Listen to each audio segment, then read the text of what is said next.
Speaker, for the guidance. And I also thought, Mr. Speaker, you'll use this opportunity to guide the governor, because he is here to defend himself. And when you're in this house, you don't clap. You simply, and you don't even, you just stay still because you are the accused before the house. Now, Order, don't also assume the responsibilities of the chair. And you know the speaker is always blind. Guided. Okay, so please continue. I'm guided, Mr. Speaker. Mr. Speaker, the governor in that function was praising the committee led by the Honorable Chair, Honorable Albert Kipkoech. The governor confirmed that immediately the findings of the report is tabled, he will implement those findings to the latter. Mr. Speaker, when the report was tabled, now there is the next clip. Can you play for us? Let us look at the reactions of the governor.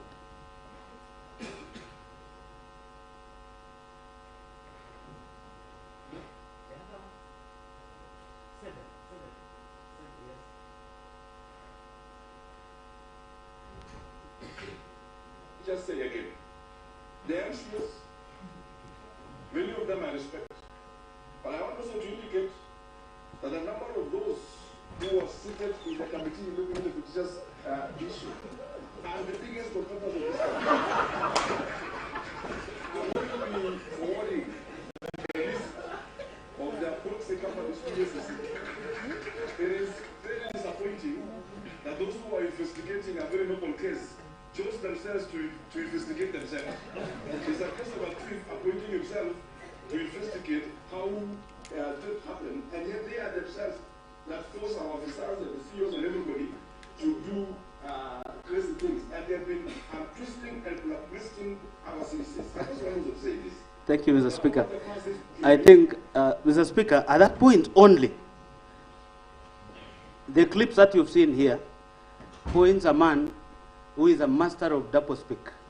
That you can say this here, and you say the next. You know, Mr. Speaker, I expected the governor, when the findings of this report was tabled, even despite the fact that we had already raised an impeachment motion, he should have acted in good faith, because you cannot have faith in Honorable Albert Kipkoech this minute, and in the evening, you are talking about, bad about him. Mr. Speaker, that is why I'm saying the governor even went an extra mile. It is not in that clip. He rubbished his own deputy governor, who became the whistleblower. Mr. Speaker, we are grateful for Engineer Fred Kirui, the deputy governor of this, because without him, we would not have known what has happened in our county. Mr. Speaker, allow me to go to Roman number 2. Misappropriation of national agricultural value chain development project, that is NAF CDP funds.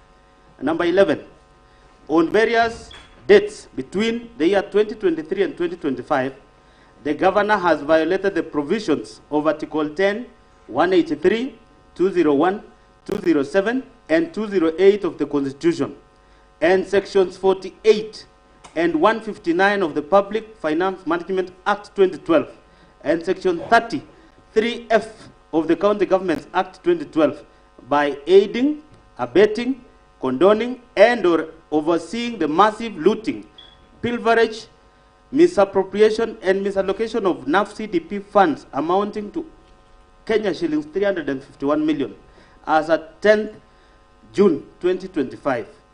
Mr. Speaker, I want to inform the House that for the 2 financial years, the first financial year, the county government of Kericho got 151 million through the fund. This is a World Bank funded project. And in financial year 2024-2025, we got 200 million. That brings to a total of 351. Mr. Speaker, as at 10th of June 2025, county government of Kericho had already used 281 million, 266 million being from the kitty, and 15 million being the contribution by the county government of Kericho. So the total amount is 351. We will establish shortly how much is pending or yet to be dispersed. And Mr. Speaker, this fund was meant to build five value chains from coffee industry all the way to pyrethrum. But Mr. Speaker, I'll in the process highlight what has happened in all our 30 wards, especially with regards to the fund. Number 12, from the report of the Committee of Agriculture, Livestock and Fisheries and Cooperative Management, Tourism and Wildlife on the implementation status of National Agriculture Value Chain Development Project, NAF CDP in Kericho County, tabled in the County Assembly on 6th August 2025. The County Assembly noted the following discrepancies in the use of the fund. Number A, the expenditure was used for farmers' cooperative societies, that is farmer producer organization, found only in 19 out of 30 wards in Kericho County. This implies that the fund that were meant for the agripreneurs, whose role was to enumerate farmers and organize them into circles, was not adequately utilized. Number B, each ward was meant to get Kenya shillings 1 million. Yet, committee found out that of the 19 circles under the program, only 7 have ever received financial support since inception of the fund.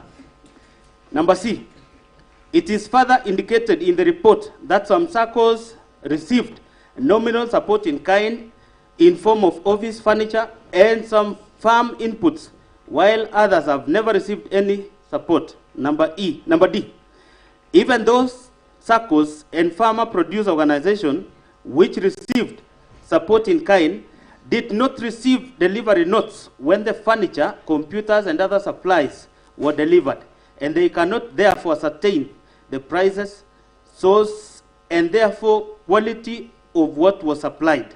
Number E, the procurement of furniture and equipment under NAF CDP program was conducted centrally with minimal involvement of key stakeholders. This does not only undermine the principle of transparency in procurement, decision-making, and lack of ownership, but also created room for pilferage and misappropriation of the fund. Mr. Speaker, I am not a member of any of the two committees that visited the various wards, but I can tell this House, Mr. Speaker, that through the fund, despite the fact that we've expended more than 266 million or 281, some wards do not have offices.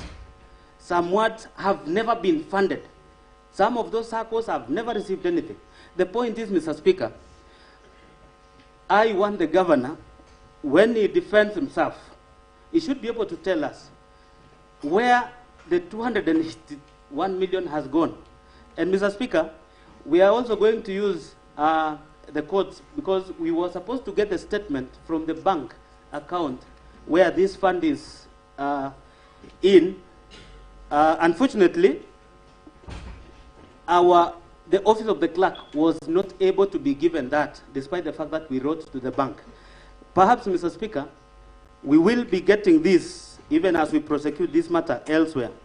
And lastly, Mr. Speaker, there are a number of wards that do not even have offices, despite the fact that this county is getting huge amount from the World Bank. Mr. Speaker, this financial year alone, we are getting 231 million. That is already captured in the Kara Act. If the county government of Kericho, led by Dr. Erick Mutai, cannot explain the 281 million, what will happen to 231 that is coming this financial year? Mr. Speaker, number 13, the office furniture and the equipment supplied under the NAF CDP program are largely substandard.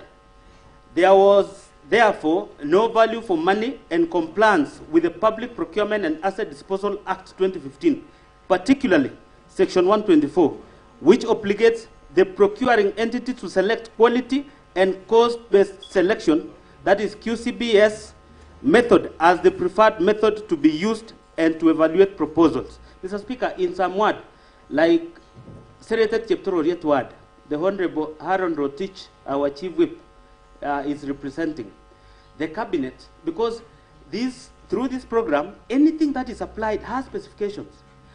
in Senator Cheptoro, we were able to establish even the cabinet itself is broken.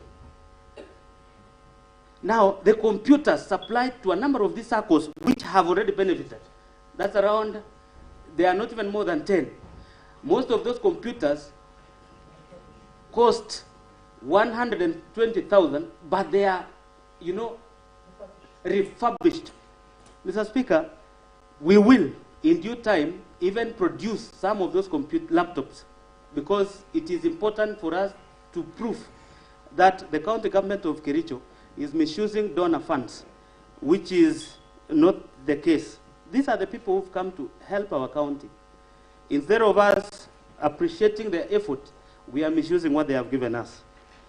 Mr. Speaker, number 14, the manner in which the few projects which were implemented were done to show that they were done without following the project's implementation manual published by the World Bank to guide the implementation of the project. And Mr. Speaker, that was even the guiding principle. You can imagine, we already have a guiding implementation manual. Instead of those enforcing this, following the due process, they went overboard. In fact, Mr. Speaker, when I said there was so many withdrawals which were necessary, which we will prove when we get the statements, people thought we were joking. So, Mr. Speaker, the manual was disregarded. The person who is mandatory in the whole transaction is the coordinator. Then we have the project accountant. And then we have the chief officer.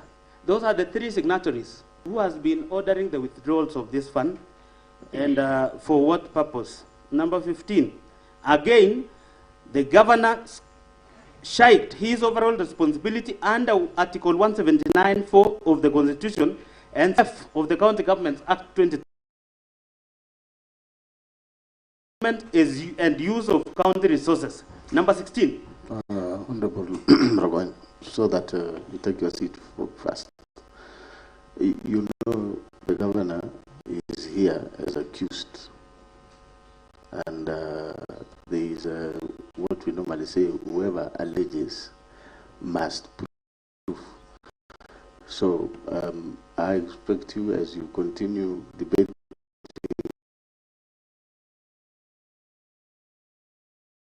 you should be proving, not we will infuse, because he's here already, so that he can answer to all those charges. Please be guided accordingly. The Honorable Kubrut. Thank you, Mr. Speaker. I stand guided.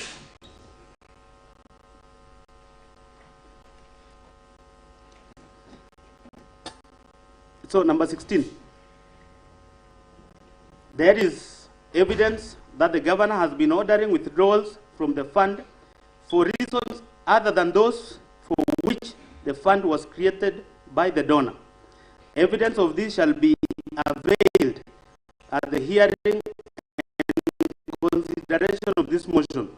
The mover will as well be asking the Assembly to issue and Section 27(1)(c) and 2 of the County Assembly's Powers and Privileges Act 2017, compelling the relevant banks where the fund were drawn from to furnish this House with the bank statements showing the withdrawals of the fund from 2023 to date. And that is what we did, Mr. Speaker. Unfortunately, they were not able to supply us with the statements.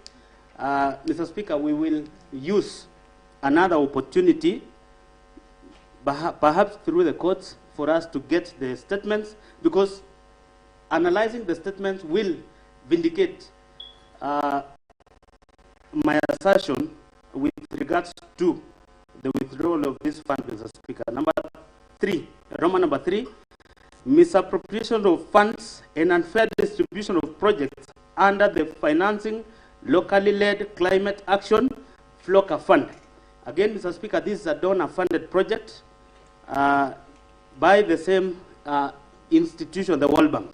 Number 17, on various dates between 2023 and 2025, the governor has violated the provisions of Article 10, 179, 183, 201, 207, and 208 of the Constitution, and sections 102 and 107 of the Public Finance Management Act 2012, and sections 33F of the County Governments Act 2012 by presiding over unfair, skewed, and nepotic distribution of projects under FLOCA funds, imprudent use, misappropriation, and misallocation of FLOCA funds as follows. Number A, skewed and unfair distribution of projects under the fund with the governor's home ward, namely Chemosot ward, alone getting projects worth 21 million shillings, 701,590. While there are many other wards, not only in other sub-counties, but even in Bureti sub-county, which received not a single project under the fund. This nepotically skewed distribution of projects under the fund violates the national values and principles of governance under Article 10 of the Constitution, and in particular, the values of equity, non-discrimination, equality, good governance, integrity, transparency, and accountability.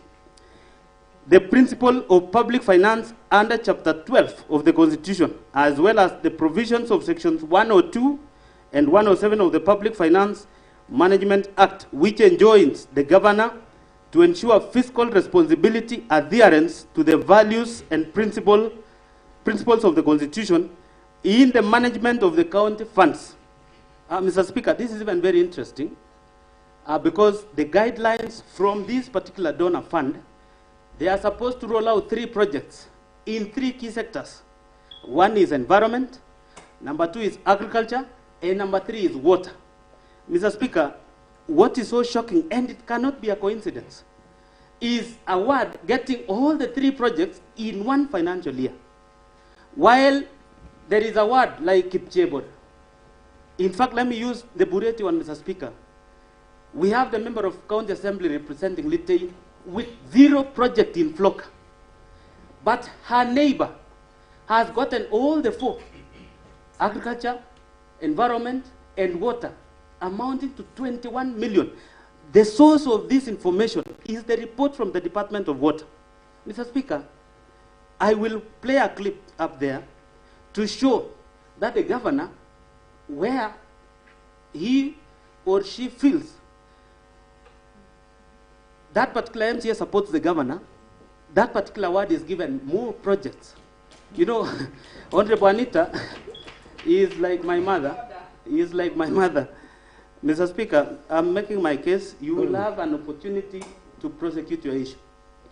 I respect her. But then, unless she accepts and wait, or she's on a point of order, quoting the standing on the point of order, which the fact you are standing order, and then Mr. Speaker, I don't know. Pass one to what standing order?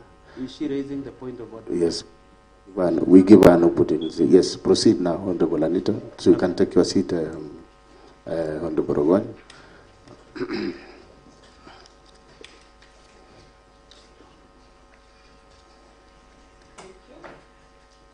Thank you, Mr. Speaker, sir, for this opportunity to be able to be on point of order.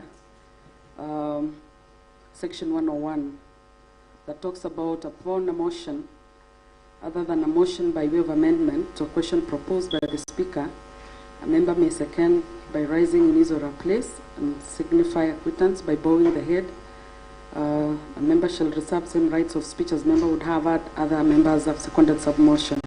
Mr. Speaker, allow me to interject and ask for support or evidence of the 4 or 3 departments that the mover of this motion has talked about having my ward benefited.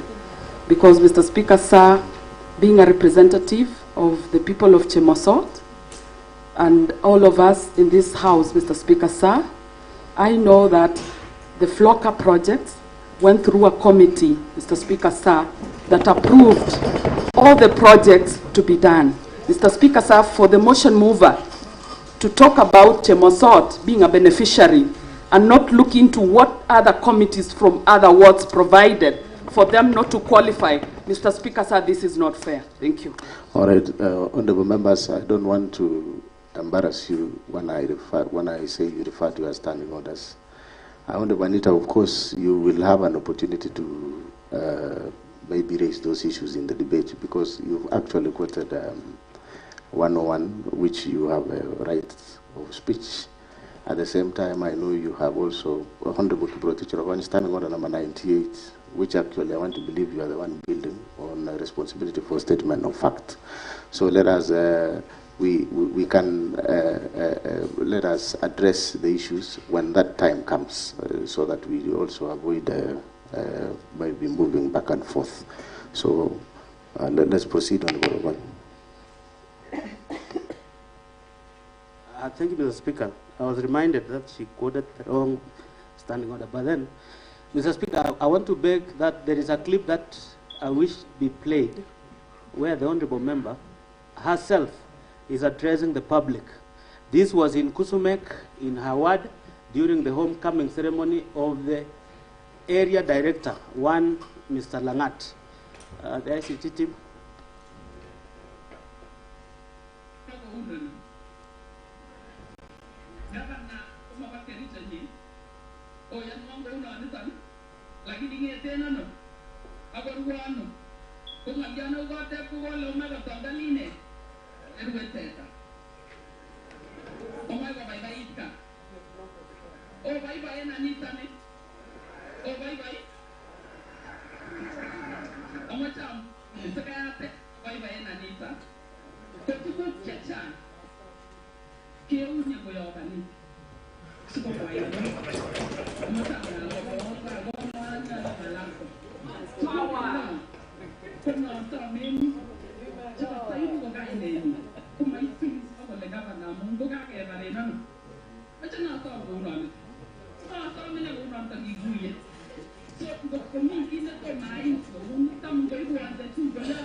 Thank you, Mr. Speaker. Mr. Speaker, if we play that clip to the end, the Honorable Member is already even trying to say that the neighboring member of County Assembly, that is Honorable Vincent Kirui, is somebody. Honorable Procedural, can you just play it to the end, okay, please?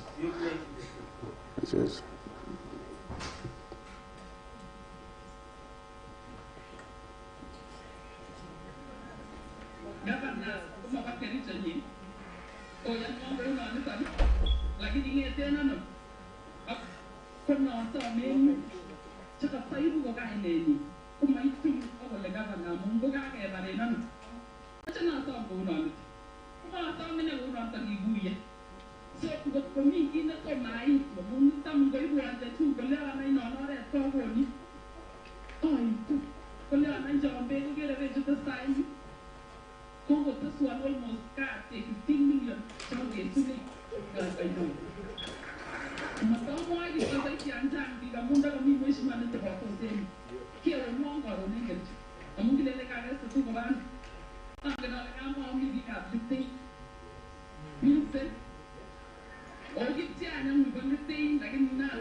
Order on the room.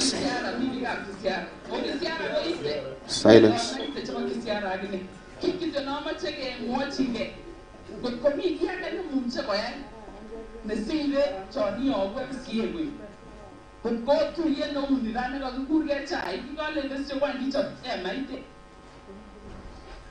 Okay, proceed. Mr. Speaker, Yes. Let me translate for the sake of those who might not. Honorable Anita is telling the members of public what she is able to get from the governor, you know, more than what she has in her own budget. Mr. Speaker, she even goes an extra mile and says that she is going to ensure that she requests on behalf of the member of County Assembly representing Litein and the neighboring wards. Mr. Speaker, in short, we have what we call schedule, Mr. Speaker. If the Honorable Anita gets more projects than what is budgeted for award, that means that is what we call the skewed development, engineered by the governor. Because one of the most favorite MCAs for the governor is the Honorable Anita. I know because maybe that is where the governor resides, that is her MCA. But again, I'm aware Honorable Kiptuya, not Kiptuya, Honorable Vincent Kirui is where the governor comes from. I wish the very same treatment Honorable Anita gets is the very same treatment the people of Litein gets, because that is what we need. Mr. Speaker, I can confirm that I have had issues with the governor in the manner in which projects are distributed. In the previous financial year, I lost 10 million worth of roads because perhaps I moved the previous impeachment. In this financial year that has come to an end, works from the committee on the pending bills, where I sat as a vice chair, and Honorable Vincent Godin was the chair, I lost close to 13 million shillings without explanation, Mr. Speaker. That is the money that goes to a ward like that one we've talked about, Mr. Speaker. And that is wrong because, one, Mr. Speaker, in law there is what we call jural correlatives. Where we have a right, there is a duty. The people I represent have a right to water, to roads, and anything. It is the duty of the governor to ensure the people of Sigawet are given all those things because they voted for us. Mr. Speaker, through this fund, I can confirm, and we have the report here, that Honorable Anita alone benefited in all the 4 projects in one financial year. We also have Honorable Erick Mutai, who is a very good friend of the governor. He ended up getting close to 2 projects from FLOCA, both environment and water. The Honorable Dr. Naman Rop, who I'm aware is related to the governor, got 3 projects from the fund. Now, Mr. Speaker, where would you get that when Honorable Order, Honorable you know, when you make such allegations, you can substantiate whether Honorable Dr. Naman Rop is related to the governor. I don't know how you will prove it. Mr. Speaker, you know, I come from the same sub-county as Dr. Naman Rop, and is my closest friend. Mr. Speaker, the governor and Dr. Naman Rop occasionally calls each other cousin. I'm made to know the mom of Governor Mutai. Order. We want honorable members. Want to stand it's important to substantiate such an allegation because the governor is here. And yes, if you can substantiate, can you substantiate? Mr. Speaker, because this is a house of rules and procedures, part 1 to standing order number 98, statement of fact. The Honorable Dr. Naman Rop is seated in this house. He can either confirm or deny. If he denies, I will withdraw and apologize. Okay. If he confirms. Honorable Order, you take your seat, Honorable. Honorable Dr. Naman Rop, there is an allegation here that you need to talk about. Please, Honorable Dr. Naman, the floor is yours. The only professor, Your Excellency, this is the only professor that we have in this house, an associate professor. Honorable Speaker, sir, I think we are digressing from the critical motion that is before the floor of the House. How I wish we give the mover of the motion to continue with the critical matters that were being discussed, and then the other peripheral matters will be discussed later on. For the guidance. Order. You either confirm, you know, those are very, as per the standing orders, Honorable Dr. Naman. You don't guide the chair on how to guide the House. So you just, respond to the allegations. Honorable Speaker, sir, my relationships, whether close or distant, are only meant for the family issues. Anything that is for the public can be meant for the public. Order, Dr. Naman. It is either yes or no. You don't have to explain. Because remember, the Honorable Kiprotich, if you will not accept it, then he will need to substantiate as per the standing orders. So no relationship. No. All All right. So, Honorable Kiproti, no relationship, so you better withdraw your remarks, and I order the Hansard to stack it off. Mr. Speaker, yes.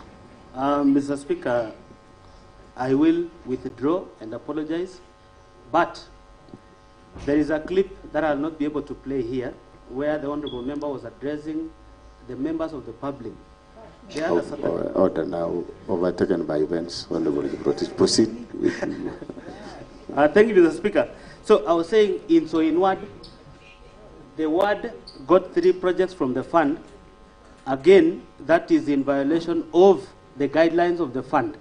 The Honorable Speaker, let me just highlight some words. The Honorable Simon Koske of Kunyak got nothing from the project in the 2 subsequent financial years. We are going to the 3rd one. Mr. Speaker, the Honorable Philip Rono, MCA representing Kamashan, and who is our majority leader, got nothing. The Honorable Hezron Kipngeno, from the fund, the ward did not get anything. The Honorable Speaker in Bureti, Cheblanget ward, where the governor comes from, got nothing from the fund, despite the fact that we've gone through the 2 financial years. Mr. Speaker, that is why I'm saying. Order, Honorable Rowan, there is a point of order. Take your seat from the Honorable Member of Cheblanget ward.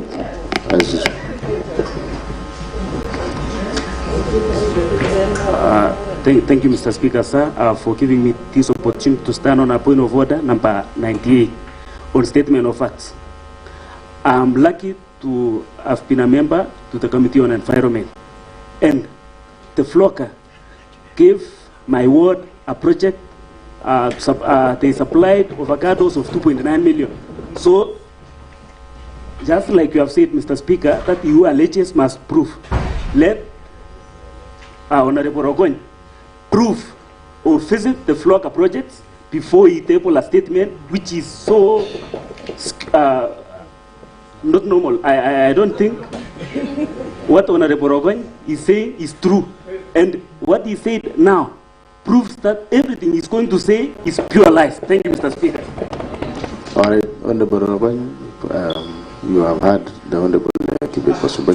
Thank you, Mr. Speaker. Mr. Speaker, the report is out, and we have the report. I'll be able to share with the member. Is it part of the evidence that is here? Yeah, it is part of the evidence. Already that you have attached here? Yes. In fact, in the report, up to 6 words, except commercial, is not captured.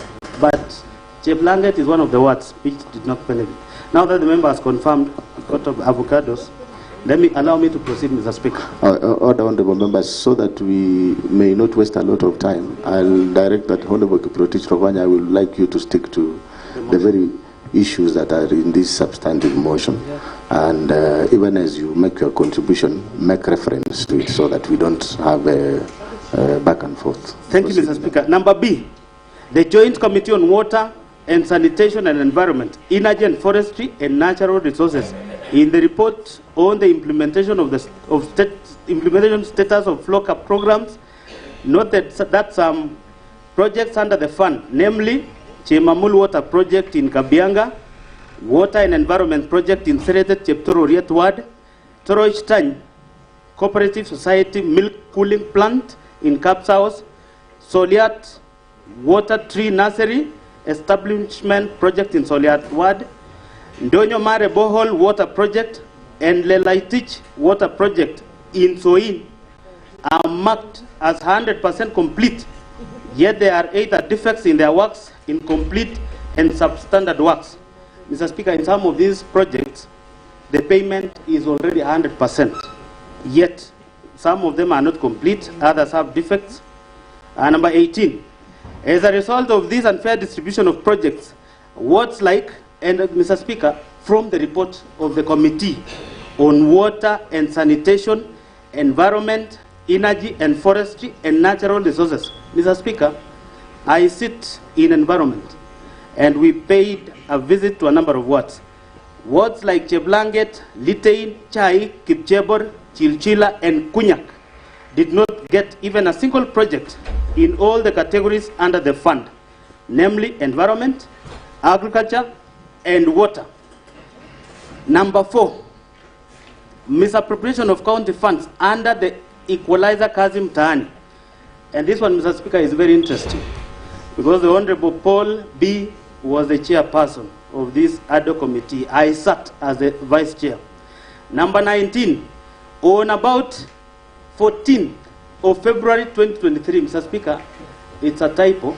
It's supposed to be 14th of February 2023, not 31st of August. 31st is when we did the report. The governor engaged in gross violation of Article 10, 183, 201, 207, and 208 of the Constitution, and sections 102, 109, and 110 of the Public Finance Management Act 2012 by launching a program dubbed Equalizer Kazimani Initiative and drawing county funds towards the initiative without a legislation to anchor the initiative, public participation, prior approval of the county assembly and the controller of budget, and prior approval of the budget and appropriation committee approval. Mr. Speaker, under the fund, a total of Kenya shillings 39 million were paid without proper tendering, local service orders, and for the services which were not delivered. The county assembly's report on the ad hoc committee on Kazimani project pointed out various violations of the Constitution and the law in the rolling out and implementation of the initiative. However, the governor deliberately disregarded the report and it has hitherto not been implemented. Number 22, the deliberate failure, omission, and unwillingness to implement the report of the county assembly on Equalizer Kazimani initiative undermines devolution, the doctrine of separation of powers, and is therefore unethical to the values and principles of governance. Under Article 10 of the Constitution, the objects of the devolution under Article 174 of the Constitution. Mr. Speaker, as I said, this was yet a very good initiative, but it had no legislation. Mr. Speaker, there was no policy. And Mr. Speaker, it is unfortunate because I sat with the Honorable Paul B. and the committee. People, Mr. Speaker, were given jobs. There was not a single documentation. Mr. Speaker, in Kericho County, that is the Kericho municipality, 9 companies were given the tenders without a single documentation. In Litain municipality, it was supposed to cover the 2 municipalities.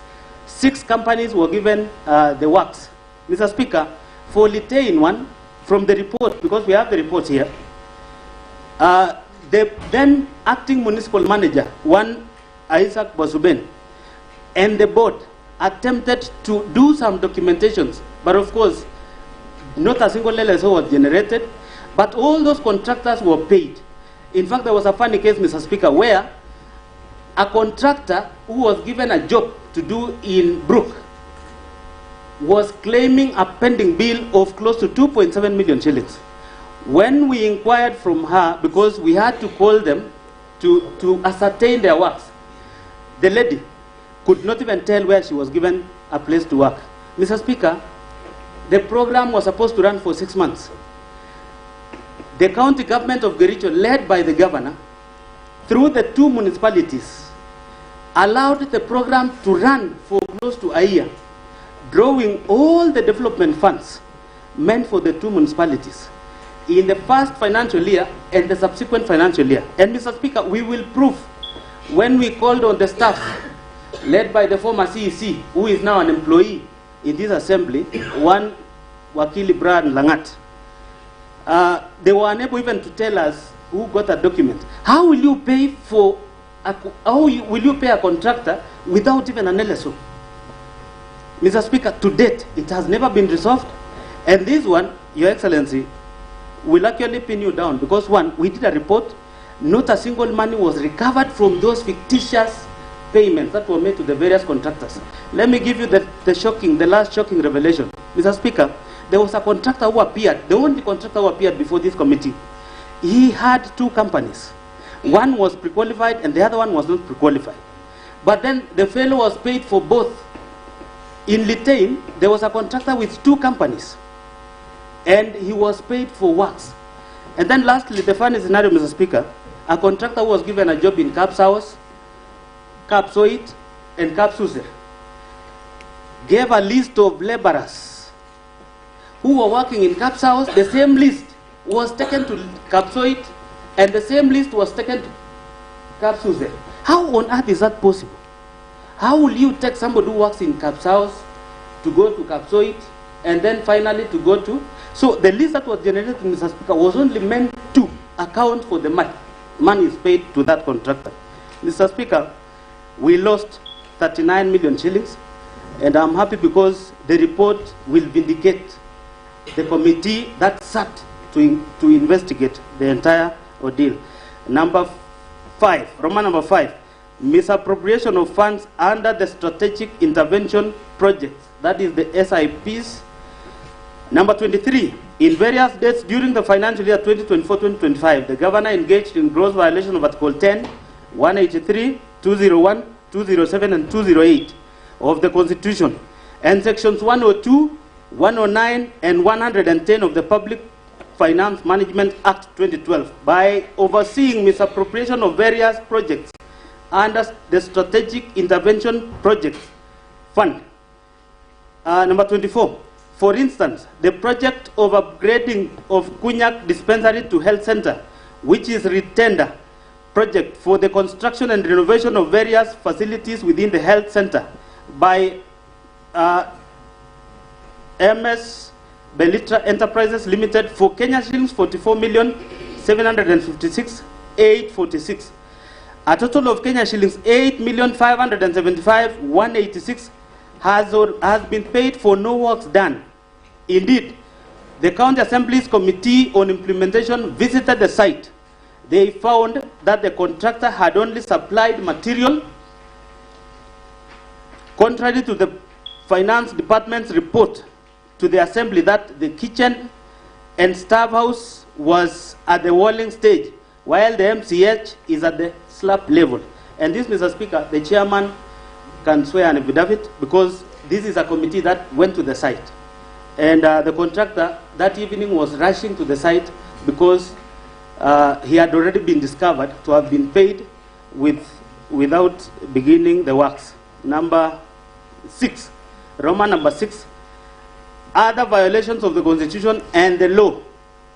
The present and former Chief Executive Committee members and the Chief Officers have variously reported coercion by the Governor to make financial allocations for Governor's own use from the funds allocated to their respective departments, and which funds they were required to remit through the Governor's personal assistance. Mr. Speaker, the CECs who are fired, and Mr. Speaker, the Governor holds a record in this county, having fired 10 county executive members since he was elected, and 5 chief officers since he was sworn into office in 2022. Mr. Speaker, some of which were even done without the due process. Mr. Speaker, one of the county executive members, Honorable Erick Mutai, and we have the affidavit, we have even including the M-Pesa statements. You will be able to see that in so many occasions, he was able to send money to the Governor himself and to his aides, Rennie and the other gentleman. Mr. Speaker, this confirms that the Governor has, in so many occasions, forced his own employees to remit some of those monies through the PAs and some of his staff. Number 26, violation of Article 201 A, D, and E of the Constitution of Kenya 2010 on principles of public finance management, and Article 226 as read with Article 227 of the Constitution by presiding over glaring irregularities evidenced by number A, irregular award of contracts and evasion of accountability; B, willful interfering in the procurement process and the award of tenders; number C, skewed tender awards to various contractors at inflated rate and in collusion with fraudulent contractors and suppliers; Number D, irregular implementation and unfair distribution of various programs in the county. And number E, intentionally and negligently presiding over massive theft of county public funds, as evidenced by the Auditor General's report for the preceding financial years, which have raised red flags over various projects. And Mr. Speaker, some of these we've proven earlier on in a number of those other grounds. Number 27, on 15th August 2023, the governor compensated the victims of Londiani accident from the County Emergency Fund to cover up for the funds raised by the public and misappropriated by a committee he had formed to steer the fund drive, and without cogent explanation of how the funds publicly raised for the victims had been expended. Mr. Speaker, the violation is using the county money to pay for the victims of Londiani accident, despite the fact that there was a fundraiser that had been conducted to support the victims and to pay for the hospital bills. Evidence of the governor's engagement, connivance, and complicity in the aforementioned acts of misappropriation, misallocation, and illegal drawings of the county revenue and county finances is to be found in, number 1, the report of the ad hoc committee on the alleged fictitious payments, which we have the report, that is KCA exhibit number 1. We have it here, Mr. Speaker. This one. Number 2, a bundle of sample of vouchers, payment requisitions, delivery notes, LSOs, etc. The payments are made. That is KCA exhibit number 2, which is also here. Then we have number 3, Roman number 3, Joint Committee Report of the County Assembly on implementation status of National Agriculture Value Chain Development Project, NAF CDP, in Kericho County. Kericho County Assembly exhibit number 3. The report is here, Mr. Speaker. Number 4, World Bank Project Implementation Manual for NAF CDP, KCA exhibit number 4, which is here too. Roman number 5, Joint Committee Report on the implementation status of FLOCA programs, KCA exhibit number 5. It is also here, and that was done by the committee, Joint Committee on Water and Environment. Roman number 6, reports on the ad hoc committee on Kazimani project, KCA exhibit number 6. It is also here, Mr. Speaker. Roman number 7, committee on implementation report on the motion of strategic intervention projects, KCA exhibit number 7. It is also here and it is ready. Roman number 8, a bundle of vouchers for the payment of various projects under the strategic intervention projects, KCA exhibit number 8. It is also here. Number 9, Roman number 9, affidavits of Mr. Erick Mutai, KCA exhibit number 9. And number 10, video clips, KV001 and KV002. Mr. Speaker, I would wish we play that video when I handle Roman number 2. That is the misappropriating and or abetting misappropriation of funds publicly raised for the victims of Londiani accident, because that is the clip. Number 1, on various dates between 4th July 2023 and 9th July 2023, the governor grossly violated provisions of Article 10, 73 and 75 of the Constitution and sections 29 and 34 of the Leadership and Integrity Act 2012 by, number A, overseeing misappropriation of funds raised for the victims of horrendous Londiani Junction accident tragedy, in which over Kenya shillings 9 million of public raised funds were lost. Number B, reneging on his undertaking to implement the report of the County Assembly's ad hoc committee formed to probe the misappropriation of funds meant for the victims of the accident. There is evidence that the governor filed a suit and or supported a suit by those implicated in the report of the County Assembly's ad hoc committee. So, committee in Kericho, ELCR code petition number E006 of 2023. that is Dr. Wesley Bor and 5 others, versus the governor, the county government of Kericho, and others. And Kericho ELCR petition number E014 of 2023, that is Victor Tum and others, versus the Kericho, the governor, Kericho county government, and others. Number C, being personally and directly complicit in the flawed award of direct tenders for the service providers during the fundraiser and requiem mass of the victims of the accident. Number D, the county governor has in this regard committed numerous and various acts in the course of his duties that are contrary to and in violation of the Constitution and laws of Kenya. These include, number 1, the authenticity of various payments made cannot be confirmed. The fact that the exact amount of money expended from the sum collected during the fundraiser points to impropriety and suggests a clear fraud on those whom the funds ought to have benefited. Roman number 2, a total of Kenya shillings 13,682,660 was collected at the fundraiser.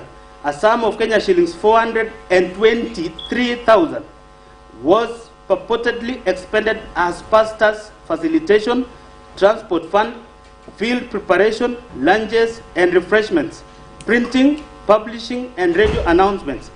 Other payments that were approved from the fund were the Kericho County Referral Hospital, Kenya shillings 2,037,524, Londiani Hospital, Kenya shillings 1,534,190, Supertrix Limited, Kenya shillings 2,945,000, Supershine Limited, Kenya shillings 411,000, Grace Hotel, Kenya shillings 100,000, County Commissioners Fuel, Kenya shillings 300,000, etc. Number 3, that when Kenyans from all walks of life voluntarily made contributions to aid the victims of the tragedy, it was never intended or anticipated that the funds would be misappropriated with the blessings of the governor, who had a higher calling to ensure the money is accounted for to the last coin, and whom the people bestowed their trust. Roman number 4, the governor issued contradictory statements insofar as the use of the fund is concerned. The contradictory statements point to his being complicit in the manner. Roman number 5, while the governor is on record indicating that the medical bills for all the victims would be waived and taken care of by the county government, it is not clear why had the money to be paid out from the fund collected to various public hospitals against the express and unequivocal representations of the governor. Mr. Speaker, we have the clips, and before even we play those clips, this was the most unfortunate incident that happened in July. Mr. Speaker, I know you come from Kipkelion East, and quite a number of times you pass by Londiani Junction. Mr. Speaker, look at those people who, conduct their businesses there. Those selling maize, those selling some food produces, the border fellows around that center. Mr. Speaker, these are the people who are trying to make the least out of what they sell. Think of those selling maize, choma, Mr. Speaker. The much that particular person can make out of that is 10 shillings per maize cob, or I don't know what we call that, the Maindi choma. But then, Mr. Speaker, when the accident came, these are the people who could not afford even the medical bills. Mr. Speaker, the fundraiser was hurriedly done, and the members of the public gave their monies in kind. First of all, Mr. Speaker, immediately the accident happened, the former deputy president landed in the site. And I think other senior officials in this government, they even gave an amount in advance. Rigathi Gachagua himself gave Kenya shillings 2 million the same day. Mr. Speaker, it is unheard of for the county government, led by the governor, Dr. Erick Mutai, to misuse those monies that were meant to benefit the victims of that accident. I want to play the videos, Mr. Speaker, beginning with when the whistleblower came on board. That is when Engineer Fred Kirui raised the issue of misuse of those funds. Mr. Speaker, you formed another committee that was chaired by one Honorable Moses Rotich, the MCA representing, and it came as a result of a statement from the Honorable Vincent Korir. Mr. Speaker, when you formed the other committee, the governor called a press conference right in front of his office. And Mr. Speaker, the governor committed that he was going to act on the report. I want you to play that video shortly. Circulating around in the newspapers that money was lost in the process. Some other families have not received the money. I've been able to reach out to the committee which was concerned, and out of it be able to understand what exactly transpired, because just like any other person. Mr. Speaker, that is when the governor came out, immediately formed the other committee after the statement was raised. In fact, there is a common phrase, Mr. Speaker, where the governor claimed in our local language, Mangetu Chito, meaning he was not going to spare anyone who was accused of stealing the fund. Mr. Speaker, I want you to play the next clip when now the report of the committee that was looking into the fictitious payments from the kitty. And we will have two clips. There is one clip where the governor claims he was going to foot all the bills, the medical bills, the tent, and any other cost by the county government of Kericho. And the money raised from the fundraiser was only meant to be shared among the victims of the Londiani accident. I want you to play that clip where the governor now called a press conference holding the committee led by the Honorable Moses Rotich, a funeral committee.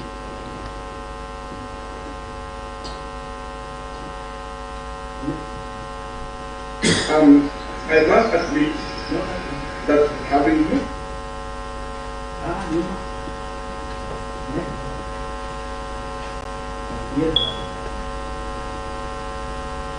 the committee, I have directed the committee that as of Wednesday last week, I have directed them to pay all the money. However, the committee indicates to me that the checkbook that they were supposed to use in payment of the victims were in the hands of the funeral committee. Sorry, the other committee, but again it's a funeral committee because it was looking into matters funeral. So the funeral committee of the assembly had the checkbook and they were not able to disperse the money. And now that the funeral other committee has finished their work, I request them to provide the check because it. Mr. Speaker, if I had an opportunity to play the entire clip, because we were able to pick that one because of time, Mr. Speaker, the governor even went an extra mile and said that my hands are tied. You know, there are officers in this county government who are accused of mishandling that money. And one of the recommendations from the committee was that they be disciplined. Disciplining them means either they was going to be surcharged or made to repay the money that were paid to them. The governor came before the members of the public and said, I have no powers to discipline the chief officers and other officers who are mentioned. Mr. Speaker, I'm talking about the governor who contradicts himself in so many occasions. And number two, this is a governor who demeans a honorable committee that was looking into issues of the victims of Londiani accident. Mr. Speaker, calling the other committee that was looking into Londiani accident compensation a funeral committee is something that, Mr. Speaker, I'm worried. Because one, that act alone amounts to violation of Article 10 of the Constitution. And Mr. Speaker, that is why I still insist before this House, Your Excellency, there is no choice, but when the time comes for us to vote, You need to exit this county, Mr. Speaker. I mean, the governor has to, the governor has to go. And Mr. Speaker, let me read number E. By his acts of omission and commission, the governor has grossly violated Article 75 of the Constitution, which demands that a state officer shall, whether in public or private, behave in a manner that avoids conflicts of interest between personal interest and the public or official interest, or compromises public interest in favor of personal interest. Number F, by overseeing the misappropriation of the funds aimed at assisting victims of the accident, the governor violated Article 73(2), which demands from him selfless service based solely on public interest, demonstrated by honesty in execution of his duties, accountability to the public,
A, Roman 2 and 3 of the Constitution, which demands that he at all times demonstrate respect to the people and brings honor and dignity to the office he holds.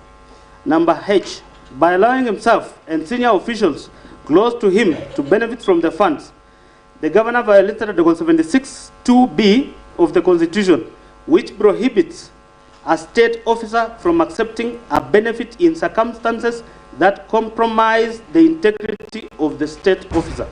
Number I, by failing to ensure that decision-making in the executive office of the county governor are not influenced by corruption, nepotism, and other callous improper motives, the governor has failed to exercise objectivity and impartiality, thus violating Article 73(2)(b) of the Constitution of Kenya 2010. Evidence of the governor's engagement, connivance, and complicity in the acts of misappropriating and or abetting misappropriation of publicly raised funds is to be found in Roman number 1, the report on the investigation of Londiani accident victims fundraising held on 4th July 2024, KCA exhibit number 10, which is, the report is here, Mr. Speaker. Roman number 2, affidavits filed by the governor in Kericho ELCR petition number E014 of 2023, KCA exhibit number 11, and video clips numbered KCA V3, KCA V4, and KCA V5. Mr. Speaker, those are the clips that we played. And we will get to play now the one that, whether the team was able to present it there, but we have them where the governor continues to contradict himself in the whole incident. And Mr. Speaker, lastly, when the committee sat in this house, Mr. Speaker, there was an accountant from the referral hospital who appeared before this committee. The governor had indicated that the county government of Kericho was going to foot all the medical bills. The county government of Nakuru, led by Governor Susan Kihiga, paid for all the victims of the accident. So there was nothing the county government of Kericho was paying. But from the report generated from the executive, led by the governor, County Referral Hospital, the accountant was called to ensure he come up with the bills. purposely for the governor to account how the money was used. Mr. Speaker, in one of these clips, you know that one? Of course, he talked about that one. I want you to go to exhibit number what? Is it number 1? Yes, that one.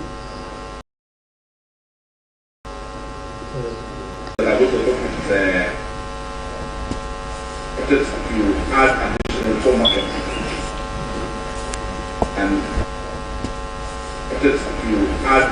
4 markets and the market we are targeting is Loti, we are targeting Lodiani and Kitchener. So those 4 additional. I wish also to indicate that as a county we have been able to move forward and close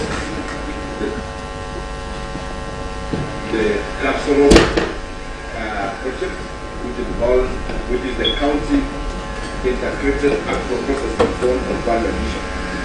The national government has given us 50 million. The county government of Kericho has equally partnered with the national government to another 50 million, and this project will be 500 million, and we are going to have the capsule that is in a way. We're opening the region and also finally adding what has been seen in our farms. We're looking forward to do value addition in our potatoes, our sweet potatoes, our milk. Let's be patient. It's almost getting to where we want.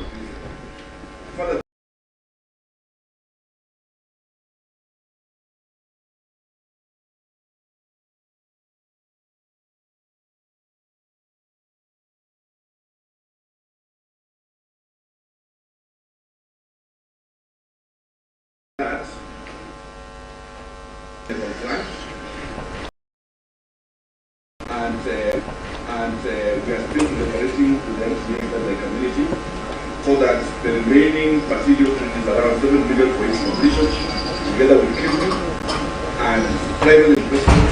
We're looking forward to be able to run and complete the project so that we can add our benefits rate and then expand the product and around the community. We are here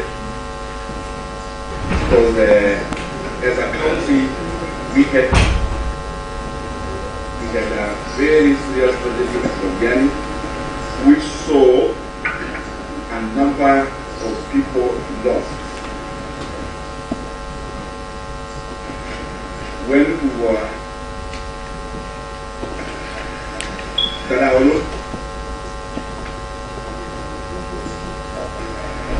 on 52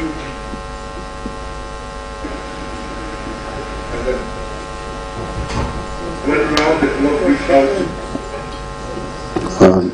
out to sorry, Mr. Speaker. Do you want us to continue that way? What I want is, or maybe I can explain, on what's there, the governor is making his commitment that the county government of Kericho was going to foot all the medical bills for the victims and the tent and anything that was going to be used through the whole exercise. Mr. Speaker, unfortunately, from the report, the county government of Kericho, led by the governor, was able to pay Super Tricks 2.945 million shillings.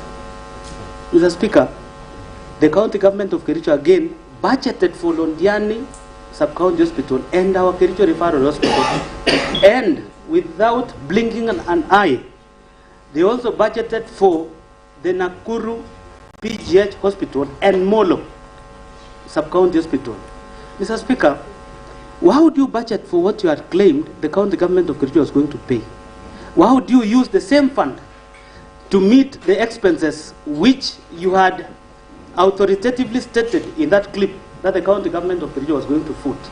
Mr. Speaker, in the whole exercise, the governor was trying to account for the misuse of the fund that was meant to be paid to the victims of the accident.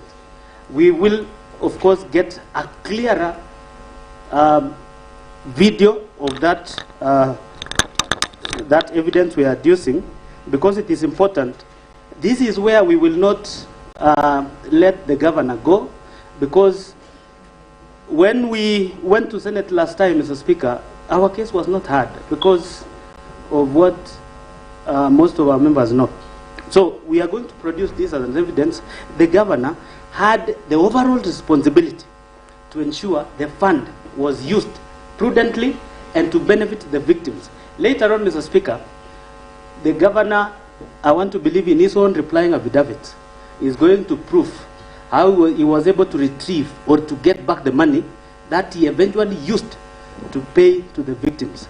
However, Mr. Speaker, to date, there are victims of that accident who claim they have never been paid to date. Mr. Speaker, it is wrong, it is immoral, even to steal from the people who lost their loved ones. Number B. Order, now that you take your seat, now that you have played a clip that is not clear and audible and not flowing, ensure that you perhaps you hand over to the office of the clerk a clear one, an audible one, and so that we, and the one that is flowing, so that we can also share with the governor. All right. Proceed. I stand guided, Mr. Speaker. Number B, abuse of office. And Roman number 1, illegal appointments, unlawful dismissal and transfers, and usurpation of the constitutional and statutory functions of the county public service. Number 1, the governor has variously engaged in Roman number 1, gross misconduct, Roman number 2, gross violation of Articles 10, 73, 75, 232, 235, and 236 of the Constitution. And Roman number 3, gross violation of Section 17 of the Public Officer Ethics Act, Section 55, 59, 59A, 60, 62, 63, 64, and 65 of the County Governments Act, Section 4 of the Public Appointments, County Assemblies Approval Act of 2017, and variously abused his office by, number 1, skewed and competitive and nepotic appointments of the county employees of various cadres. For instance, the governor recently hired his own brother, one Victor Mutai, as a revenue clerk. Similarly, the governor's personal assistant's wife, one Chepkirui Masi, who was recently hired as a nurse on contract basis, was confirmed. Yet there are a number of nursing staff who have been serving on contract for long without confirmation. Number B, illegally appointing one Mrs.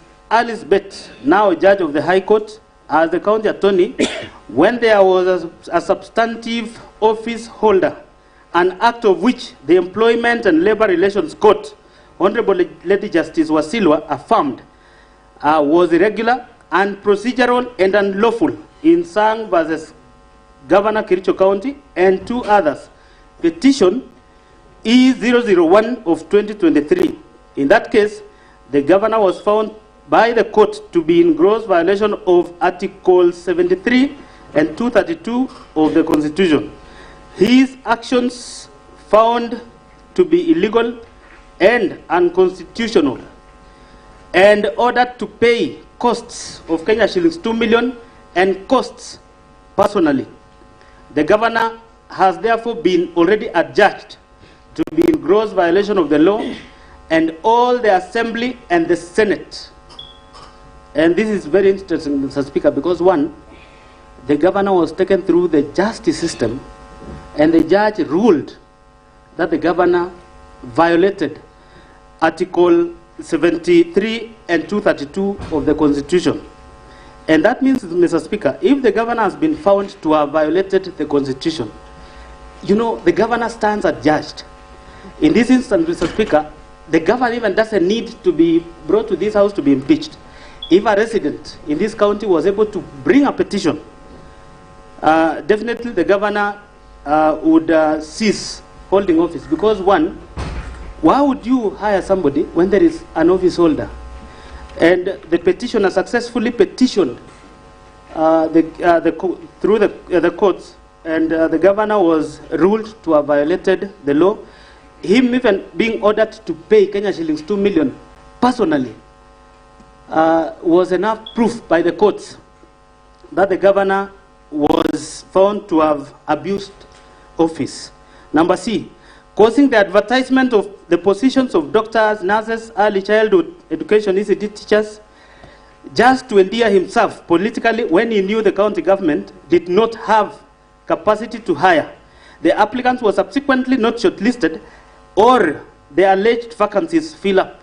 And this is what came up, I think, around 2023. We have the advert, Mr. Speaker, where so many positions were advertised, and they were never filled. It is only recently when the health workers were successfully recruited, but then the other cadres in education and all the other positions have never been filled up. Revenue clerks, the other day, Mr. Speaker, we appropriated as a house, and of course in consultation with the executive, and we were able to hire 30 revenue clerks. Mr. Speaker, the other positions that were advertised were never filled to date. The replacement of ECD teachers has never been done, despite the fact that the governor, through his authority in writing to the County Public Service Board for advertisement, they did that. People applied, they were never shortlisted or interviewed. Of course, Mr. Speaker, that is wrong. Number D, illegally deploying health staff via notice dated 22nd July 2024 without any justification, authority, and involvement of County Public Service Board, thus creating crisis in the health sector. And this was very interesting, Mr. Speaker, because one, the governor instructed the then county secretary for a number of transfers.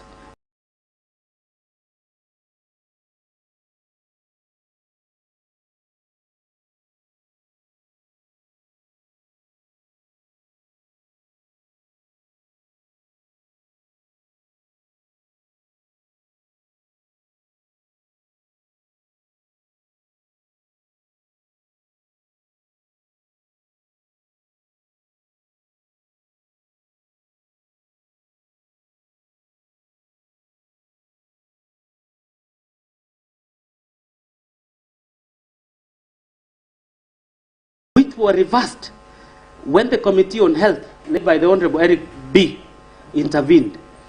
Of course, Mr. Speaker, the duty pursuant to County Governments Act, Section 69 and 72 of the County Governments Act, vests the authority to the various chief officers within the department to do the transfers. And 72 is for the county secretary to do the transfers across the departments. In that case, Mr. Speaker, the then county secretary did transfer. A number of them lost morale. Had it not been for the Committee on Health to intervene, perhaps, Mr. Speaker, service delivery was going to be hampered in this county. Number E, since he is among other senior county staff without damages, the governor has perpetuated this firing spree not for any reason, but as a show of might, power, and authority. And that is where the abuse lies. Mr. Speaker, the worst one was last year in December, where the county executive members, 6 of them, were fired via a Facebook post by the governor. In fact, the governor quoted Section 40 of the County Governments Act. And that particular section has already been repealed by the Senate. Mr. Speaker, using a law that is non-existent to fire county executive members is something that we need to worry about. And you know, Mr. Speaker, we have a number of staff who've lost their jobs without any cause. Mr. Speaker, I know of CECs who are very young as the governor. Some of them are going through problems now. Their families are broken.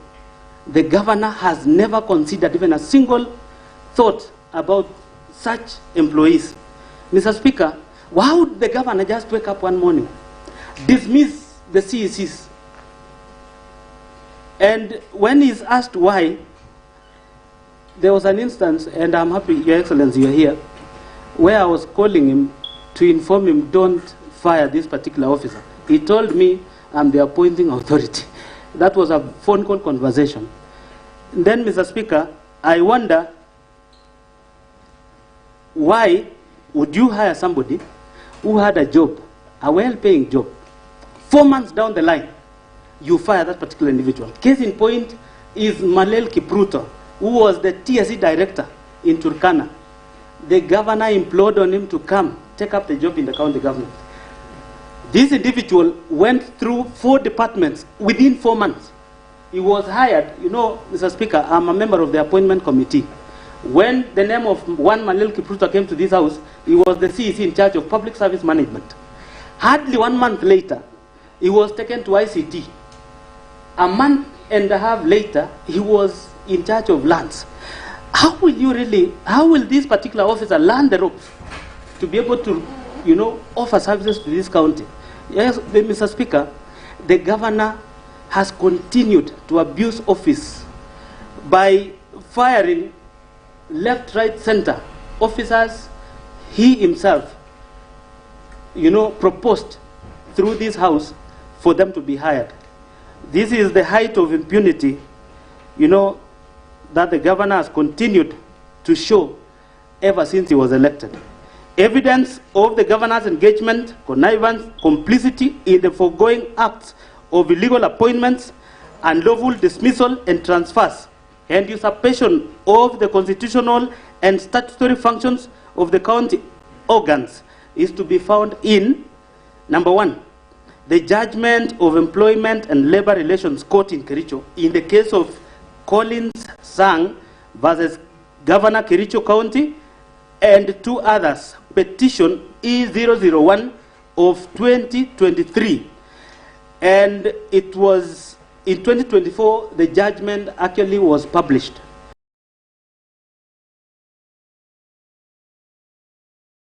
That is KCA exhibit number 12, from the governors and other staff, KCA exhibit number 13, Roman number 3, copies of bundles of sample court documents filed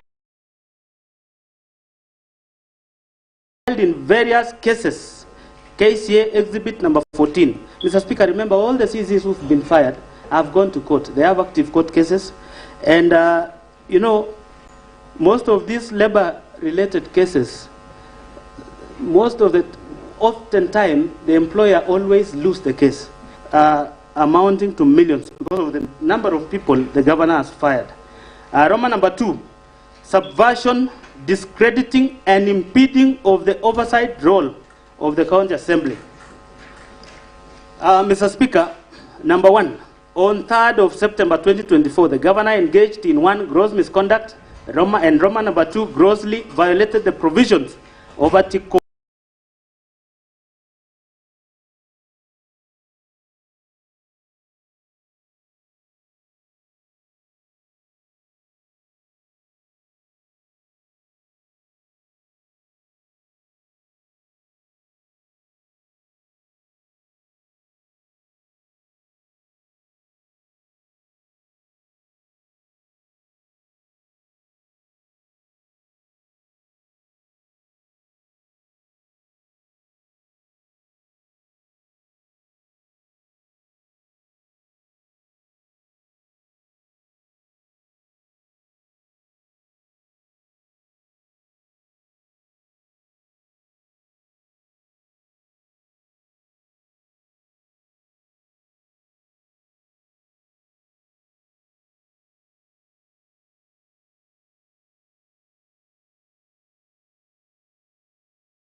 office the governor holds.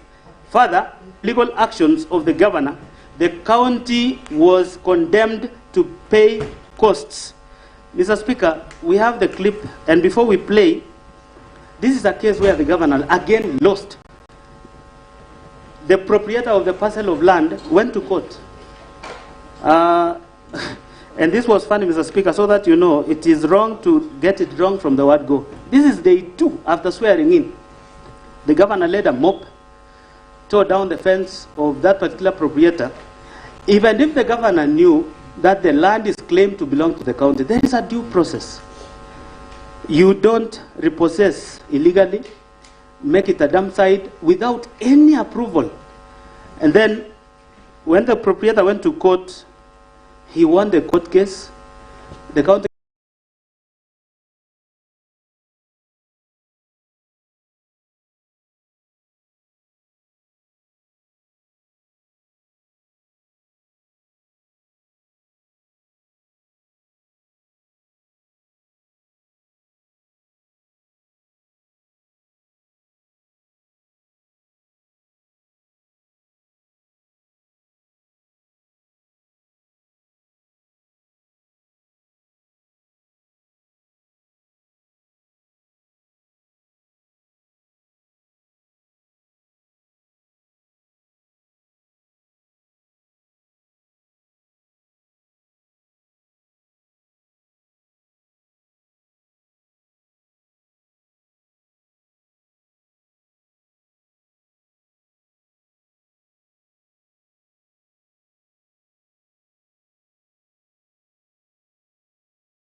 is in contravention of chapter 6. I mean, that is, the integrity of the governor is already in question in day 2 when he was elected.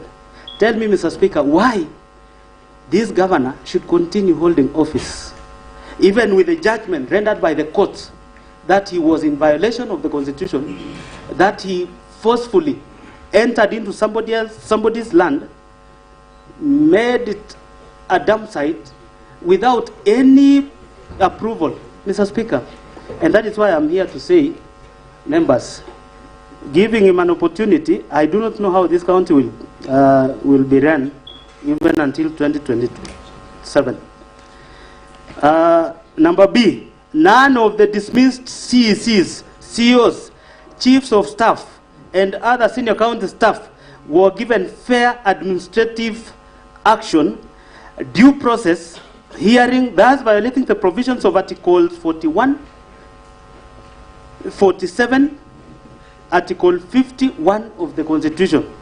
Mr. Speaker, remember, even if you were to fire a CEC or a CEO, then you should be able to have accusations. I've seen CECs in other counties go to court and win the cases.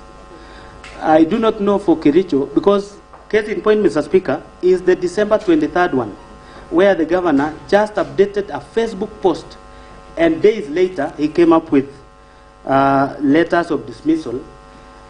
The grounds to date is not known, but we will then prove, because they are our witnesses now. Mr. Speaker, in the case of Erick Mutai and the other 3, the governor actually messed up with their reputation.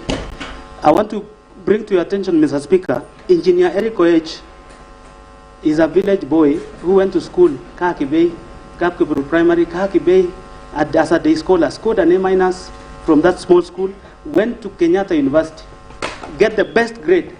He worked, before even joining us, he had worked for Water Trust Fund. This is a young man who had ambitions. Now, firing him with a phrase of incompetence rendered the life of that young man useless. Mr. Speaker, this is a governor who wants to be given chance. Yet, whenever he has authority, he has never given chance to anybody who works for him. And that is why, Mr. Speaker, he's continued to run the affairs of this county is untenable. And I want to beseech members, when the time comes, let us act, with a lot of feelings to the many who've gone through the hard times through the leadership of this governor. Number C, the governor has persistently intimidated, molested, harassed county officers who do not sing to his tune, leaving officers jittery and creating an atmosphere of fear, uncertainty, and despondency in the county, and thus creating toxic work environment. This violates the principal provisions of Section 11 and 13 of the Leadership and Integrity Act. Number D, the governor has persistently used divisive and unbecoming language, which undermines the office he holds, contrary to Section 8 of the Leadership and Integrity Act 2012. Number E, the acts of the governor enumerated above have collectively brought dishonor and disrepute into the office of the governor in violation of Chapter 6 of the Constitution and the Leadership and Integrity Act 2012. Evidence of the governor's engagement, connivance, and complicity in the preceding acts of incitement, vilification of people and staff is to be found in number 1, affidavit of Joseph Langatkogo, sworn on 23rd September 2023, in support of the notice, KCA Exhibit number 17. Aroma number 2, judgment of ELC petition number E001 of 2022, Josiah Kiplangat-Kogo versus the county government of Kericho. Number 9, we have the video clips. And Mr. Speaker, you've been able to see one.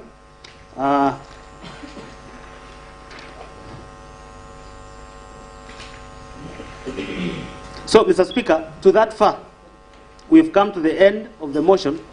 And before I call on the seconder of the motion, Mr. Speaker, I want to tell the governor who is before us, pursuant to standing orders of this county assembly and Article 51 of the Constitution, fair hearing. Mr. Speaker, it is important that the governor knows that on various dates ever since he was elected, his actions has brought us this far. Mr. Speaker, there is a clip there that we will get a clear one, where the governor admitted while they were installing the new managing director of Kewasco, where he admitted in public and in camera that in Londiani's case, funds were lost. I'm waiting to see his replying affidavit because it's confirmed in series. And he claimed I was still younger. Now that I've now known how to run the county. This is somebody who's confirmed his own wrongdoings. I want to urge the members, let us vote with conscience. We will save this county. And the county of government of Kericho will vindicate our actions in future and for the generations to come. To this, Mr. Speaker, I beg to move the motion. And the second of the motion is Honorable Vincent Korir, the MCA representing Londiani Ward. Thank you, Mr. Speaker. All right, thank you, the Honorable Baptiste Rogoin. Before Honorable Vincent Korir takes to the floor, is the Deputy Speaker, first panelist, Honorable Philip. Yes, you can come over. As the Honorable Vincent Korir, as you will take the floor, you second the motion.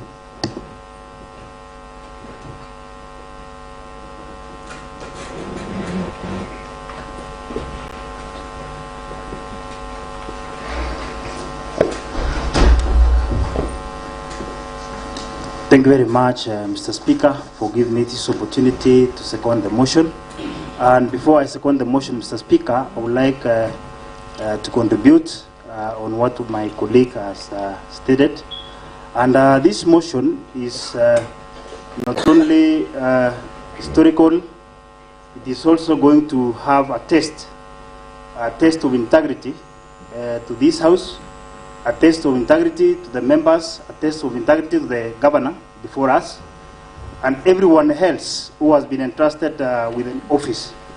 Mr. Speaker, the issue of leadership, as in this motion, because we are testing the leadership, is being accountable.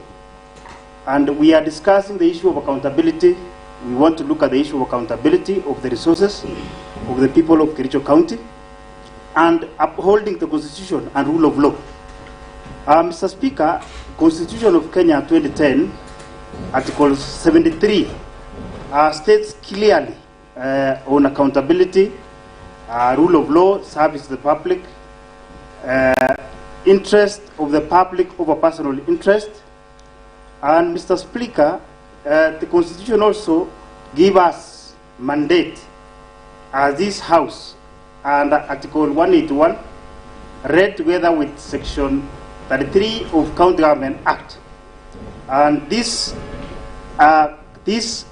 article gives this House mandate and authority to act wherever there is abuse of office, whenever there is gross misconduct on the question of governor and even any other leader. It's also stated on the actions that can be taken if there is breach of leadership. Mr. Speaker, this motion clearly also will test us as members of this House, Mr. Speaker, because when you hear about the issues of fictitious payments, I, representing the people of Londiani, I will not tolerate a farmer who woke up very early in the morning, as I stated before, when this motion was being tabled, that I cannot tolerate the farmer who woke up to queue behind us and to support us to be given under supply of goods and services, yet they are supposed to get fair share of their resources and the revenue and taxes that we are appropriating in this House. Mr. Speaker, I will not tolerate that as a member. Mr. Speaker, there are issues that have been touched on corruption. There are issues of fake tenders. There are issues of inflated projects. There are issues, Mr. Speaker, of impunity. Last time, I don't have a word to call this because fictitious payments will attract even the worst names like thuggery, theft, and robbery, because that's not what we should entertain as a House. Mr. Speaker, consequently, when you breach these laws, for instance, the governor, the law says you will be impeached.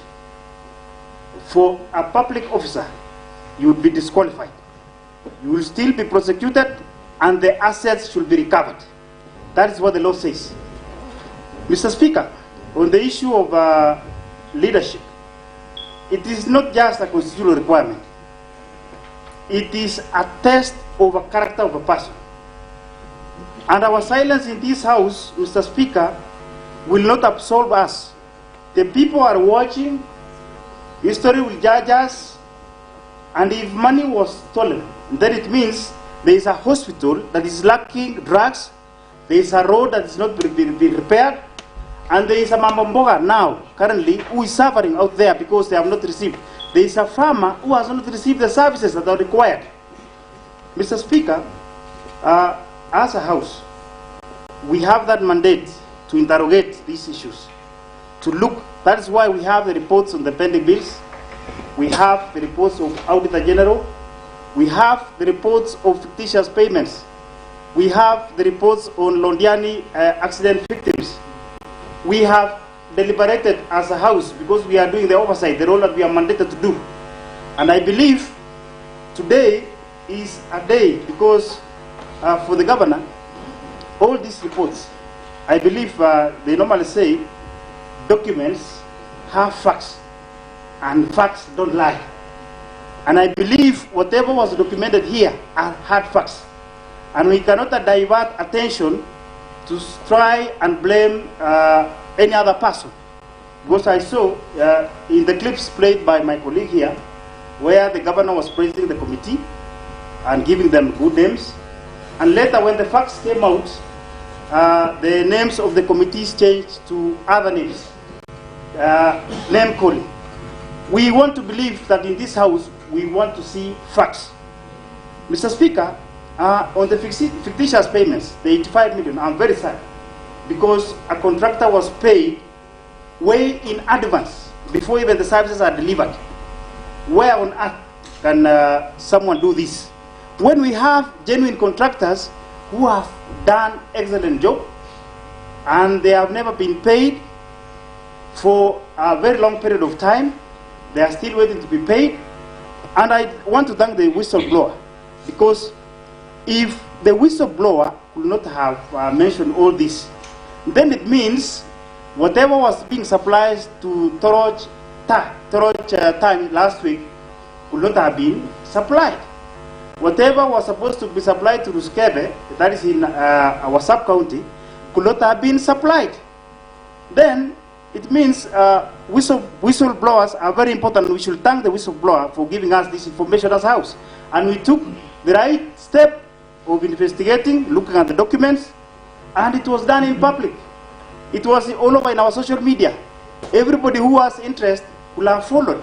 And even the public told me, some of the members of the public told me, before the fictitious payments were being done, already the public had a report on their own, and they could be able to analyze the report. So it means, Mr. Speaker, these issues of gross misconduct, gross violation of the Constitution, is a test of our leadership. And today, Governor, before us, you see, I was elected by the people of Londiani, and I know my mandate is to do the oversight and representation. That doesn't affect the friendship, maybe between the governor and the MCA. But we have to put you in check and balance. And it is our role. It is not anything to do with politics. It is not anything to do with personal differences. But I'm doing my mandate as the area member of County Assembly from Londiani. And I'm representing that Mambomboga, or that person who queued before to elect us. Honorable members, it is not that we are the best in leadership. There are others who are supposed to be elected, but people trusted us. They've given us trust to elect us to represent them, and that is the mandate that I'm going to discharge. Honorable Governor, Your Excellency, the issues mentioned, I'll leave alone the issue of all those stories. Let's pick one point of the housing in Kericho, where a contractor, when there was a whistleblower was done, a contractor rushed at night. If it was not for the members of the public, then the contractor could have rushed there to do some job, so that it can appear that work was going on. Yet there was nothing going on. Money already was paid long way ago.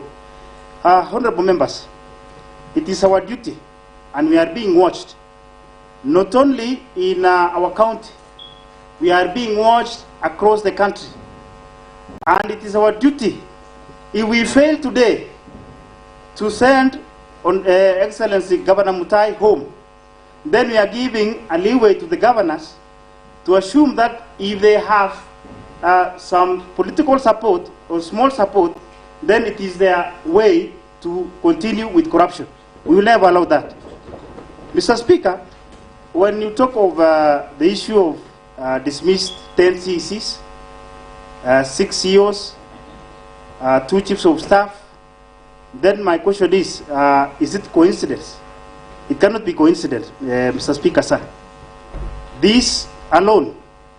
And I want to actually speak to the governor that when there are rats in your store, and the rats are raiding your maize that you have harvested for your children, You don't call people to come and burn the store, plus the maize and the rats. You kill the rat, and you remain with the store and the maize. Mr. Speaker, you see, there are doctrines. There is a doctrine of leadership, where a leader, if you are the head of or in authority, you are held liable for whatever your staff are doing. That is doctrine of leadership. If I'm a manager and there is a supervisor who has done repeatedly some issues, for example, stealing, then it means I'm the problem.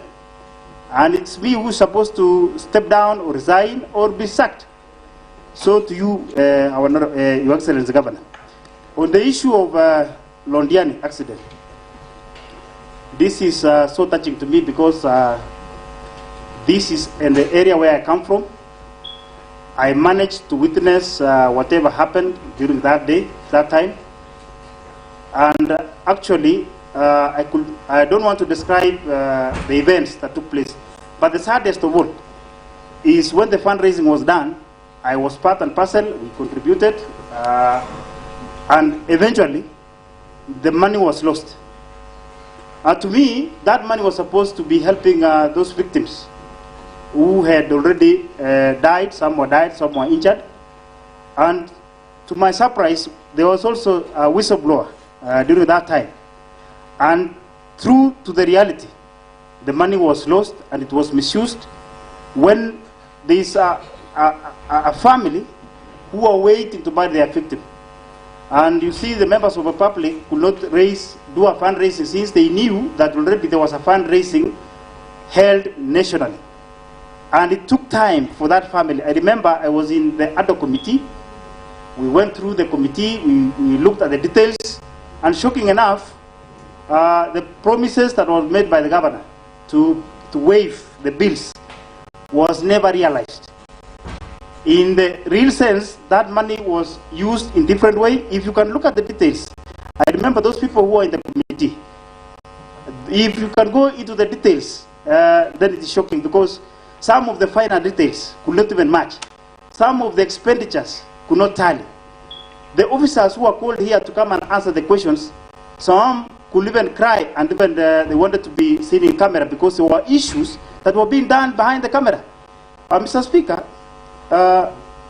in this house, as the assembly, we must act.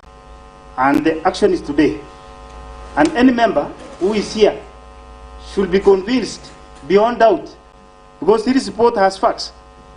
Mr. Speaker, the issue of Kazimani, I remember in May 2024, there were some 5 companies that were mentioned adversely in Kazimani program. I'm a member of Lands Committee. As a committee member, we looked at the reports, and truly, you could find that there are so many irregularities that happen in this program, the Kazimani programs. Some of the people who are recruited were never even paid. Some of the companies were not pre-qualified. And currently, there is a report, a preliminary report from the EACC, which show that truly funds was used in an irregular manner, and the companies, 7 companies were actually involved in misappropriation of the funds. This is a loss of funds. Mr. Speaker, sir, we are called to serve the people. We are serving the Constitution and God.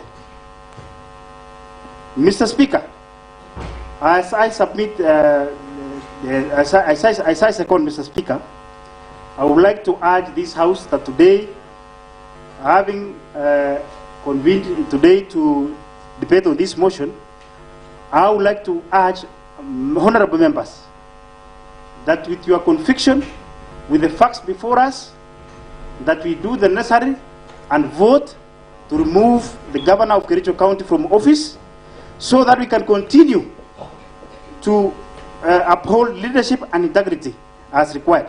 Mr. Speaker, I don't want to continue much, but I would like to say that I am standing with the people and I'm standing for justice. I second, Mr. Speaker. Thank you very much. All right, thank you, the Honorable Vincent Korir. Honorable members, now the motion have been moved and seconded. I now propose a question pursuant to the provisions of Standing Order number 65-1, which is, you will bear with me, I'll have to read the motion verbatim, but I'll be very fast.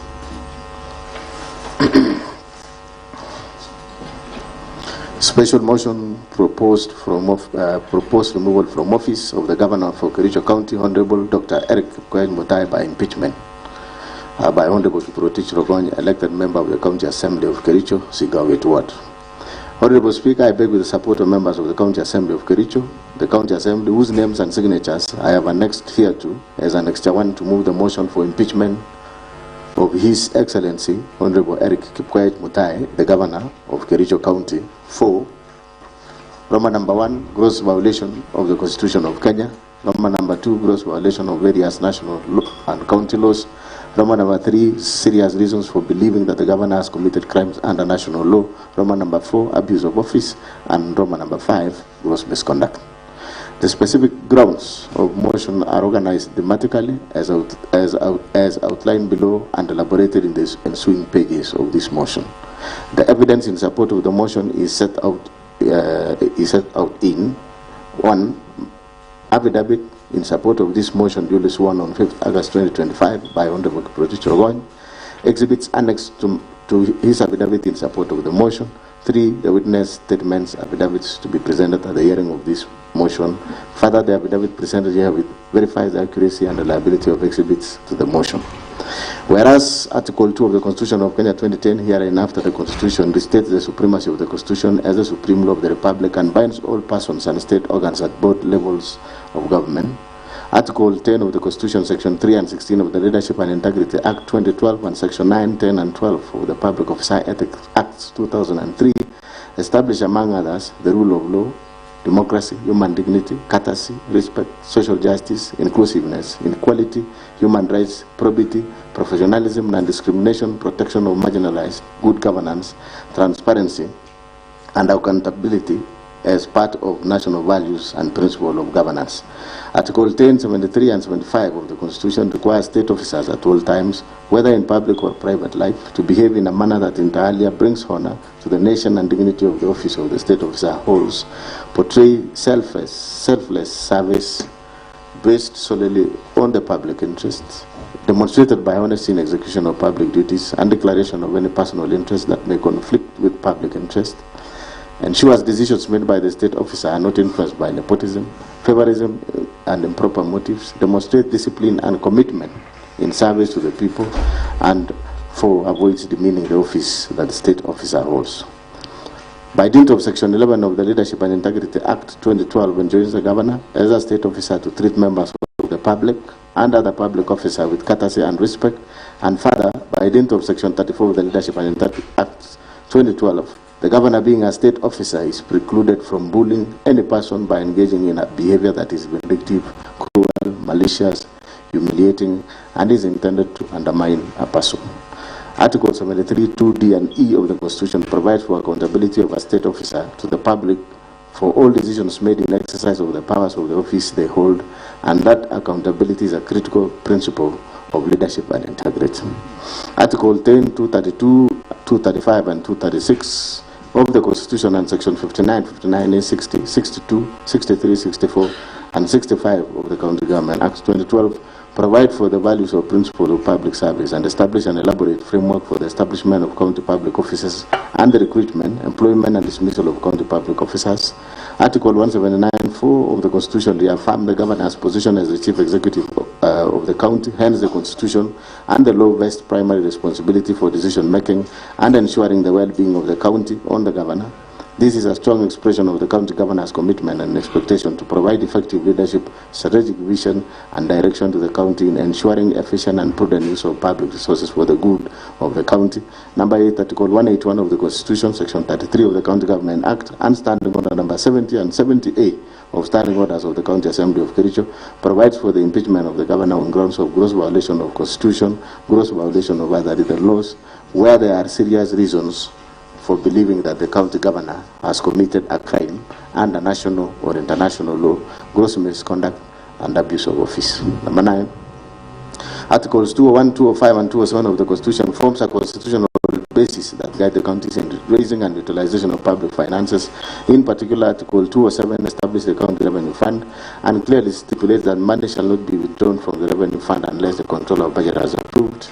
Number 10, Section 33 of the County Government Act obligates the governor to provide leadership in county governance, be accountable for the management and use of county resources, and to promote, amongst others, good governance and competitiveness of the county. Number 11, the governor has in various instances failed to take charge and rein on the rot, corruption, and unethical practices in the county.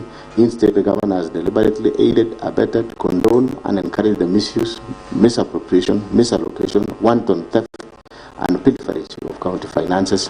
Number 12, the governor has in multiple occasions, directly and indirectly, engaged in acts and conduct which severally and collectively constitute gross violation of Constitution, gross violation of other written laws, gross misconduct, and abuse of office. By his acts and conduct, the governor has exposed the office of the governor, the assembly, and the people of Kericho to ridicule, embarrassment, shame, and disrepute. 14, the conduct of the governor has been scandalous and embarrassing to the high office of the county governor, an office held in public trust and whose authority to be exercised in a manner consistent with the purpose and objects of the Constitution. Honorable members, I remind you we are standing orders when the chair is on it, no movement. 15, the conduct of the governor has made it impossible for the county to be governed as it ought to be, comprise service delivery, and jeopardize the functions of both arms of county government of Kericho. It has therefore become untenable for the governor to continue being in office. 16, the governor has variously committed constitutional wrongs that subvert the structure of government and undermine the integrity of office and even the constitutional itself. The significant effects of the conduct, i.e. undermining the integrity of office, disregard of constitutional duties and oath of office, arrogation of power, and abuse of government process, has had an adverse impact on the running and administration of Kericho County government. And number 17, the governor has continued to stay in office, has and will continue to undermine effective service delivery to the detriment of the people of Kericho County, in whose trust the governor holds the office. The Assembly resolves to impeach the governor under Article 181 of the Constitution, Section 33 of the County Government Act, and Standing Order number 70 and 70A of the Kericho County Assembly Standing Orders on the following grounds. A, gross violation of the Constitution and other laws.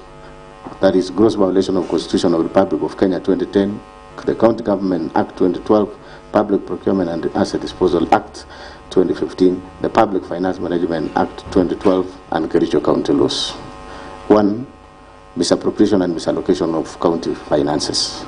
On various occasions since his election as a governor and subsequent assumption of office, the governor has engaged in various acts of gross violation of Article 10, 183, and 201 of the Constitution, Section 102 and 109 of the Public Finance Management Act, Cap 412A, and the provision of the Kericho County Rating Act number 5 of 2019 as follows.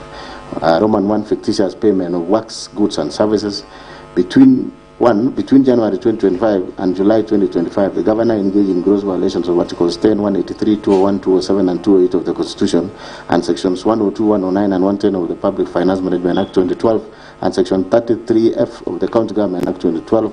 The governor aided, abetted, and or condoned the fictitious payment of goods, services, and works which were neither delivered nor done, occasioning the county loss of Kenya shillings 85,704,522.90 in A, services which were not rendered and or partially done, e.g. maintenance of 15 residential houses in Kericho and West Sub-County at a cost of 2,999,000. B, goods not delivered, including soya beans, maize jam, sunflower and seed cake, and cotton seed cake alleged to have been supplied for Kenya shillings 14,998,640. C, overpriced goods, including sodas, alleged to have been bought for about Kenya shillings 500 shillings per 300 millimeters bottle, and a bale of tissue paper alleged to have been bought for Kenya shillings 2,750 per bale of 10 tissue papers, and a hand towel priced at Kenya shillings 3,600. B, works, goods and services alleged to have been procured for Kenya shillings 5,172,715.60 from companies including Mango Products Limited, Ildama Construction and Supplies Limited, Brisa Construction and Supplies Limited, Prospera Ventures Limited, and IBM Pro Construction Limited without any supporting documents. And E, payment of contractors from the retention account for the works done more than 5 years ago, some of which companies had already been paid and therefore misappropriating county funds through double payments. 2, some of the goods, services and works were procured without following the procurement processes. No tender opening committees were formed contrary to Section 78 of the Public Procurement and Asset Disposal Act 2015, as read together with Regulation 25 of the Public Procurement and Asset Disposal Regulations 2020. Similarly, there were no professional opinions done to the accounting officers contrary to Section 84 of the Public Procurement and Asset Disposal Act of 2015. 3, there was deliberate circumvention of competitive tendering of the same goods, services and works by splitting of contracts to suit the request for quotation method, thus violating Section 54 of the Public Procurement and Asset Disposal Act 2015, as read together with Regulation 43 of Public Procurement and Asset Disposal Regulations 2020. 4, most of the goods, services and works were procured outside the approved budget as required under Section 44(2)(a) of the Public Procurement and Asset Disposal Act 2015. 5, the documents used by the departments were not clear and did not bear references to the procurement requirement, provision of dates, especially invoices, generated and signatures of respective officers. There was therefore blatant violation of the provision of Regulation 68 of the Public Procurement and Asset Disposal Regulation 2020. Number 6, no market survey was conducted as required under Regulation 43(4) of the Public Procurement and Asset Disposal Regulation 2020. The contractors therefore supplied goods with exorbitant prices, contrary to Section 54(2) of Public Procurement and Asset Disposal Act of 2015. 7, all the subject goods, services and works were paid for in advance, yet the county has accumulated pending bills over the last 3 years of Kenya shillings 1.1 billion, which have been verified and are yet to be paid from the time the governor assumed office. 8, the report of the ad hoc committee on alleged fictitious payments, tabled before the Assembly on 5th August 2025, made pertinent and damning findings and recommendations that point out to the deliberate failure to act, neglect of duty, and even conspiracy on the part of the governor, to wit: A, the documents shared with the ad hoc committee by the departmental heads called to testify were not accompanied by E-Team's invoice. This lends credence to the suspicion that the documents may have been prepared to cover up the theft after the whistle was blown. B, payments were made in advance before goods, services, and works were delivered or done, and as at the date of tabling of the report, some of the goods, services, and works remain undelivered to date. C, documents that were used to process payments bore the signatures that could not be authenticated. Subsequently, certain officers whose signatures appear in the said documents have denounced the documents. D, the gaps highlighted in the report point to serious governance concern and weak internal controls in Kericho County that the appointing authority, i.e. the governor, policymakers, accounting officers, and indeed all the officers entrusted to deliver services to the county have failed to do so as required by the law. E, there was an intention to defraud the county in violation of the Constitution 2010, Public Finance Management Act 2012, County Government Act 2012, Leadership and Integrity Act, the Powers and Privileges County Assemblies Act, the Public Procurement and Asset Disposal Act 2015. Under Article 179 of the Constitution and Section 33F of the County Government Act 2012, the governor has the overall responsibility of being accountable for the management and use of county resources. 10, it is a matter of public notoriety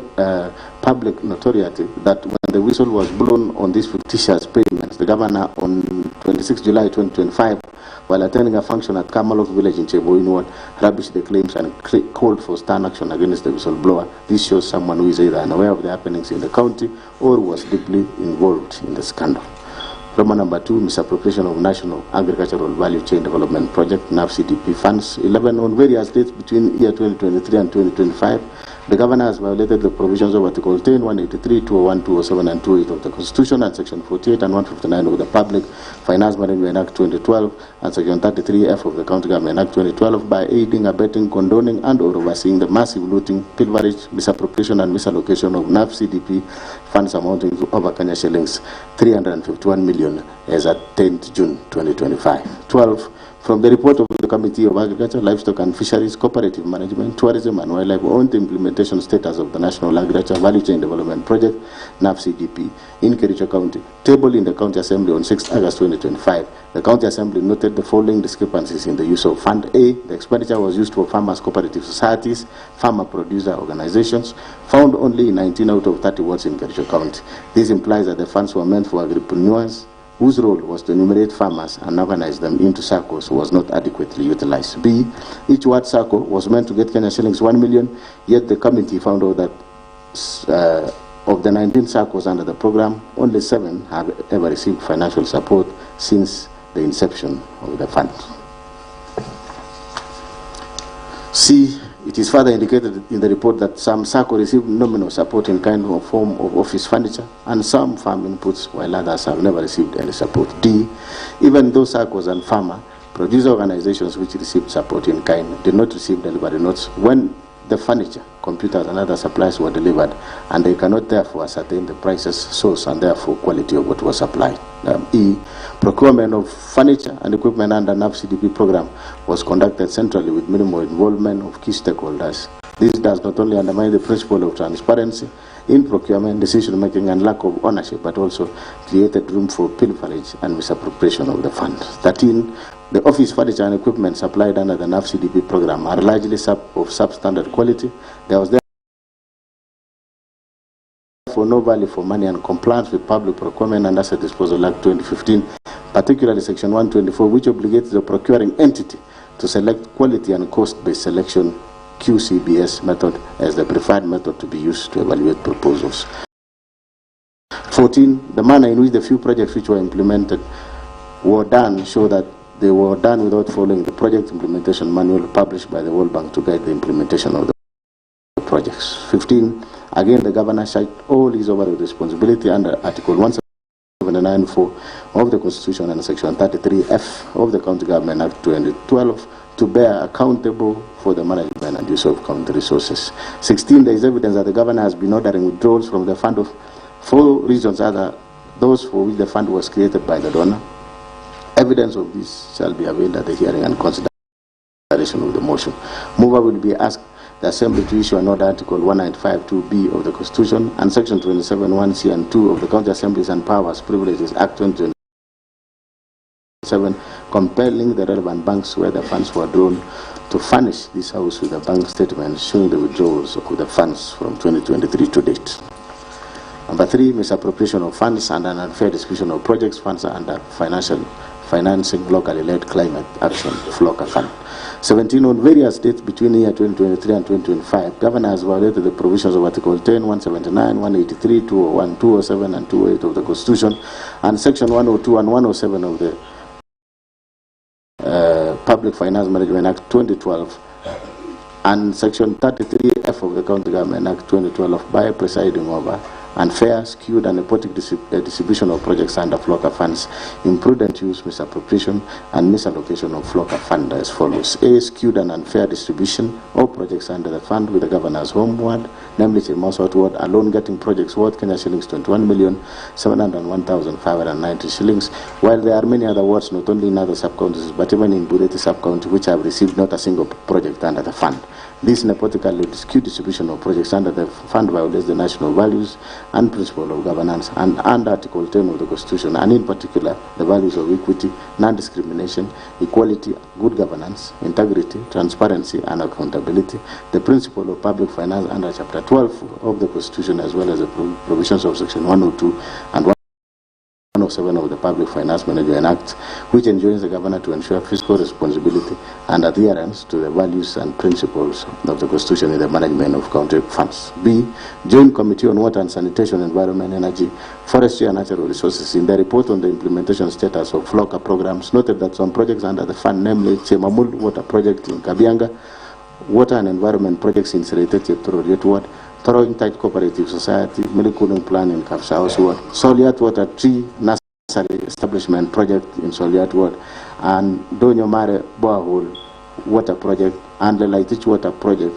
in Soliat Ward are marked as 100% complete, yet there are either defects in the works, incomplete and substandard works. 18, As a result of this unfair distribution of projects, words like Cheblanget, Litain, Chai, Kipchebor, Chilchila, and Kunyak did not get even a single project in all the categories under the fund, namely environment, agriculture, and water. Number 4, misappropriation of county funds under Equalizer Kazimani initiative. Number 19, on or about 14 February 2023, Governor engaged in gross violation of Articles 10, 183, 201, 207, and 208 of the Constitution, and Section 102, 109, and 110 of the Public Finance Management Act 2012 by launching a program dubbed Equalizer Kazimani initiative and drawing county funds towards the initiative without a legislation to anchor the initiative, public participation, prior approval of the county assembly and the control of budget, and prior approval of the budget and appropriation committee approval. 20. Under the fund, a total of Kenya shillings 39 million were paid without proper tendering, local service orders, and for the services which were not delivered. 21. County Assembly's report on the ad hoc committee on Kazimani pointed out various violations of the Constitution and the law in the rolling out of the implementation of the initiative. However, the governor deliberately disregarded the report and it has hitherto not been implemented.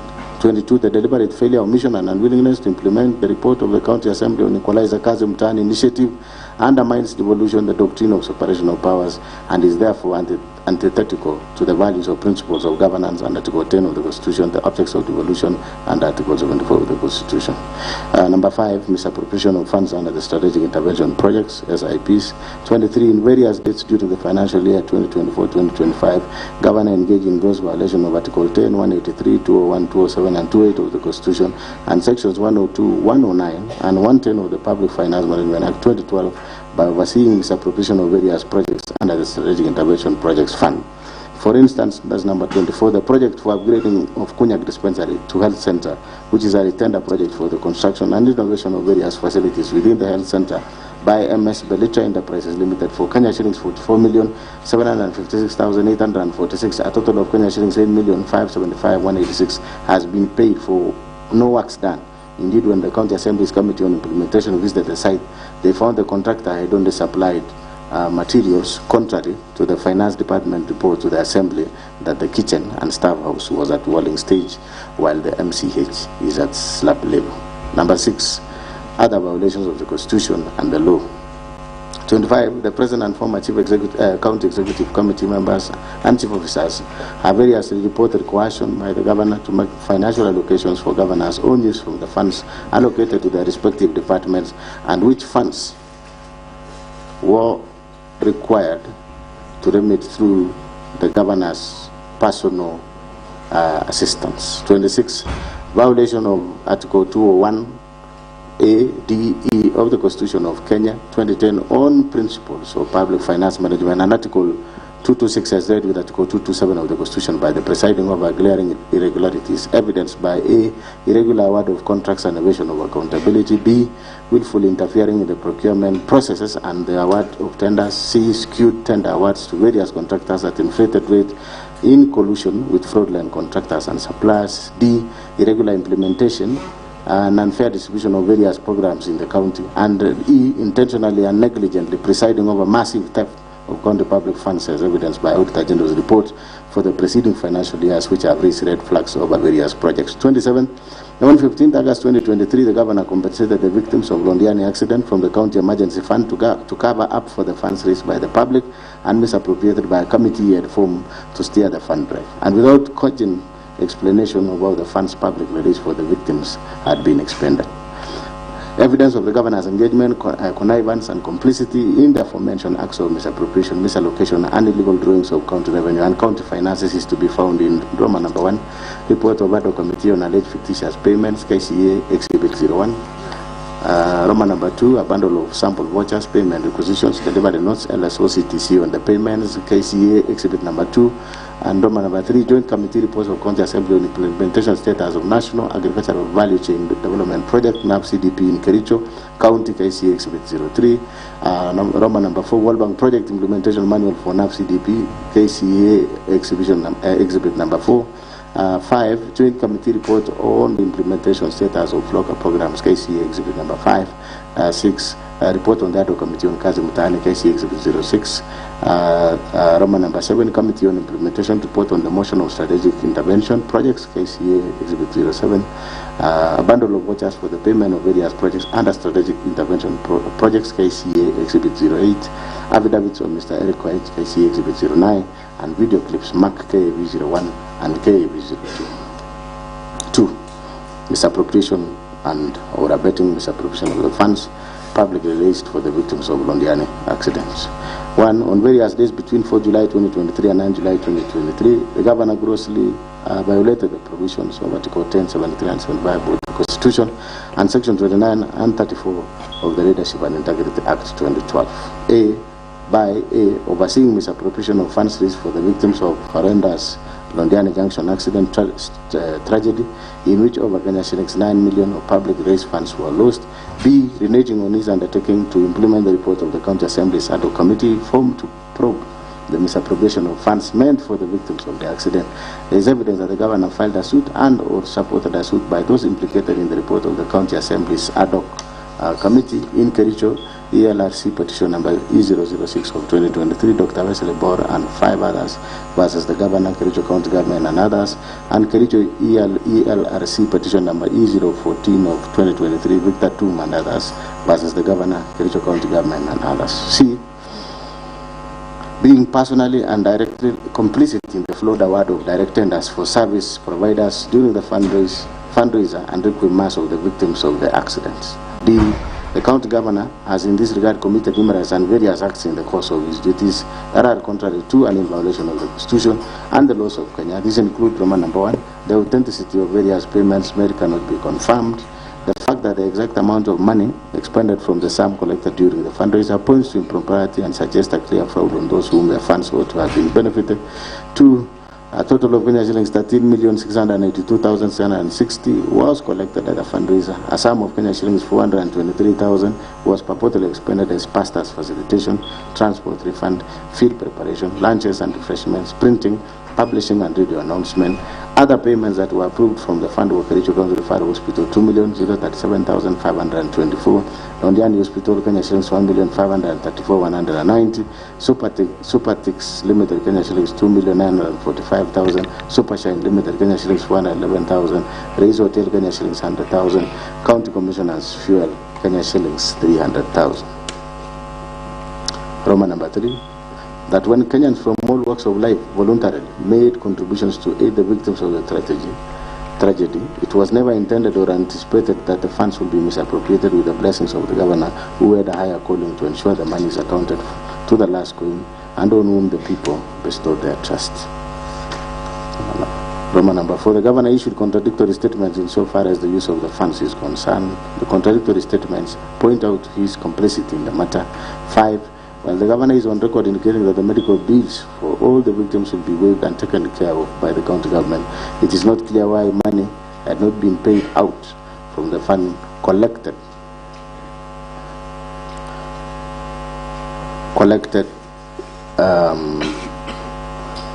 while the governor is on record indicating that the medical bills for all the victims will be waived and taken care of by county government, it is not clear why money had to be paid out from the fund collected to various public hospitals against the express and equivocal representations of the governor. Order, honorable members, that request, clerk, is in order. It is granted.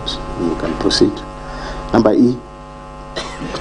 By his acts of omission and commission, the governor has grossly violated the provision of Article 75 of the Constitution, which demands that a state officer shall, whether in private or in public, behave in a manner that avoids conflict of interest between personal interest and public or official interest, or compromises public interest in favor of personal interest.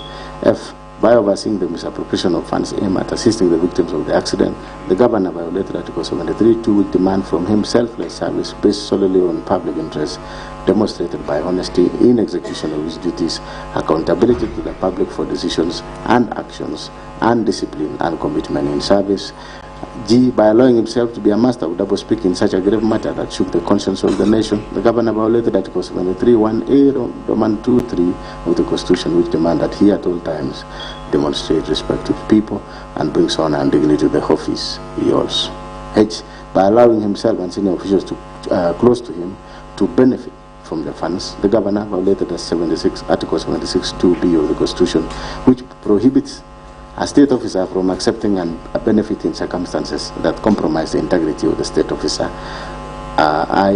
By failing to ensure the decision-making in executive office of the county governor are not influenced by corruption, nepotism, and other callous and improper motives, the governor has failed to exercise objectivity and impartiality, thus violating Article 73, 2B of the Constitution 2010.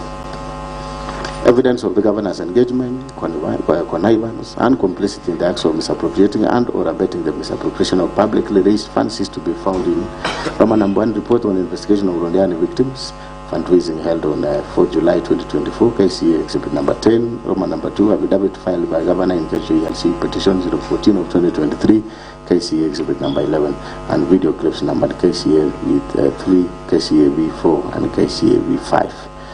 B, abuse of office. Roman number 1, illegal appointments and lawful dismissals and transfers and usurpation of the constitutional and statutory functions of the county public service. 1, the governor has variously engaged in gross misconduct and gross violation of Article 10, 73, 75, 232, 235, and 236 of the Constitution. Gross violation of Section 17 of the Public Officer Ethics, Section 55, 59A, 60, 62, 63, 64, and 65 of the County Government Act, Section 4 of the Public Procurement Appointments, County Assembly's Approval Act 2017, and variously abuses of his by A, skewed and competitive and nepotic appointments of the county employees of various cadres. For instance, Governor recently hired his own brother, one Victor Mutai, as a revenue clerk. Similarly, the governor's personal assistant's wife, one Chief Mercy, who was recently hired as a nurse on contract basis, was confirmed, yet there are a number of nursing staff who have been serving on contract for long without confirmation. B, illegally appointing one Mrs. Alice Bate, now judge of the High Court, as a county attorney when there was a substantive office holder, an act which the Employment and Labor Relations Court, Honorable Lady Justice Wasilwa, affirmed was irregular and procedural and unlawful in Sang versus Governor, Kericho County, and 2 others, petition E001 of 2023. In that case, the governor was found by the court to be in gross violation of Article 73 and 232 of the Constitution. His actions found to be illegal, unconstitutional, and ordered to pay cost of Kenya shillings 2 million and cost personally. The governor has therefore been already adjudged to be in gross violation of the law and all the Assembly and the Senate. C, causing the advertisement of the position of doctors, nurses, early childhood education, ECD teachers just to endear himself politically when he knew the county government did not have capacity to hire. The applicants were subsequently not shortlisted, nor the alleged vacancies filled up. D, illegally deploying health staff by the notice dated 22nd July 2024 without any justification, authority, and involvement of County Service Board, thus creating a crisis in the health sector. E, since his assumption of office, the governor has dismissed a total of 10 county executive committee members, 6 chief officers, 2 chiefs of staff, among other senior county staff, without any cause or reason, thus exposing the county to protracted litigation and the risk of huge compensation in damages. The governor has perpetuated this firing spree not for any reason but as a show of might, power, and authority, and that is where the abuse lies. Evidence of the governor's engagement in connivance and complicity in the foregoing acts of illegal appointments and lawful dismissals and transfers and usurpation of constitutional and statutory functions of county organs is to be found in Roman number 1, Judgment of Employment and Labor Relations Court in Kericho, case of Colin Sang versus Governor, Kericho County, and 2 others, petition E001 of 2023-2024, KEELRC, KCEA, Exhibit 12, number 12. Roman number 2, a bundle of notices from Governor dismissing CCs, CEOs, and other staff, KCA Exhibit number 13. Roman number 3, copies of bundles of sample of court documents filed in various cases, KCA Exhibit 14.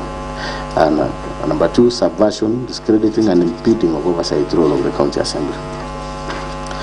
On 3rd September 2024, Governor engaged in gross misconduct and grossly violated provision of Article 10, 73, 75, 174, and 185 of the Constitution, and abused his office by writing the Speaker, purporting to direct the Speaker on inter alia the timelines the Speaker should give the chief officers who are summoned by the Assembly for questioning in exercise of the Assembly's oversight mandate. Evidence of the Governor's engagement, connivance, and complicity in the foregoing acts of subversion, discrediting and impeding of the oversight role of the County Assembly is to be found in Roman number 1, a letter by the Governor dated 20th August addressed to the Speaker, to the County Assembly of Kericho, KCA, exhibit number 15, and a letter from the Speaker to the Governor dated 3rd September 2024, KCA, exhibit number 16. C. Gross misconduct. Roman number 1, bullying, incitement, vilification of people and county staff. 1. On various occasions, the Governor has repeatedly engaged in gross misconduct and gross violation of the provision of Article 10, 73, and 75 of the Constitution and Section 29 and 34 of the Leadership and Integrity Act. By A, the Governor has been operating with impunity as though he is above the law. On the second day of being sworn into office, the Governor led a mob to invade a private land owned by one Mr. Joseph Kiblangat Kogo within Kericho town and tore down the fence. The Governor has since designated the subject land as an illegal dump site operated by the county government without the consent of the registered proprietor, National Environment Managing Authority NEMA approval, gazettement by the county designating the parcel as dump site, and in total disregard of a court order issued by Environment and Land Court in Kericho in ELC petition number E001 of 2022, Josiah Kiblangat Kogo versus County Government of Kericho. The Governor has also obstructed the enforcement of the orders by the police administration. The actions are illegal, contemptuous to the authority and dignity of the court and the rule of law, unethical, and demeaning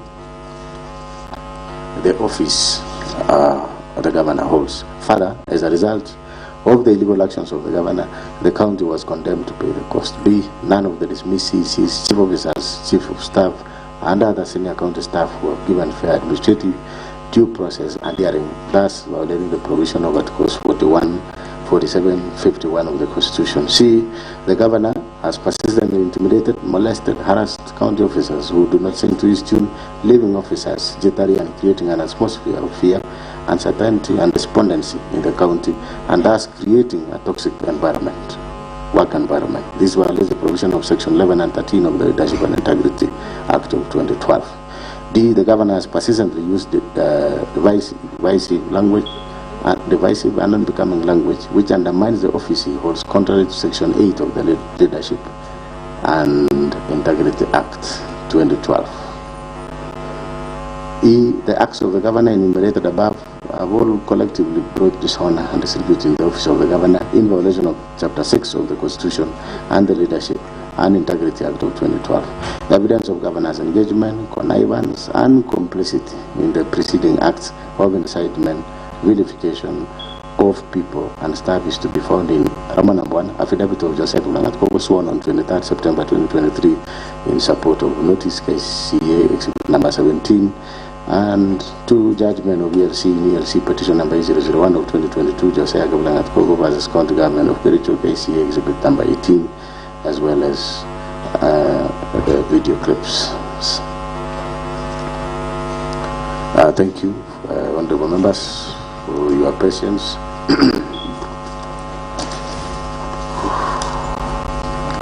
Honorable members, before we begin to debate, honorable members, before we begin to the debate on the motion that is now before this House, it is a fundamental principle in law that an accused person has the right to be heard and to face the accuser on the allegations before them. Indeed, this is the essence of Article 47 and 50 of our Constitution. To this end, I will now invite His Excellency the Governor of Kericho County, whether by himself or by counsel, to take the floor and make his submissions to the grounds and particulars of the motion before this Honorable Assembly for a period not exceeding 2 hours. We have 2 hours, but this is how we are going to use our 2 hours, Your Excellency and your team. 1.5 hours and now, and then I will open the floor for honorable members to contribute, and then I will give you 30 minutes to probably to respond to the issues that have been raised by the honorable members of this assembly. So, Honorable Governor, to please note that, so that as we can see, I don't know what is our time now. What is the time now?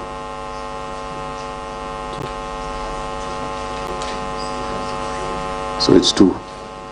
It's 1:50. So we have 1.5 hours for your submissions. Should you use 1.5 hours, that is okay. Should you use less minutes, that will be better for some of us, because I'm even told the governor and myself had requested that we take a cup of tea because we have really sat here from morning. But nevertheless, we will give you 1.5 hours and then 30 minutes at the end to make it 2 hours as per our standing orders. So you will take to the floor and make his submissions of the grounds and particulars of the motion before this Honorable Assembly for a period not exceeding 2 hours. The 2 hours shall be split into 2. First shall be 1.5 hours after I've proposed, and the last 30 minutes before the mover of the motion is called upon to reply. Honorable members, please note that His Excellency the Governor submitted his response yesterday, the 14th August 2025 at 8:50 a.m. The said response was delivered by David Kirui, the Acting Principal Administration Officer. Upon perusal of the response, the Office of the Clerk noted some pages were unclear, missing, and communicated the same to the said officer. The missing and clear pages 29, 30, 31, 32, 52, 56, 57, 71, 72, 80, 81, 83, 128, 143, 166, 167, 168, 172, 173, 206, 211, 212, 213, 216, 235, 236, 260, 265, and 311. Only page 29 and 30 was submitted through the office email address. The Office of the Clerk has made several requests to have clear copies of the pages to no avail. I don't know what is the current position. Clerk, are the pages, do you have all these pages now? Not yet. His Excellency the Governor, you have there is a challenge there for the missing and unclear pages, and I think your team had been notified. I want to note that Katwa, maybe you will speak about it when you will be presenting. And now, honorable members, this is the high time we will allow the Governor to make his submissions for a period not exceeding 1.5 hours. This time includes time allocated to his counsels on record. If more than one counsel on record, the counsels will share this time. I hope that is in order.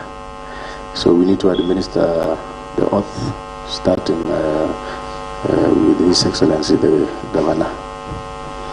And then I don't know the lead counsel, whether every counsel will be speaking.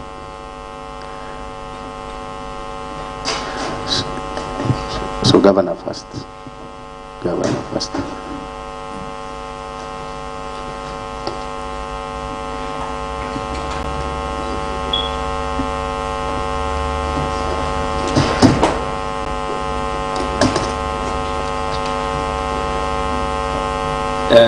Good afternoon, Mr. Speaker, His Excellency the Governor. Order, just a bit. Order.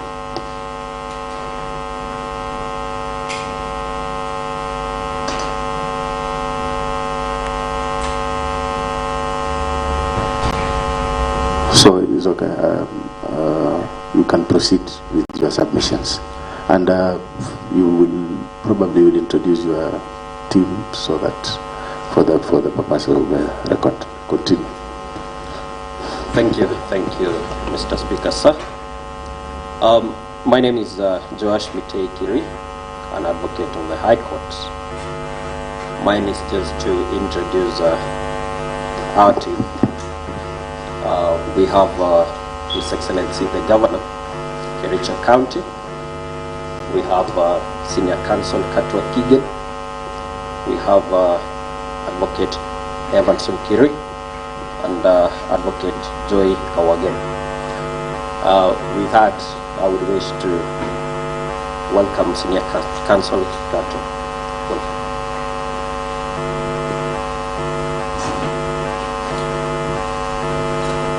Good afternoon, Mr. Speaker, sir, and the Honorable MCs. MCs. Good afternoon, Kat Wakigan. My apologies. Sorry, I don't have a copy here with me. I guess it's because of the challenges that we had. So can I get a copy? Because I'll be following it keenly. Copy of your responses. There was submission that you had submitted that you had received. Could I proceed meantime?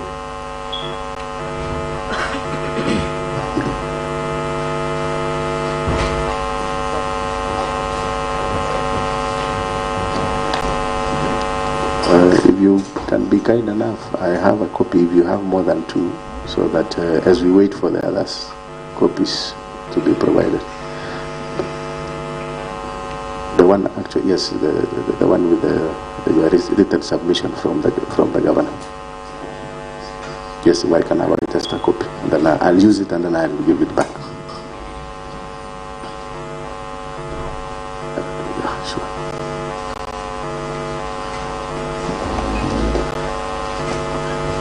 All right, sorry, thank you. We can proceed, Kato. Thank you, Mr. Speaker, sir, and I trust you will give me a discount of the minutes you spent doing that. Yeah, sure.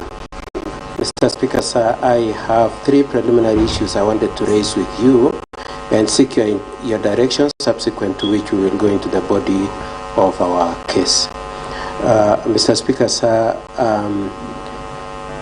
the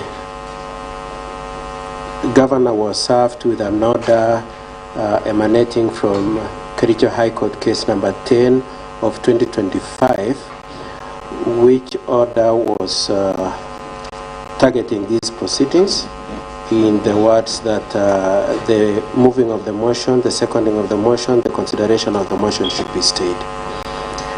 The governor was not the mover of that suit. He is an interested party and the order has just been served on him. We would like to know what your directions are, whether notwithstanding the issuance of those orders, we are to proceed. We are prepared to proceed, Mr. Speaker, sir, if we must. We just want to have raised the point that the orders exist and that you give us directions if you would like us to proceed. That notwithstanding, and the aspect or the point that we are proceeding under protest in the face of the orders be unanswered. That's the first direction I very kindly request for your directions on. The second one, Mr. Speaker, sir, is the contents. The motion as moved by my friend Mr. Rogoin at page 6 of the motion says this, Mr. Speaker, sir. The Assembly resolves to impeach the governor under Article 181 of the Constitution, Section 33 of the County Government Act, and Standing Order number 70 and 70A. I place a premium on the use of the provisions of Standing Order number 70A. Mr. Speaker, sir, that Standing Order number 70A is to the effect that subsection 1, a motion by a member of the a motion by any member for the removal of a county governor by impeachment may be reintroduced in the county assembly on the expiry of 90 days from the date of a vote by the Senate. Subsection 2. Despite paragraph 1, a motion for removal of the county governor by impeachment may be reintroduced in the county assembly on other grounds other than the initial grounds that were highlighted in the previous impeachment proceedings. And my emphasis is in the subsection 2, Mr. Speaker, sir.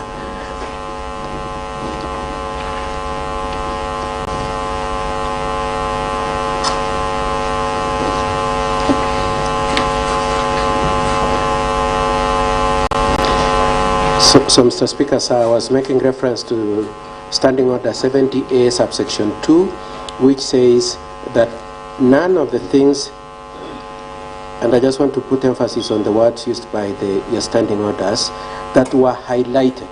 It's not a question of whether they were determined, whether they were considered. It's just grounds that were highlighted in the previous impeachment. Mr. Speaker, sir, half or slightly more than half of the issues moved by Honorable Rogoin in terms of both the subject matter and the annexures in support, were issues that were dealt with by this Assembly in the impeachment proceedings of September 2024. They are namely Kazimani initiative, exactly the same contentions, exactly the same annexures. The other one is the issue of Londiani accident, the same issues, the same annexures. The other issue is the issue of the staff, the alleged unlawful dismissals, transfers, and related issues. And the same affidavit is being used in these proceedings in support of that. And lastly is the issue of the alleged subversion of the county assembly. Those 5 issues, Mr. Speaker, sir, were directly an issue in the previous impeachment proceedings, were directly grounds that were highlighted in previous impeachment proceedings. And Mr. Speaker, sir, I would like your directions on whether you are calling on us, notwithstanding the provisions of that standing order, to have to respond to that, or we should assume that being faithful to the standing orders, you do not require of us to have to respond to that. The last issue I seek your directions on, Mr. Speaker, sir, is that your standing order number 96 requires that you should not engage in discussions of matters that are sub judice, being that they are matters that are in court. Particularly standing order number 96(1) and 96(2), which are to the effect that, subject to paragraph 5, no member shall refer to any particular matter which is sub judice or which by the operation of any written law is secret. So we are not talking about it being secret, we are limited to the issue of being sub judice. Then paragraph 2, a matter shall be considered to be sub judice when it refers to an active criminal or civil proceedings in court. Mr. Speaker, sir, when Mr. Ogonyo was moving the motion, at a certain point he very explicitly said, yeah, these cases are in court. And I have particular reference to the contents of the motion, page 16, page 19, page 20, page 21, and page 22, which not only includes the cases but also refers to court documents. And so, Mr. Speaker, sir, I would like to know whether, notwithstanding the provisions of standing order number 96, you are requiring us to discuss the issues that are in court. With that, Mr. Speaker, sir, just so that it's clear, I will request the Honorable Governor say something, then I will go into our defense. All right. Thank you, Mr. Speaker, sir. Thank you so much, Katwa. The Honorable Governor, you say something before I... Mr. Speaker, sir, we were requesting for your directions before Mr. Governor. Yes. Okay, order. Kindly. All right. Yes, thank you. Thank you, Katwa. The leader of majority, yes, point of order. Yes.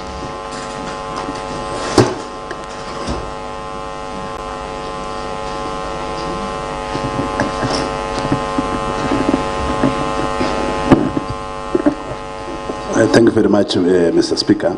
I'm rising on the same standing order number 96, Mr. Speaker.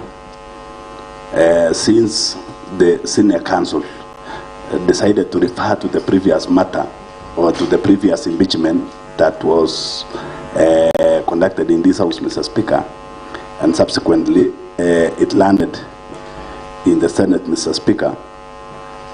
Number one, Mr. Speaker, I remember the senior counsel, Honorable Katwa Kigen, that time, Mr. Speaker, filed a preliminary objection, and through the ruling of the Speaker, Honorable Kingi, Speaker of the Senate of Kenya, Mr. Speaker, on the issues of court injunctions, Mr. Speaker, I'm aware that indeed we were sent back to this House, Mr. Speaker, or the motion was unable to be discussed in the floor of the House, Mr. Speaker, because of, one, the preliminary objections that Mr. Katwa Gigen, the senior counsel, had filed with the Senate, Mr. Speaker.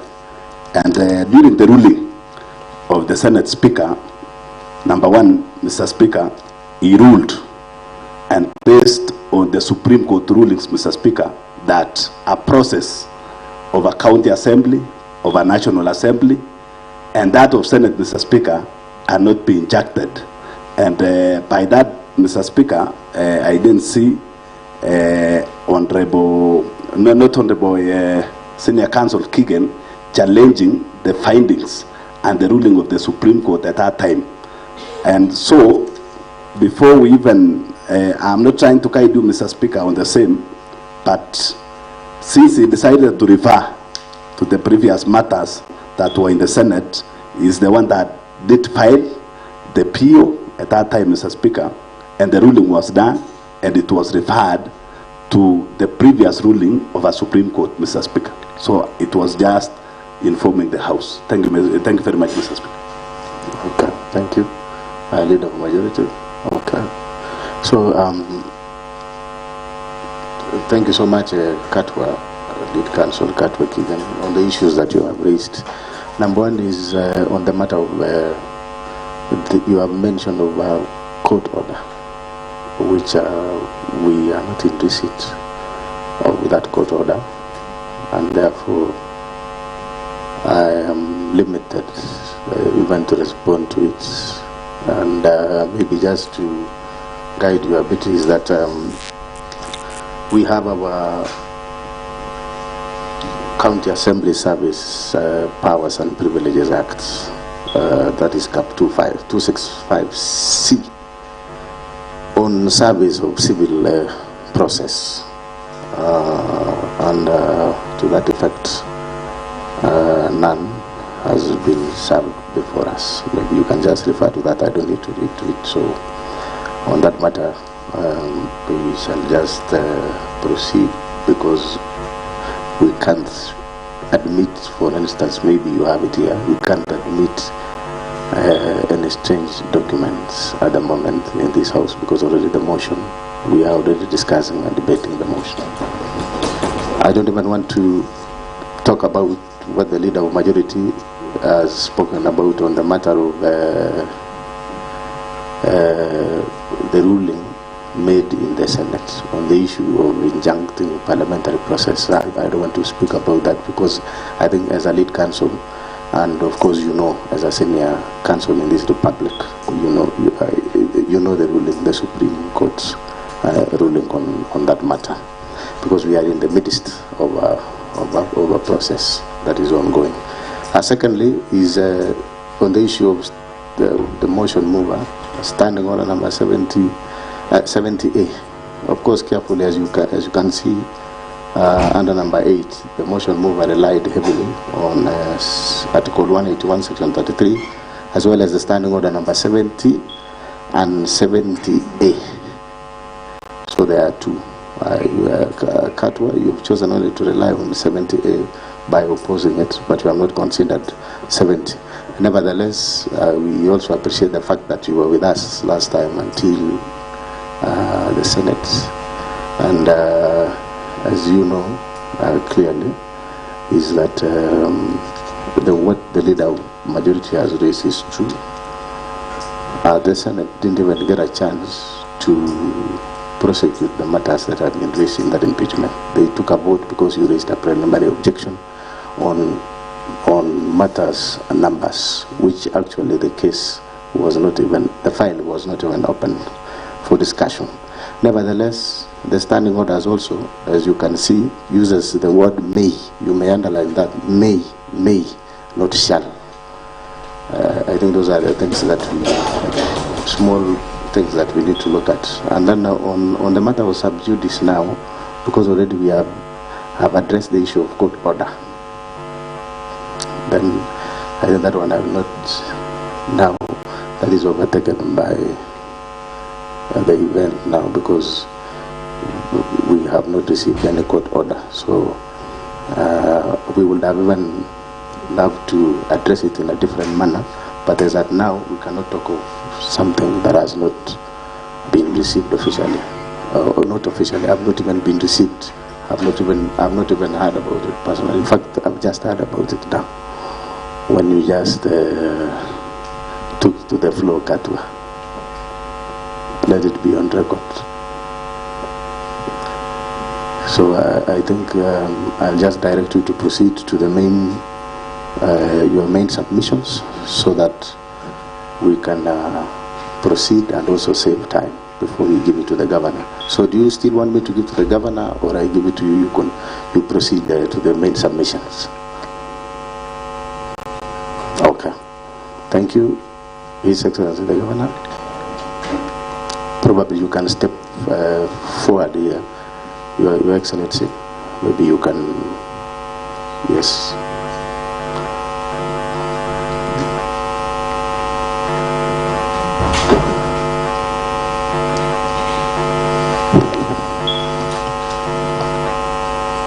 Thank you so much. Mr. Speaker, sir, and the honorable members of the Assembly. Sorry, Your Excellency, order. We'll be informed that you need to take an oath. So please, sorry for that. Well, yes, Speaker. I was waiting for that. Sorry. Okay. Clerk, can you administer the oath?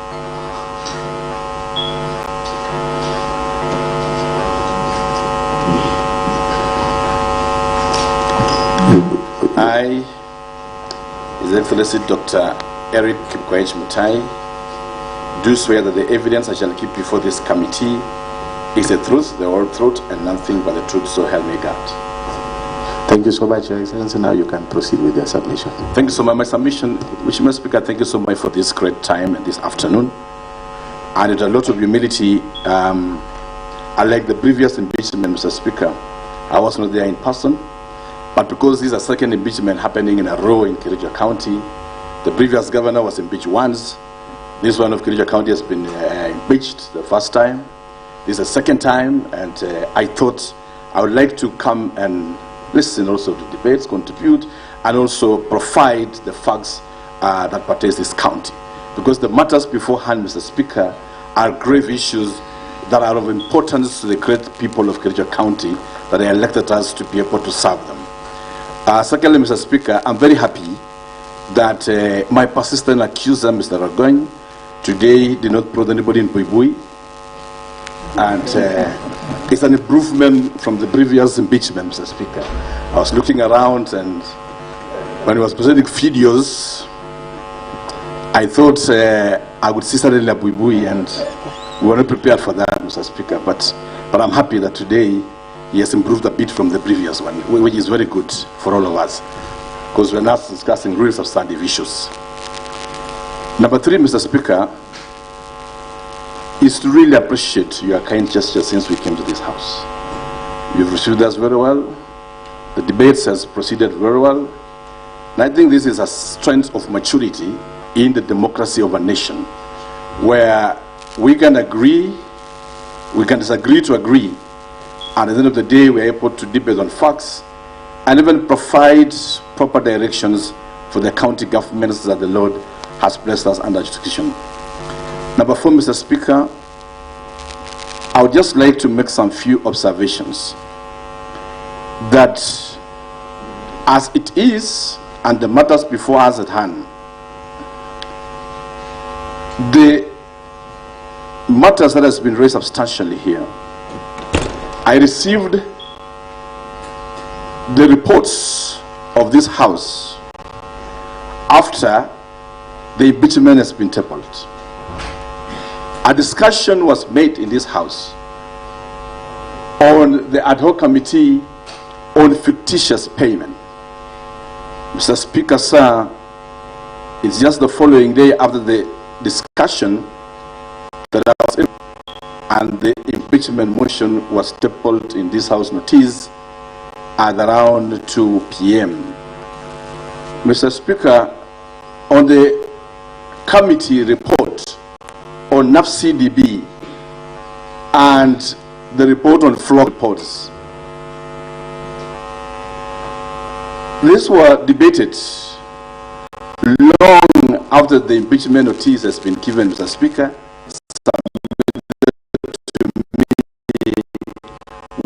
after the notice of impeachment has been done, Mr. Speaker. In all human possibility, I had not even had a chance to go through the reports, Mr. Speaker. But when I was waiting for the reports to work on it, already an impeachment motion has been tabled in this great house. I say this, Mr. Speaker, not because we don't want to adduce to the fact, but just to let the people of Kericho understand that when we will get to a point of saying that the governor had not acted in the report, it is good to know that these reports came way even after the impeachment notice has been done, and this was substantially is forming part of the grounds of the impeachment that has been made, Mr. Speaker. It is only fair in natural justice to be able to provide, like these reports would have come to me in good time, read the report, interpret it, and then come out to the public to indicate or write to this honorable assembly on the steps that the governor intends to do based on the reports. I've looked in the reports. It has given me days of around 28 days to be able to implement, Mr. Speaker. But the impeachment came even before the half day began, Mr. Speaker. Thirdly, Mr. Speaker, I am committed to this great assembly and the great members here and the people of Kericho to go, or having gone through the report, to do the following. Number one, to be able to act on the same report in totality within the stipulated framework that was given by this House. That is and still remains my commitment towards the given report. Mr. Speaker, to demonstrate our commitment in settling these matters, funds embezzlement is not a political question. It is criminal questions in nature. I have indicated times and above that corruption is what has taken Africa back and is what has destroyed nations.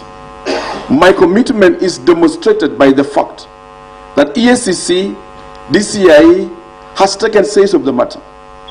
As a county government, we have already submitted the documents to EACC and the DCI, who have been sent to come and prosecute this matter within also the relevant structures which portrays what this great assembly has done. Our commitment is to fully implement, cooperate with the agencies to ensure that the same is done and justice is served by the people, is served and given to the people of Kericho. Mr. Speaker, matters have been raised on the inconsistencies of the governor on this matter. One such matter is my speech at Cheborigei, whom it says I glorify the committee which I held at very high esteem, and also seems to be providing the same direction.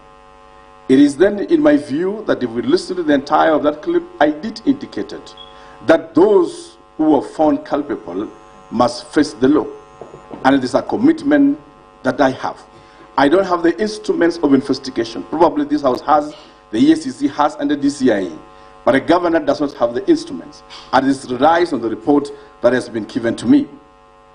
Mr. Speaker, I also rose because my lead counsel will use the smallest time we have, and we promise, Speaker, we will not even take 1.5 minutes, Mr. Speaker, because I really need the tea. It's been 1 week of agony and pressure, and we will really take the tea, Mr. Speaker. And I know when you had bet, and my good friends will take the floor here, some of the things they will say here may force pressure to go up a bit, Mr. Speaker, and I would like to safely hide me in your office, Mr. Speaker. Secondly, Mr. Speaker,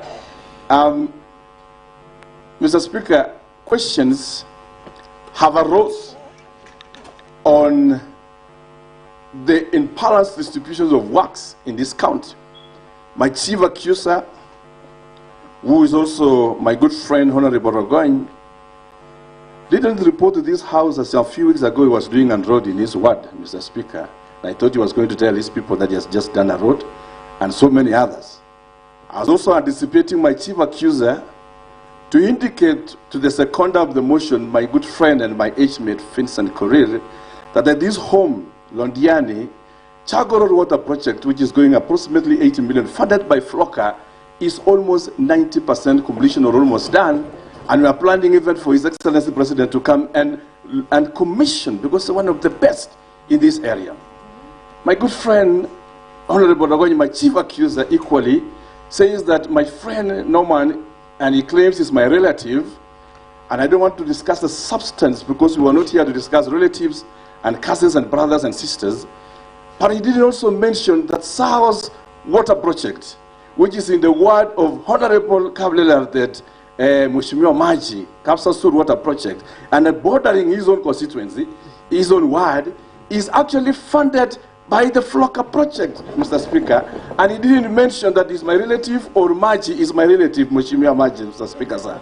But he was very quick to say that Norman is my relative and therefore water project is being done in his ward. But the same Kapsa Sur Water Project which is being done in his own ward was not very kind enough to say that this water project is going to share is done. Those are the few things I want to raise. Mr. Speaker, the honorable member, and they say that Mheshimiwa Dominic of Kabianga is my friend.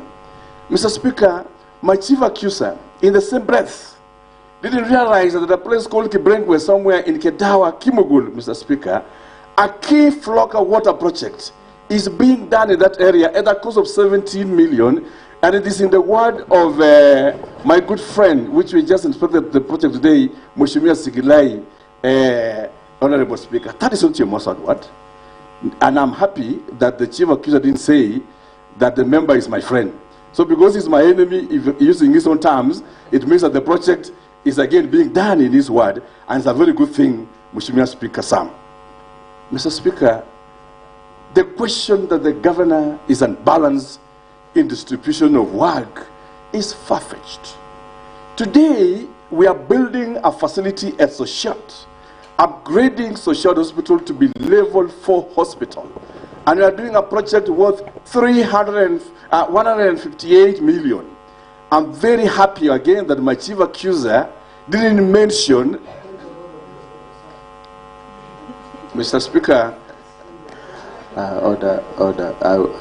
I will, because of the matter, I want us to allow His Excellency the Governor to make his submissions. And then, thank you for. And then at some point in time, when Katwa will be and his team, I will allow the point. So the Honorable Ragonyi, Mr. Speaker, the Honorable Ragonyi, the motion mover, and which Mheshimiwa Paul Chichiri is assisting. Order on the members. Perhaps you know the governor is the first time he's standing. Thank you for your grace, Mr. Speaker. So I think they want you to refer to Honorable Ragonyi as the motion mover. Thank you for your grace, Mr. Speaker. I refrain from that and apologize. Okay. And Mr. Speaker, Honorable Ragonyi didn't indicate, the motion mover didn't indicate that in Honorable Shelley's place we are building a facility. But he did also indicate that he's my friend, but we are doing a facility there today, Mr. Speaker, sir. What I'm trying to build on, in fact, the Mheshimiwa Honorable Tiriot Beth of Ainamoi, the other day through Flocker project, we were giving out daily course with him. And Ainamoi is not your Mossad word. And the motion mover correctly did indicate that we are doing something. So the accusation of the governor that he has not balanced the word, I want to believe in the history of devolution, this is the time that we are speaking live to many of the wards across this county. Mr. Speaker, because I don't want to dwell with much, because I know that and you'll forgive me because I don't know the practices of this house, and lucky for me, I've not been an MC or a member of parliament, just been in the executive. I would also just like to mention a few things, and this is for the clarity of the county. When we mention that the governor has sacked CECs and CEOs, we need to have facts. The governor has no powers to even sack a single CEO in the first place. The process of sacking a CEO is either through resigning or through disciplinary process in the Public Service Board. Those powers, and you have been in the executive yourself, Mr. Speaker, thank God, rest with the institutional bodies that are independent. In Kericho County, I would like to see a letter today being tabled that indicate the governor signing that I have sacked this CEO on this date and this date, Mr. Speaker, sir, because the rest remains just wishful thinking. As the CECs, Mr. Speaker, the internal processes as the appointing authority lies within the executive, the appointing authority. We were at Naivasha, there were discussions with the joint cabinet, there were demonstrations of performance across the county, and in the process, the appointing authority in his wisdom and the powers bestowed by the great people of the county, because CCs are representatives of the governor at that level, was able to make some directions on the same. Mr. Speaker, I want to say this. If the governor is going to be impeached for having sacked CCs or changed CEOs, this great house that we are today, Mr. Speaker, have also had 3 majority leaders in a short span of time. There was Honorable Vincent, who I sent to Egypt to tour the pyramids. He came back, his seat was Muteja. Mr. Speaker, in the same breath, my good friend and my compatriots, my good friend Paul Chichi Tarimbo, holding briefly for him, before Kashagwa decided to make the current majority leader the leader of this house, Mr. Speaker, who is supposed to be impeached in this matter, because what is good for the goose must be good for the gander. Mr. Speaker, the great house we are today, and I'm proud to be here, have had different committees at different levels, at different transition, different chairs of committees in the places. The governor has never challenged or anybody, because the powers of the house cannot be challenged by anybody. It is rested on you, Mr. Speaker, sir, and the Constitution vests powers on you and the members. The latest of those casualties is my good friend, Honorable Kimarus, Mr. Speaker, who was a chair for Rose the other day, but now is home. But who is going to be impeached now on all these things? So what I'm trying to say is that... Okay, for the purpose of record, because we are unanswered, I guess you must have been referring to Honorable Gilbert Ngetich. All right, Mr. Speaker. Just like I said, Mr. Speaker, you be graceful to me because I'm in this house today. So what I'm just saying is that institutions have their strengths, institutions have their powers that cannot be challenged by anybody.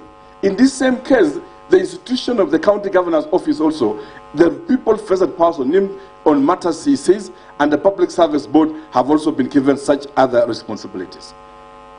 Mr. Speaker, sir, I saw something interesting in this motion.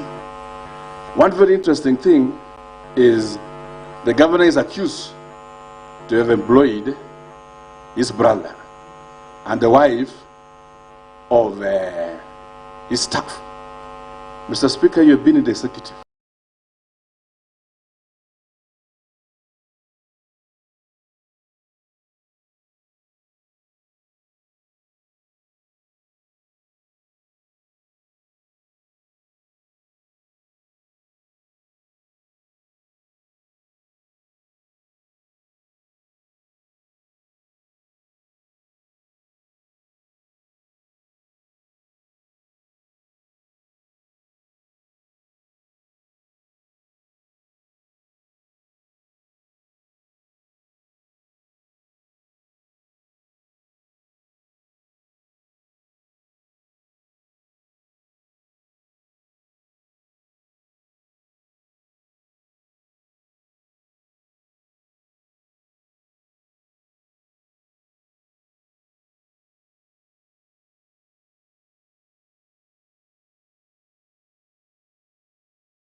The governor have no absolute role in the employment and recruitment and promotions of the staff of the county.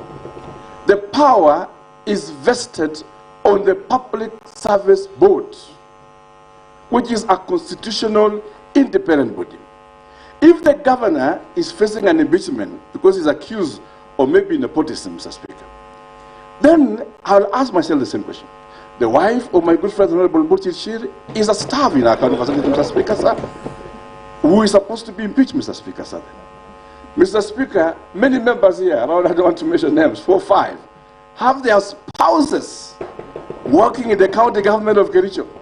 I have even confirmed them because they are noble citizens of this country who have gone to school and they deserve employment, Mr. Speaker, sir.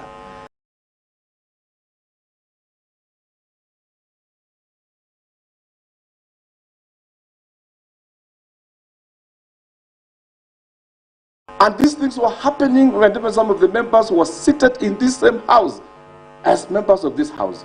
Mr. Speaker, when I came as a governor, we confirmed them, and we are working with them because they deserve jobs in this country. But Mr. Speaker, on the matter of whether the governor has employed anybody, the question rests with the Public Service Board of Kericho County, which is an independent body. In the same way, Mr. Speaker, we can't challenge that so-and-so has a relative working here, just in the same way in this assembly, that is the County Service Board. And in the County Service Board, Kenyans and people of Kericho come and apply a job. In one way or the other, there can be a coincidence that they can be relative of so-and-so.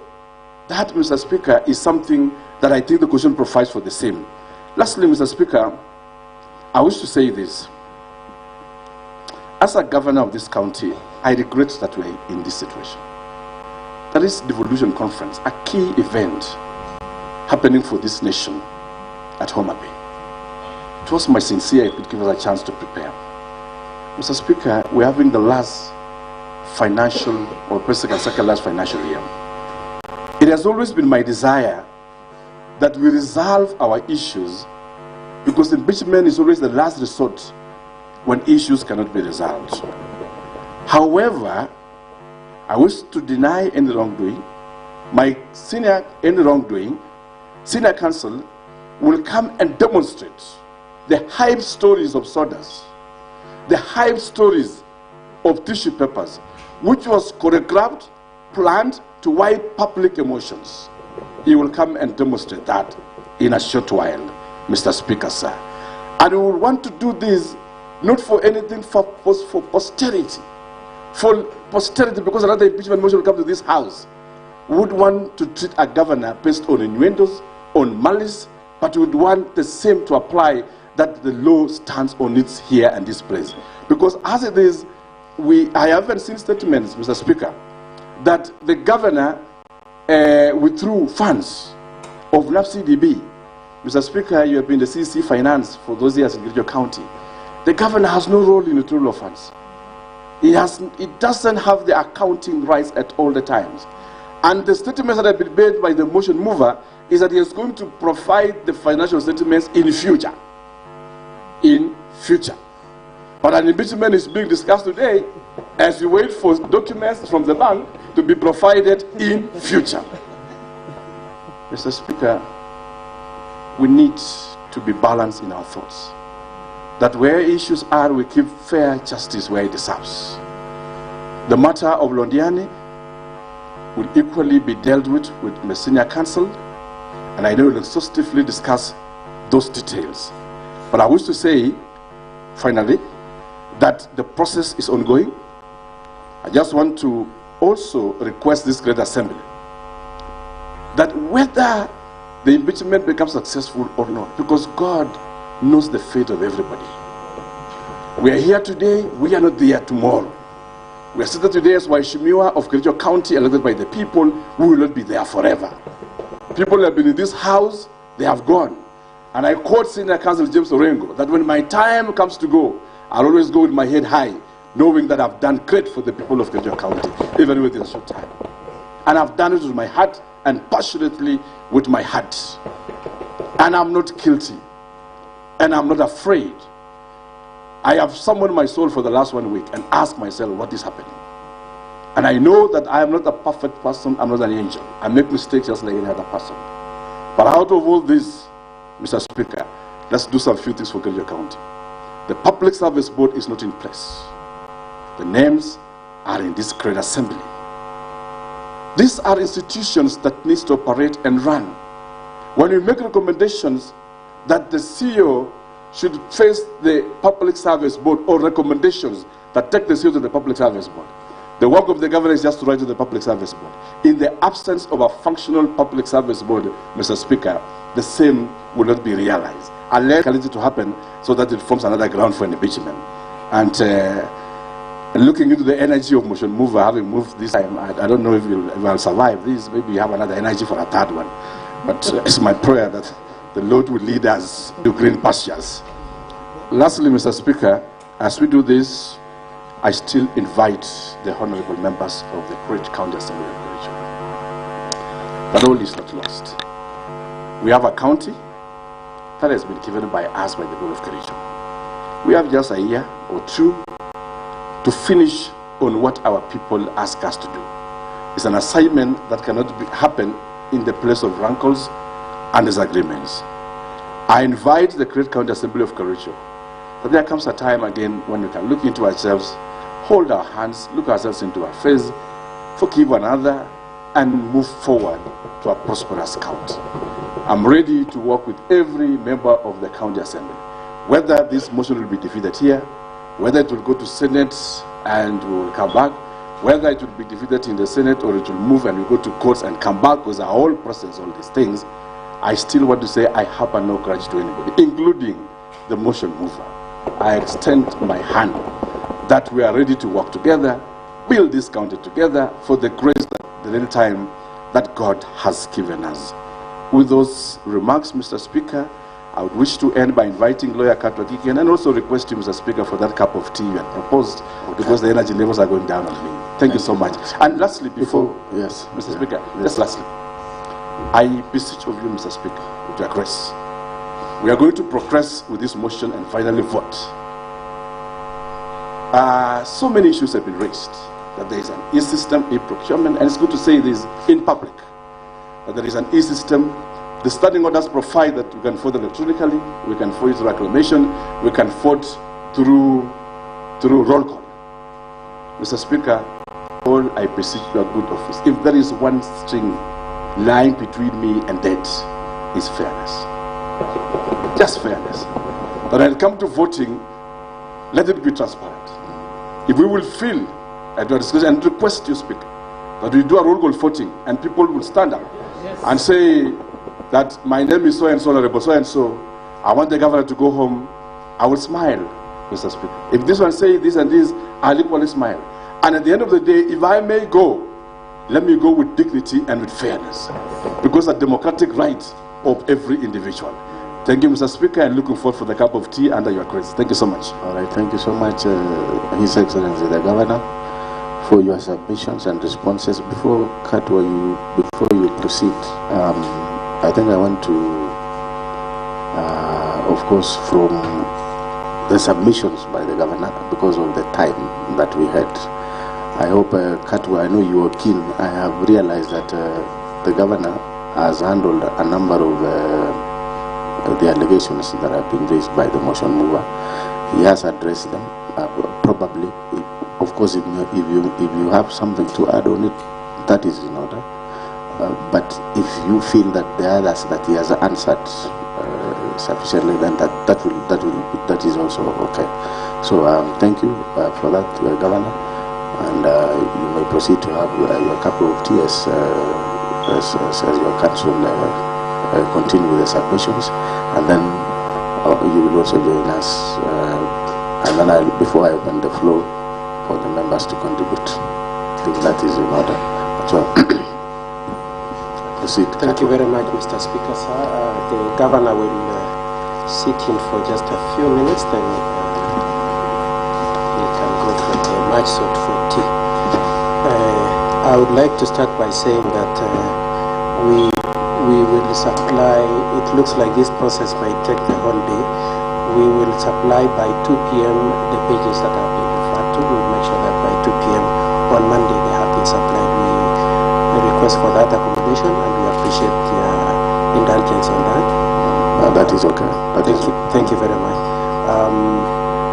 We take on board the point that you make that you are not aware of the orders. As I indicated, we were also interested parties. We were also sued. It's not so much that we filed the suit, and so whoever filed the suit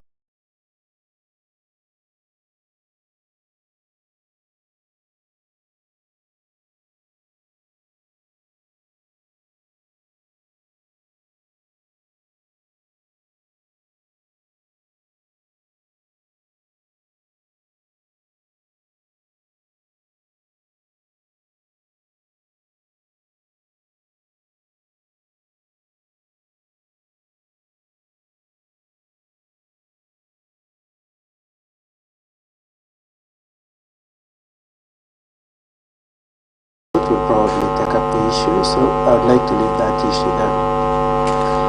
You invited my attention to the Powers and Privileges Act. I have looked at it. I am aware of its provisions. On the issue of whether or not we can proceed to discipline, probably just one more, let me just retrace 1 minute. On the issue of the court orders, we just want to be on record on the Hansard that we are proceeding under protest in the face of the fact that we have no choice, and we cannot deny ourselves the opportunity and directions. We will proceed. Now, discussing the issue of the previous motion may be brought after 90 days. However, notwithstanding that, a motion for removal of a governor by impeachment may be reintroduced. So the mainness, the latitude, the discretion is in whether or not it will be brought. There is no discretion as to whether or not you can rely on the grounds. That one you are wrong, Mr. Speaker. So the greatest I was referring to subsection 2. Yes. On the matter on May. Yes. It says, motion for the removal of a governor by impeachment may be reintroduced, and that is the only place where the word "may" is used in that standing order. May be reintroduced in the county assembly on other grounds other than. So it is absolute, other than. It is exclusive. It doesn't allow for any room to bring back Londiani, bring back Kazimani, bring back the affidavit of Kogo and the other staff member. It doesn't allow for that, Mr. Speaker, sir.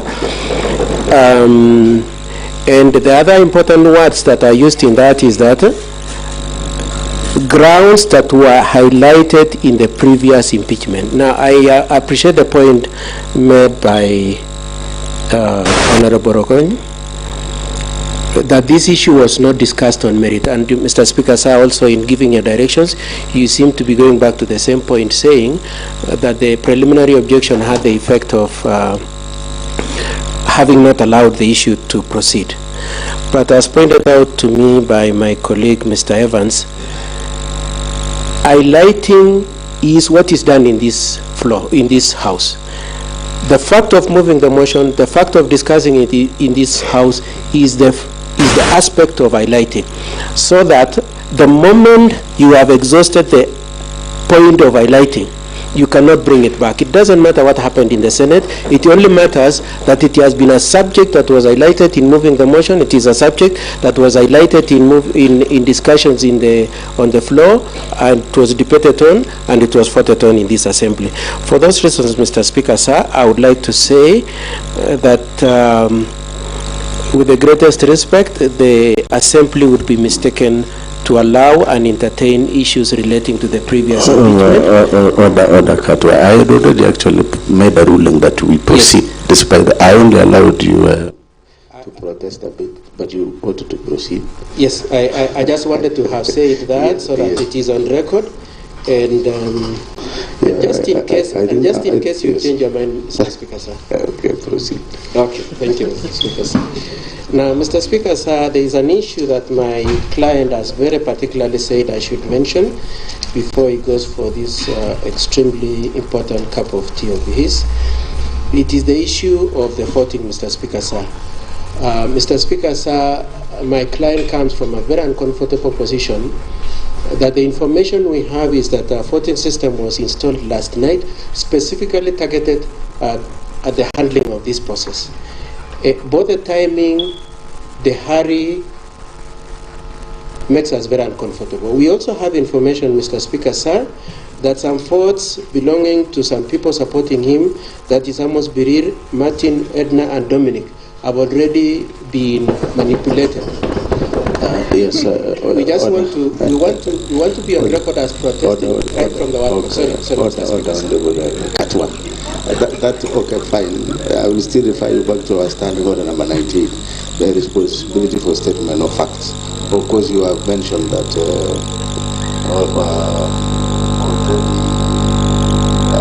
on the matter of voting, which I don't even know how you now, unless you are being guided, because we're still prosecuting the matter, debating. When that time comes, I will be giving a ruling on how voting is done. But of course, our standing orders are very clear. On the aspect of speculation, let us not speculate, because you see, when we say the Honorable Dominic have been already, there is a vote casted, as mentioned by Honorable Katwa, then I don't know now what will happen should that not be the case when voting will be done. Of course, and remember that this is a house of facts, and so that I know Katwa is not a member of, I don't know whether he has been a member of Parliament before or a member of County Assembly. Probably he will understand that whatever he mentions, he needs to substantiate. Even the issues of procuring the system and all those things, those are in-house issues that only perhaps the administration can be able to confirm. And I don't think it's in the right place. It's not the right forum to debate on how the system was procured. When was the system procured? Who knows even whether there is the system? I don't know. Those are some of the things, Katwa, that makes me not to allow you to continue discussing on the matter of voting, because we'll get there, because we are guided by our standing order. What is the point of order, Honorable Matthew? The point of order. What is your point of order? Do we have other mics so that you don't keep on moving? Thank you, Mr. Speaker. I rise on a point of order number 98, responsibility for the statement of fact. Mr. Speaker, the moment His Excellency was given an opportunity, he pleaded to you, Mr. Speaker, and the whole House that he wants fairness. Is it possible also for the Honorable Kato Kigen to give us the facts that the members have voted already, Mr. Speaker? This is a matter that members of the public need to know, Mr. Speaker. Mr. Speaker, if you can just allow me, Mr. Speaker, to cross over so that I can face Kato Kigen, Mr. Speaker. Okay. Mr. Speaker, this is a matter that we are discussing. The resources belong to Kericho residents, Mr. Speaker. We are discussing the issue of 85 million that was paid before anything was done to those to the people of this county, Mr. Speaker. We want, and I request, Mr. Speaker, using standing order number 1, you give Kato Kigen to give us out the votes were done and by whom, Mr. Speaker. Yes, okay. We are discussing here an issue that someone was paid 2.9 million, Mr. Speaker, so that to supply soil. Kato Kigen, I know you might be practicing in a different field where you need to be paid so that you can do the work. But in this country, in this world, where on earth that can contractor be lending money by the government so that he can do the work? So, Mr. Speaker, we want also Kato Kigen, I know that you have gone all the way to ICC, but this is a different setup that we want to know. Where is 85 million? Honorable members, Honorable Legislative, there was a hand. Point of order.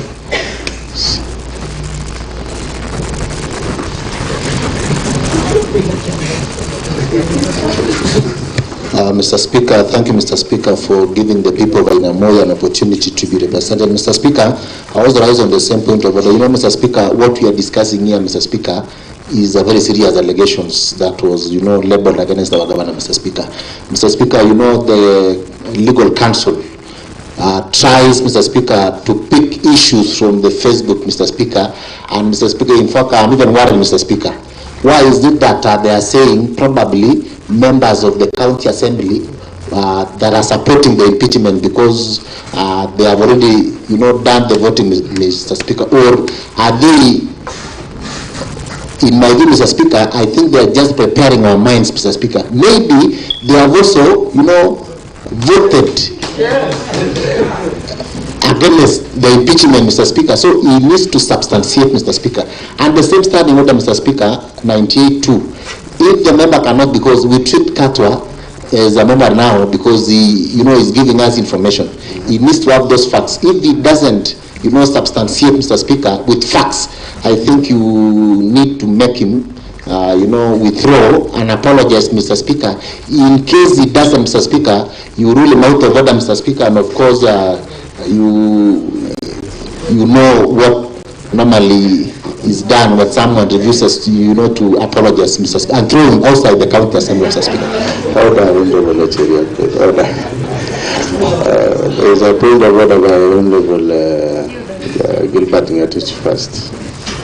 There is a point of order by Gilbert Ngatich. Remember that you know these point of orders are eating the 1.5 hours that we had. Okay, thank you, Mr. Speaker, sir, for this opportunity. Yes, I'm also given on the standing order number 98 on statement of facts that although we want to say, Mr. Speaker, sir, we live in a society where social media is much vibrant, Mr. Speaker, sir. And I also saw a voting which was done last night of 34 members voted. And then we wanted also to know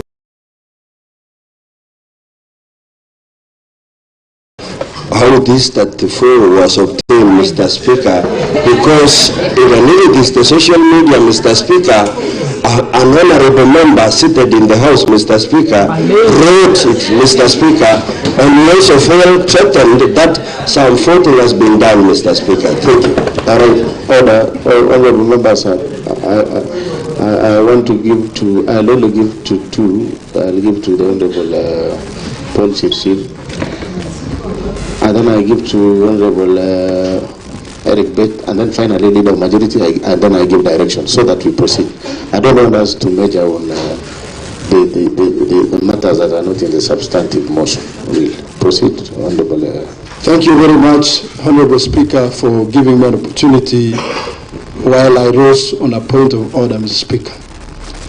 This is a special sitting to discuss very, very weighty matters to do with funds, resources for the county of Kericho.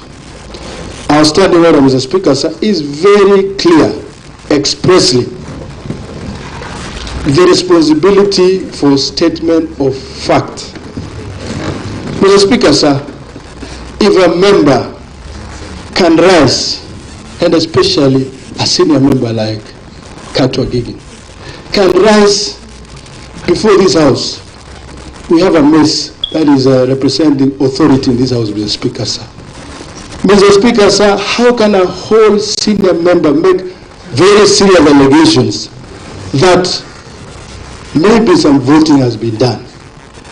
Mr. Speaker, sir, two things. It's either he substantiates with facts, or if he's unable to substantiate with facts, he apologizes. Or if he does not do that, Mr. Speaker, sir, you rule him out of order. Because, Mr. Speaker, sir, the whole country is following us.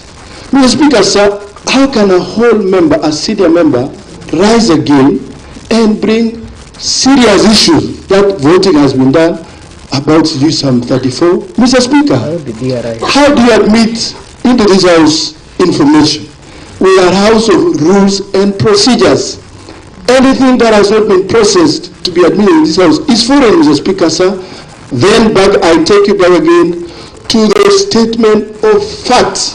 Mr. Speaker, the Honorable Gilbert Ngatich, if he is unable to substantiate, Mr. Speaker, his allegations of 34, Mr. Speaker, sir, you better rule him out of order, Mr. Speaker. Number 3, the Honorable Governor, a whole governor, Mr. Speaker, sir, can rise and make very serious allegations that the Honorable Rogon, the motion mover, is doing a road. Mr. Speaker, sir, this is answered. We are a house that does representation, legislation, and oversight. We do not implement, we do not execute anything, Mr. Speaker, sir. That is the height of displaying incompetency, Mr. Speaker, sir. And the Honorable Governor should also withdraw I also take you back on the statement, the responsibility for statement of fact. If the governor is unable to prove or substantiate that the Honorable Ron is doing a road in his place, then the governor should also substantiate. Thirdly, Mr. Speaker, sir, the governor has made allegations, very serious allegations, that my spouse is an employee of the county. That I accept. Mr. Speaker, sir, my spouse was employed in 2010 by the national government under economic stimulus program. And she has been working, she has rose through the ranks. She's now a senior member, and she is a senior member in terms of cancer, Mr. Speaker, sir. She's a cancer specialist. So the governor, again, I quote, these are House of Rules and Procedures. We are guided by the standing order, the Constitution, national laws. If you are unable again to substantiate the Honorable Governor, you better withdraw and apologize so that it goes on record that you are saying the truth. Thank you, Mr. Speaker, sir. We are guided and we are ready to prosecute this very serious matter on the embezzlement of 85 million, the procurement irregularities, Mr. Speaker, sir, that this county has continued to perpetrate. Remember yesterday, Mr. Speaker, sir, the Auditor General put the Auditor General's report, put Kericho at number 2, that this county has been able, has carried out very serious procurement irregularities of 1.9 billion. Auditor General is an independent institution mandated to carry out audit and give audit reports regularly. So they've given out an audit report that county government of Kericho procurement irregularities of 1.9 billion. Mr. Speaker, sir, has been embezzled. So we will be prosecuting this very serious matter, and we are inviting the country, we are inviting this county to follow us. History will be written today. Today, history will be written. And we want to stand with the people of Kericho. Finally, Mr. Speaker, sir, the statement, the responsibility for the statement of fact, standing order number 98, guides us. Thank you, Mr. Speaker, sir. Thank you, Honorable Erick Mutai, and then Leader of Majority. Honorable Leader of Majority, and then I will give direction.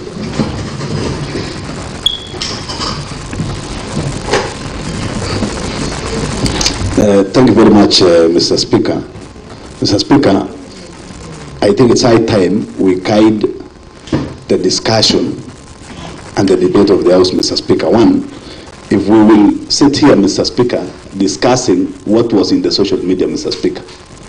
Whatever we've seen in the social media are so many, Mr. Speaker, to a level. Some of my friends here, Mr. Speaker, are my friends to, maybe they are also my friends in Facebook, Mr. Speaker, aside being my friends and colleagues in the County Assembly of Kericho, Mr. Speaker.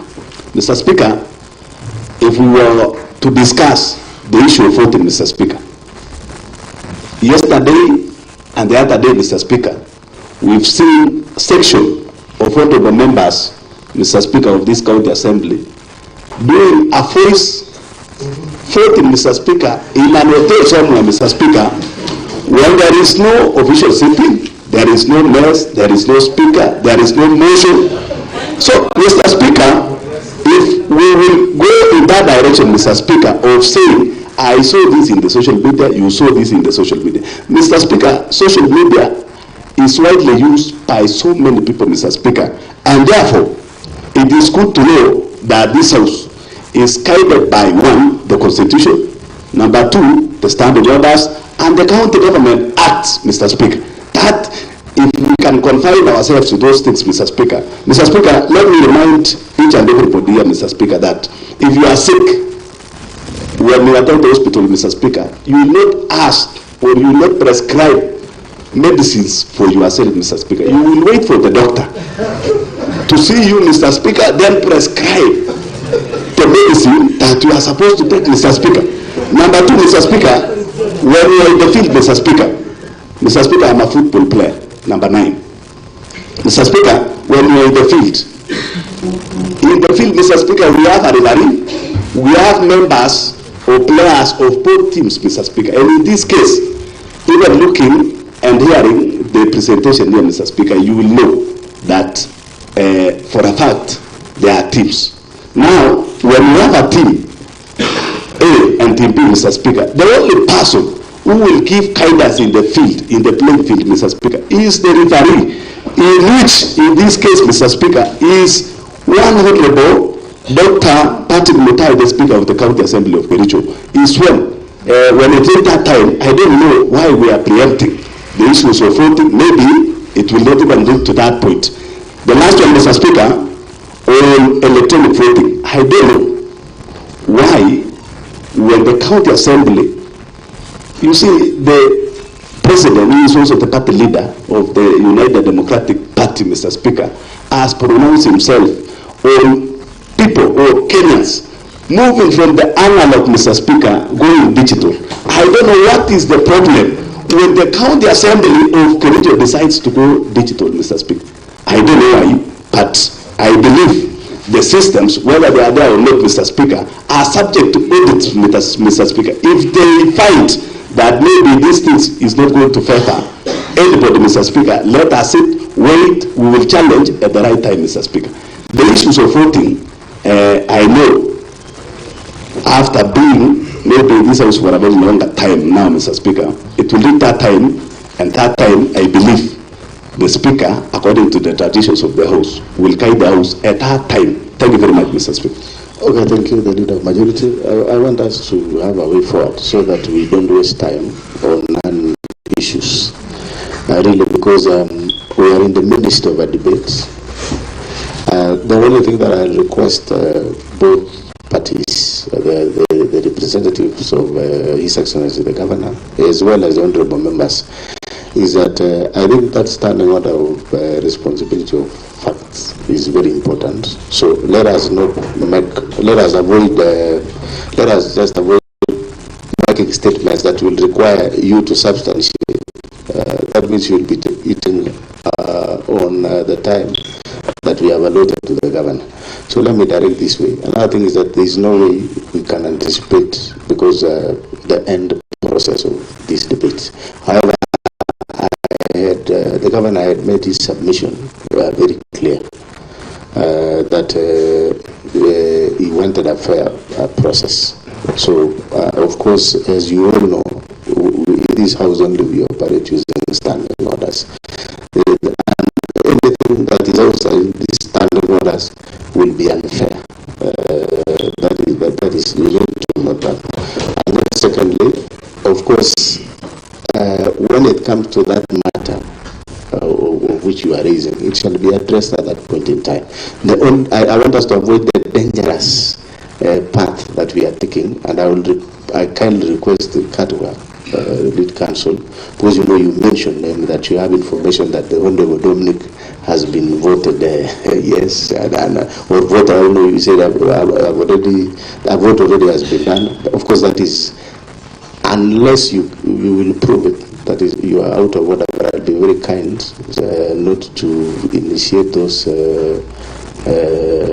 procedures that the honorable members are suggesting. Perhaps he was just raising this concern, and therefore we will give it to Katwa to continue. But perhaps first, to substantiate or withdraw on the voting, because already we are not yet there. I want to believe that there are issues that you can raise after. So let us avoid these honorable members, these point of orders that really are not necessary at the moment, so that we can really prosecute the matter that are here, that has been raised by the motion mover. Let's follow the cue of the Governor, because His Excellency the Governor really responded to his issues point by point. That will save us time. Yes, lead counsel. Mr. Speaker, sir, will you give me an opportunity to say something when we get to the issue? Yes, you say something about you substantiate the allegation that you made, and then, of course, if you can't substantiate, you will have to withdraw, and then we close that matter on voting. We cannot discuss about voting. We are not yet there. Okay, yes, Mr. Speaker, sir, I want to apologize and withdraw what I said. I seem to be very popular at that point. I know the most vicious people who are against me are my good friends Tarimbo and Matthew.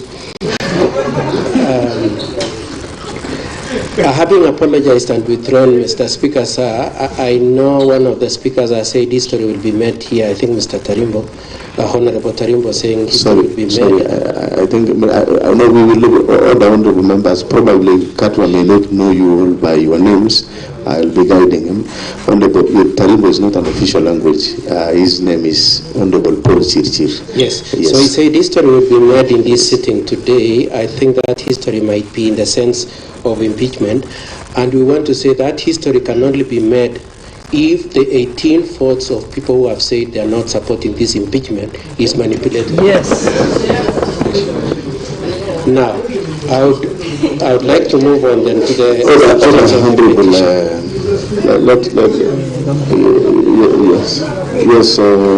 the honorable Paul Chirchir, what is it?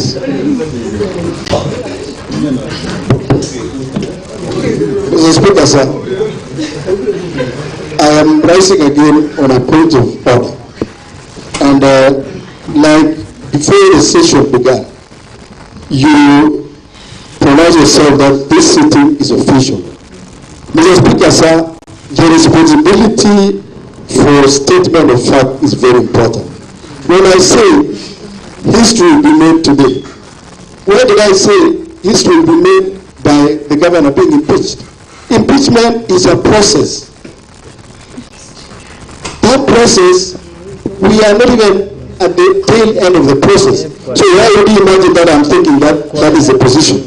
How does he know that this is how I'll vote? I am waiting for that time to vote after prosecuting this matter. So number two, Mr. Speaker, sir, when he talks about 18, who are these 18? Who are these 16? Who are these 13? Who are they? Any information that is not yet official in this house, Mr. Speaker, sir, is misleading. It isn't. So when you tell us 18 and no vote has been taken, the honorable senior counsel should be guided accordingly. Mr. Speaker, sir, responsibility for statement of fact. A member shall be responsible for the accuracy of any fact which the member alleges to be true and may be required to substantiate any such fact. So let the senior counsel substantiate. Using the right procedure, there are ways of admitting information into this honorable house. Thank you, Mr. Speaker. Honorable members, we will, if we continue that way, we will lose the direction. Already Katwa withdrawn the comment on the matter of voting by voting for some honorable members, and we have agreed that we are not yet there, and we cannot anticipate the process. So now, going forward, so that we move forward, there should be no discussion on the matter of voting until when the chair will give direction and that thing ends. So that we proceed, so that we finish, we continue. So Katwa, you can now continue making your submissions. There's a submission by the governor. I hope it is not on the matter of voting anymore. Yes. Yes, let's give time to the governor. It is not on the matter of voting, because, Mr. Speaker, I recognize I already made my submission that I would like to submit to you and new chair is a fair process, and I did make that. I actually know the weight of this matter, Mr. Speaker, and that is why we need to ventilate very objectively on the same, Mr. Speaker. And equally, where Mheshimiwa Tarimbo had asked me to try and apologize, I do try and apologize. And at the same time, there are some questions of semantics, Mr. Speaker. When we're saying we're doing a road, you know, the English language is arbitrary in scope and space. So when we say we're doing, there is the act of doing, there is the implications and the implied meaning, Mr. Speaker, according to Naomi Chomsky, 1856, Mr. Speaker. Mr. Speaker, there's something I forgot in my submission, Mr. Speaker. Let's go. Mr. Speaker, because I know you have limited time, there is an accusation, Mr. Speaker, that has been made, and I thought I forgot to respond, and it's a very important allegation that touches directly of the office of the governor. In the submissions of the Honorable Motion Mover, an indication is made that I rubbished or something to do with the whistleblower.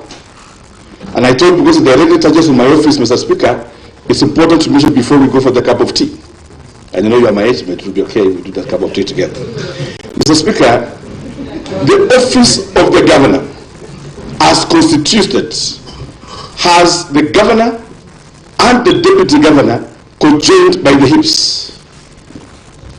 The deputy governor cannot be a whistleblower because he earns a salary to assist the governor in performing its functions. Part of the functions is not whistleblowing, because the deputy governor, it's important for the people of you to know this, the deputy governor has the responsibility of chairing sub-cabinet committees. These are very critical committees because you have been a CC, Mr. Speaker, which involves processing of materials and guiding the county on even matters discipline. And when I say this, Mr. Speaker, I have noted two concerns: that in the London report, the whistleblower was in the deputy governor. In this other report, I don't know if you are going for me. Thank you. In this other report, Mr. Speaker, in this other fictitious payment, the whistleblower is still a deputy governor. It is good for this House to make a determination in a fair way that the governor and the deputy governor are elected on the same pair of tickets. Salaries are drawn by the deputy governor. My view, Mr. Speaker, as you appreciate even whistleblowing, is that there must be a boundary between malice, political aspirations, and discharge of duties given by the Constitution.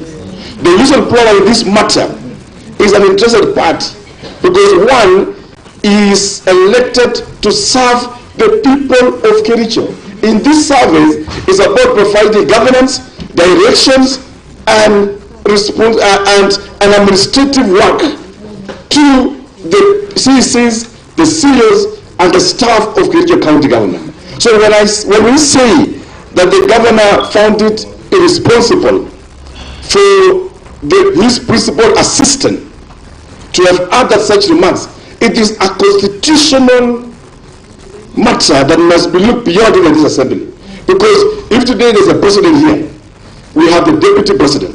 If the deputy president will come and say, I'm calling for a press conference to make the nation be aware that money has been stolen in State House, Mr. Speaker, he's paid money to support the president, advise the president, and guide the president. It is also the same principle within devolved structures. And that is why, even as we mention all these debates and concerns, I wish to mention that as we celebrate the whistleblower, this assembly must at some point, whether the governor will be there or not, and I trust God will guide us on this, be able also to ask the whistleblower, where was he when the money was getting lost? In fact, he could have been here with me because we are controlled by the hip, so we don't know what we are here to say this. But however, Mr. Speaker, I'll give you a scenario.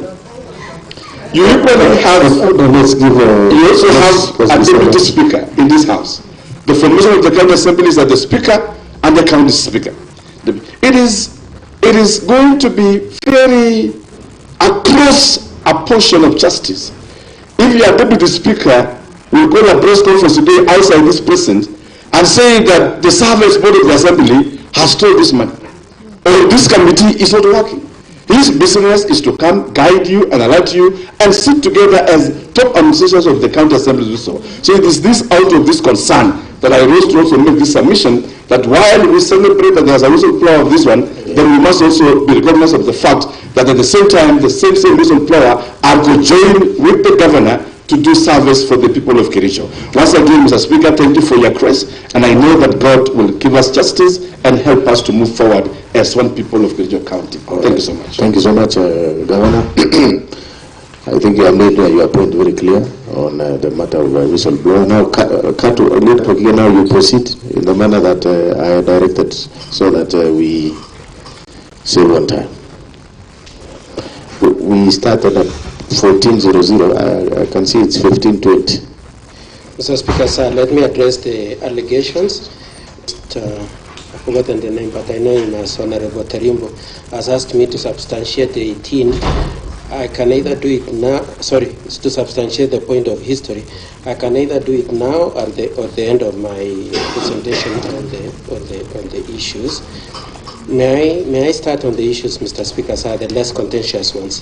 The first allegation that was made against His Excellency, I want to say that our overarching contention, our position generally on the whole of these allegations are three. The first one, Mr. Speaker, sir, is that it cannot be right, as Honorable Rogoin said, that the moment an accident occurs somewhere, or a death occurs in an hospital, or somebody steals 1 shilling, you rush to the governor to take responsibility for it. It is our view that it is only when the issue is brought to the attention of the governor and he fails to act that his responsibility is triggered. It is not in place or in lieu of the responsibility of the individuals. And that is why this assembly is given powers to call in the CCs and to recommend their removal, and your recommendations can result in their actually having to retire from office. And that is why also there is criminal responsibility for anybody who is culpable for any wrongdoing. There is civil liability for any wrongdoing. There are proceedings also for asset recovery. All those point to the point that the first point of stop is to identify the person who is liable for the wrongdoing and to take him to task on the allegation. It is not correct to say, as Honorable Rogon said, that you start by knocking out the governor and then you de-escalate the issue to the person responsible. Now, the other issue we want to say is that the entirety of the allegations, all the allegations that have been brought here, about 12 of them, in none of them is it said that the governor either was participating in the tender evaluation or tender award, or that he signed the checks for the payments to any of those contractors or any of those individuals, or that he procured any of the services or any of the goods or any of the works, or that he went to the bank to withdraw money. None of the allegations point to him in person. And so we just want to put emphasis on the fact that much as this motion has been coached in a way to suggest that the governor is personally liable, the truth of it is that the totality of the documents do not point to him in person. And with that then said, I just want to run through the allegations that have been made, and I was dealing with the one, so our defense is mainly based on the material that were given to us by the staff, or rather, the material that were given to the governor by the staff, attendant to the issues raised in the motion and in the reports. The governor, as he said, would have really cherished an opportunity to be able to act on those reports, Mr. Speaker, sir. And given an opportunity, he commits to act. And whether that act will entail suspension of anybody, dismissal of anybody, referring somebody to the Public Service Board for disciplinary measures, reporting anybody to the DCI or to EACC, the Honorable Governor is committed to taking action in case any impropriety is found. And for purposes of that, he is committed to starting the report from this assembly and doing his own investigations, attendant to which he will take action. He wants the assembly to be aware that he is committed to doing that. Now, on the issue of the maintenance of 15 houses, the cost of 2.9 million, the response of the governor, as per the records given to him by the staff, is that indeed some work has been done, it's not yet completed, and some works are ongoing. The accuracy of this is an issue that with time he should be able to determine and address. He also wishes to emphasize that in respect to that issue of the housing, he supplied the document showing what had been supplied, both what had been done on the ground and the materials that were on that had been delivered to the location and the ongoing works. and documents were supplied.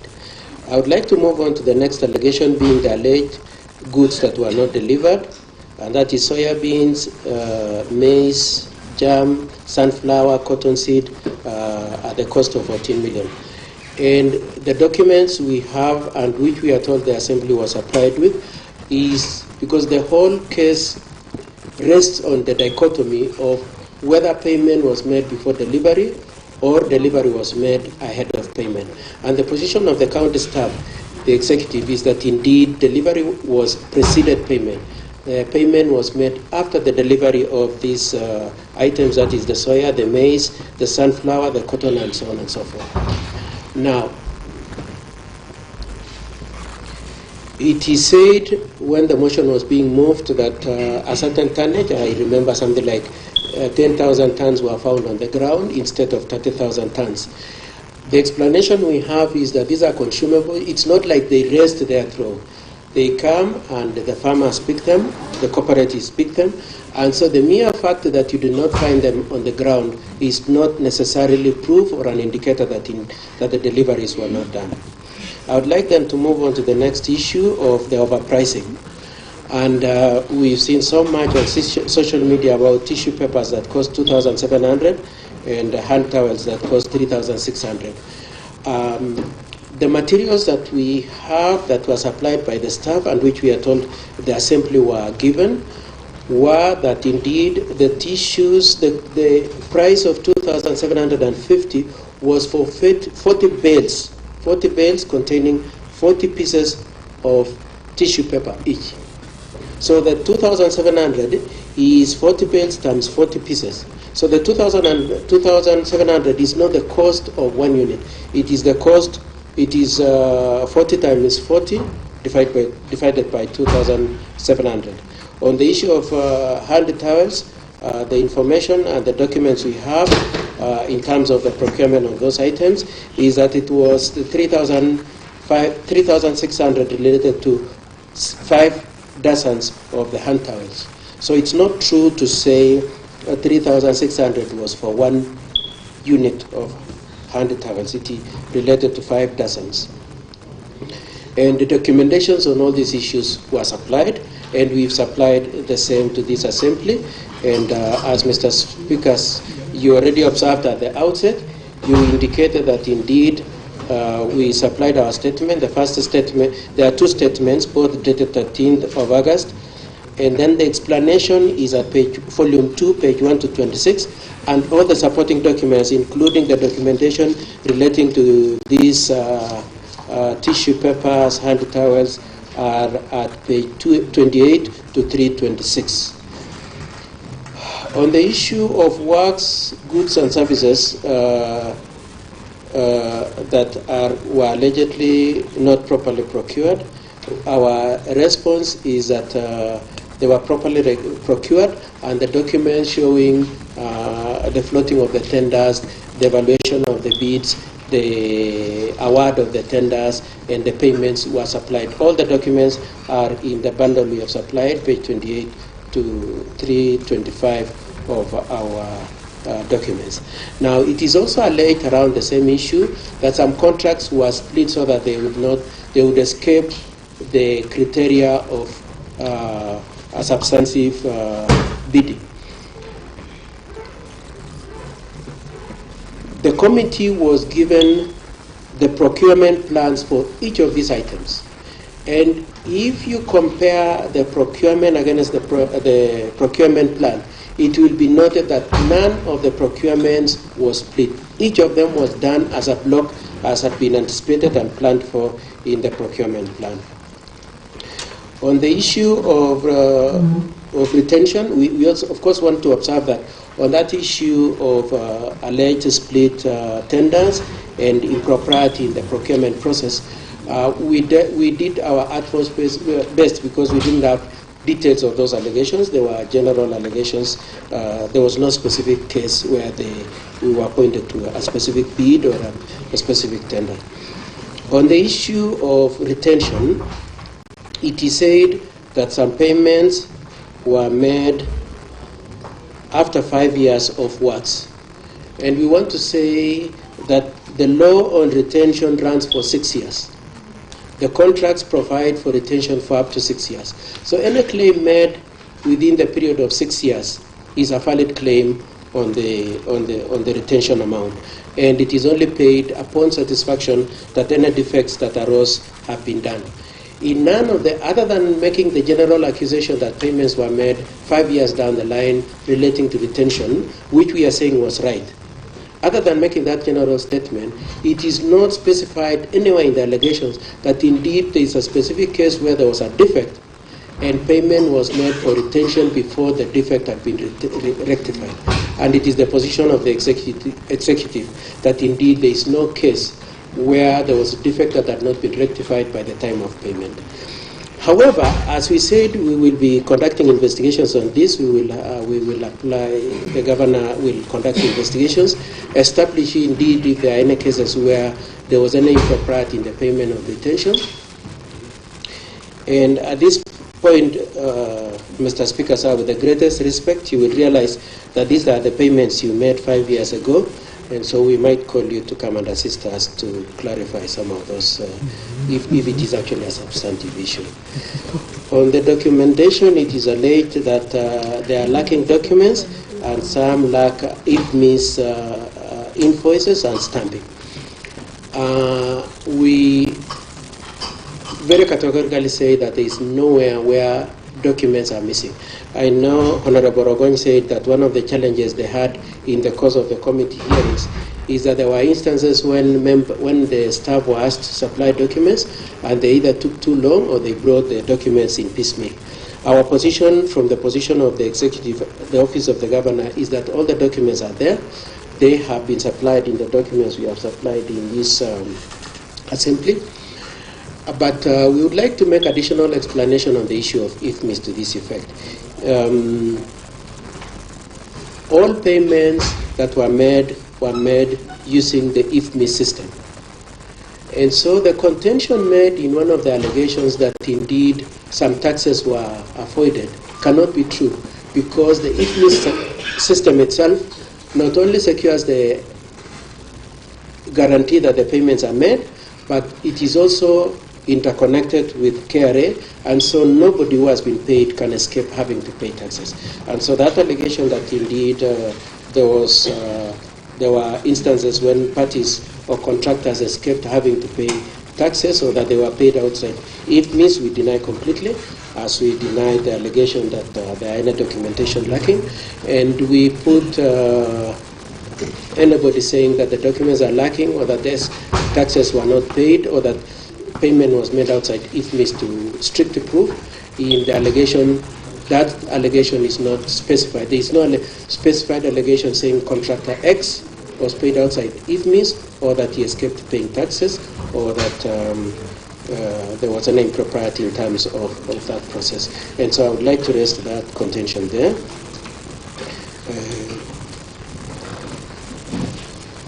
Around the same issue, Mheshimiwa Roganyi in the course of presentation says that there are cases where other people's signatures were used. There is no specific point at which it is said person X signature was used by person Y. And if we were supplied with that, we would be able to answer to that. I can see Mr. Rogan seems to have an answer to that. Probably we'll take it when debating. On the issue of the employment of a brother and a wife of a staff member, His Excellency the Governor had explained, but we would like also to say, as part of our defense, that the wife of the staff member and the brother of the governor, if it were to turn out that they were employed by Public Service Commission. I know that has already been said, but we want to say very emphatically also that that contention can only be legitimate if it was being said that those people were not qualified to hold those offices. If they are qualified, they are no less entitled to have sought to be employed, and there is no wrongdoing in engaging them. And so we would like to have said that on that issue. On the issue of market survey, it is our contention that everything has been brought within the general market price, And I've already explained the issue of the tissue papers, the issue of the hand towels, the issue of the sodas. With that in place, with that explanation in place, it will, I know Honorable Rogon used it as an illustration to show how the blindness to market survey led to acquiring items way out of price. And we are saying that indeed, if you take into account the proper facts, you will realize that they were not way too far off the market, of the market price. We are unaware of the allegations of the governor having been given irregular advances or having walked into banks to collect money. And the details of that allegation has not been substantiated. Now, I'd like to discuss the two items raised. That is the issue of NAF CDP and FLOCA together. Now, the two projects, of course, as we all know, are World Bank projects. My instructions are that FLOCA is not only is funded by two donors, that is German government and World Bank. These projects do not allow for the alleged misappropriation. And the allegation that there were any misappropriations in these projects are completely false from where we sit. We also come from the position that it is very unfortunate to flag out a project as this as part of the impeachment, and it can only be intended to drive out the donors who are supporting these projects when there is no justification. All these projects are managed by donors, and they are governed by donor-controlled regulations. They provide the regulations, and they also provide very rigorous audits. Part of the audits is to the effect that when a program target has been achieved, it is audited before the next phase is engaged in. The consequence, therefore, is that if the previous level has not been properly accounted for or has not been properly done, the next phase cannot be done. And so that those checks and balances by the donors are foolproof against any manipulation and abuse. We want to emphasize also that other than the complaints raised for purposes of this impeachment, none of the donors has raised any complaint on these projects. And equally very important is to say the auditors who audit these donor projects are not the county staff. It is donor auditors. And so if there was any impropriety, those auditors would have picked that up. And I want to additionally say all those projects are activity-based. They have project fund utilization guidelines. They have annual work plans, and they have budgets assigned to each phase. And so it's not possible. It's not true that there was any money taken away, lost. It is not possible to have taken away any money from those projects without the donors themselves raising complaints. And so our position is that that is a complete red herring, and it is very unfortunate that it is being brought for the purposes of impeachment when it has the collateral effect of driving away these donors from supporting and assisting the residents of Kericho. On the issue of SACCOs, we want to say it is alleged that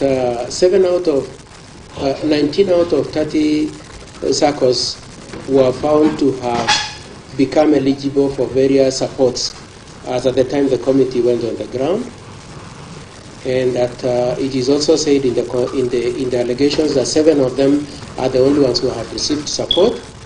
It is also alleged that some of them cannot account for receipt of items supplied to them, or that some of the supplies were substandard. I would like to answer all those questions on behalf of the governor to this effect. The first one is to say, yes, it is true that 19 out of 30 had qualified. And the reason and explanation is that each of those SACCOs needed to meet some criteria set by both the donor, the national government, and the county government for them to qualify to be incorporated in that project. And so it is only those ones who had qualified that were incorporated. And so The reason why it is 19 rather than 30 is not because anybody was discriminative, it is because of the rigorous criteria processes that are required for them to qualify. Mr. Speaker, sir, in the presentation we've brought here, we've shown that as a result of the efforts of the county executive, the donors, and the national government, the remainder 11 circles have now qualified as we speak now. I'll give you extra 10 minutes because we started at 2. It's 3:40 now. I was kind enough because there was some point of orders here and there. So how many minutes did you say, Mr. Speaker? 10 minutes. Could I beg for 15, Mr. Speaker? All right. 15 only. I'll give you 15. Thank you very much, Mr. Speaker, sir, for that grace. And so our explanation is that the 19 were the ones who had qualified, and as we speak today, all the wards are represented. The other 11 have, as a result of efforts and enterprise of the executive of the county, the executive of the county, the national government, and the donors have qualified, are in the process of being onboarded. Now, the issues of procurement, these are donor-funded projects. The standards set by the donors is such that they can only procure some of those, including those laptops being said that they have been refurbished and so on. That is completely false. The standards are set by the donors, including the furniture. And so there is no case where it is possible, and we wish somebody could come with any of those alleged refurbished laptops or any of those broken seats. And of course, if the seats have been used for a while, they will break. But the point I just want to emphasize is that the standard set by the doctor is not possible to have a case where the standard of the items delivered. As a rider to that also, my instructions are that it is upon the SACCO itself to requisition for what they want. If they want a table, if they want a chair, if they want a walking stick, it is them to say, we are requesting that you supply us with this. If they want an office, it is them to requisition for that. And so it is only supplied to the extent to which they have requested. So it's not like you wake up one morning and you say you want to distribute pens like it was done this morning in this. It's a requisition for it, it is applied, and they acknowledge it. And the position we have is that each of them has records of the receipt of what was applied to them. Mr. Speaker, sir, in view of the time you've given me, I would like to raise the arguments on those two projects. That's FLOCA and NAF CDP at that point.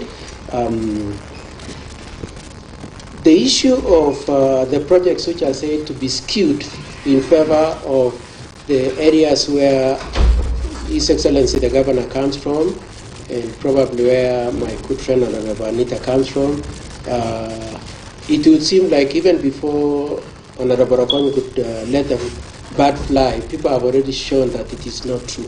It is not true that they are skewed, it is true that they have been spread out. But more to the point and more seriously is that my instructions is that this is a 3-year project.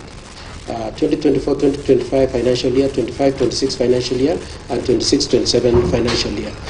And by close of the year 2027, every ward will have been supplied with this, will have enjoyed the benefits of these projects. And so the contention that Chemosot is being preferred is not true.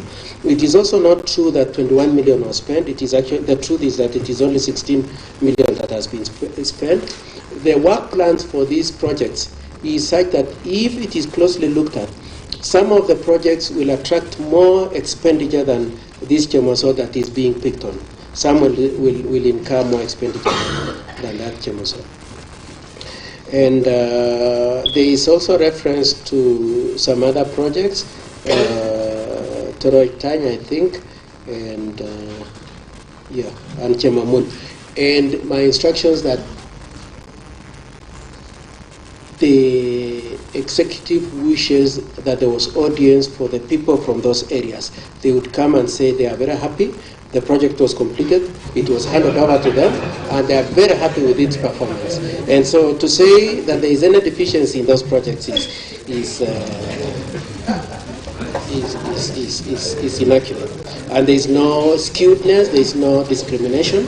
I know His Excellency was asked to withdraw the contention about the road. The argument on the road was not meant to say that Mheshimiwa Rogony was doing the road. The point that was being made is that there is no skewedness. Projects are being run through the county. There is no selection of saying it is being taken to where His Excellency's former friend Matthew comes from, and another one is being denied. On the issue of strategic intervention projects, Mr. Speaker, so I just have 3 issues to cover. Strategic intervention projects. It is said, and I know Honorable Rogony very specifically mentioned this, that indeed no works have been done. On this one, we are ready for any consequence. It is the instructions we have are that the position we gave the committee is the exact position on the ground, being that the kitchen staff is at the walling level and MCH is at slab level. Sorry? Yeah, I think let's allow Katwa to. Yes, but I'm glad that what Matthew is saying. He's saying it's very true what I'm saying, Mr. Speaker. Now, we would like to make the general denial that it is not true that there are weak controls at the executive, that there are inadequate policies in place, that the accounting systems are wanting, that there is either fraud or intended fraud on the part of the governor and his office, or that he has made any withdrawals, or that he has committed any coercions or irregular awards, or that he has interfered with any tender awards, or that he is making skewed tenders, or that the projects that are being run under his watch are improperly implemented, or that there is unfair distribution or theft. We deny all those allegations. We know that those allegations are not supported. Mr. Speaker, sir, my instructions are to just say that in terms of the governor's commitment to take action on these projects, on the report of the Assembly and the results of any investigations he is going to conduct, is that upon it being found that people are liable to answer to the Public Service Board being found to be culpable, it would require that they be sent to Public Service Board. And therefore, my instructions are also to request that the Assembly kindly considers approving the pending issues of the Public Service Board. In terms of taking action, because I know there was multiple reference to action not having been taken on Londiani, on Kazimani, and so on and so forth, we would like to indicate that between now and the time that the Assembly made their report, EACC were given documents relating to some of these projects. So it's not correct to say nothing has been done. It is a fact. I hope, Mr. Speaker, that you will not ask me to substantiate. Anyway, I can substantiate, but that's a fact. It is a fact that indeed EACC have already been to the county and has already handed over some of the documents for EACC to look at. And so if you have more information, you're welcome to help the governor to address these issues. And His Excellency requires about 28 days to complete that. Mr. Speaker, sir, I would think that is all I wanted to say in response to all those issues, and I would like to rest my submissions there. I thank you very much for the audience you've given me. Mr. Speaker, sir, you had asked me to substantiate what I said about the history, and that that history cannot happen because there are 18 members. If the 18 members can just stand so that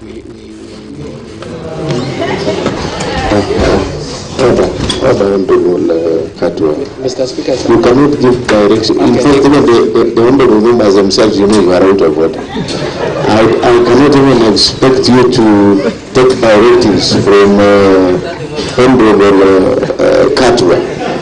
You are out of order. You are out of order. Katwa, you are out of order. Okay. Mr. Speaker, sir, I want to thank you on the you've shown us, the time you've extended for me, I really appreciate. I thank all the honorable members. Multiple arguments were made about me being part of this assembly. All the honorable members. I accept your adoption of me as member of this assembly. That's all I want to say. Thank you so much for the courtesy, for the audience, and Mr. Speaker, sir, and all the MCs. Thank you very much. Okay, thank you so much, Katwa. Honorable members, I think we gave governor's team, that's like 2 hours, I think 1 hour 50 minutes, but we all agree that there was a lot of point of orders. So the floor now is open for debate and contribution, and thereafter, of course, I will also guide on the other process. Honorable members, the floor is open for debate and contribution. The leader of majority, the leader of majority.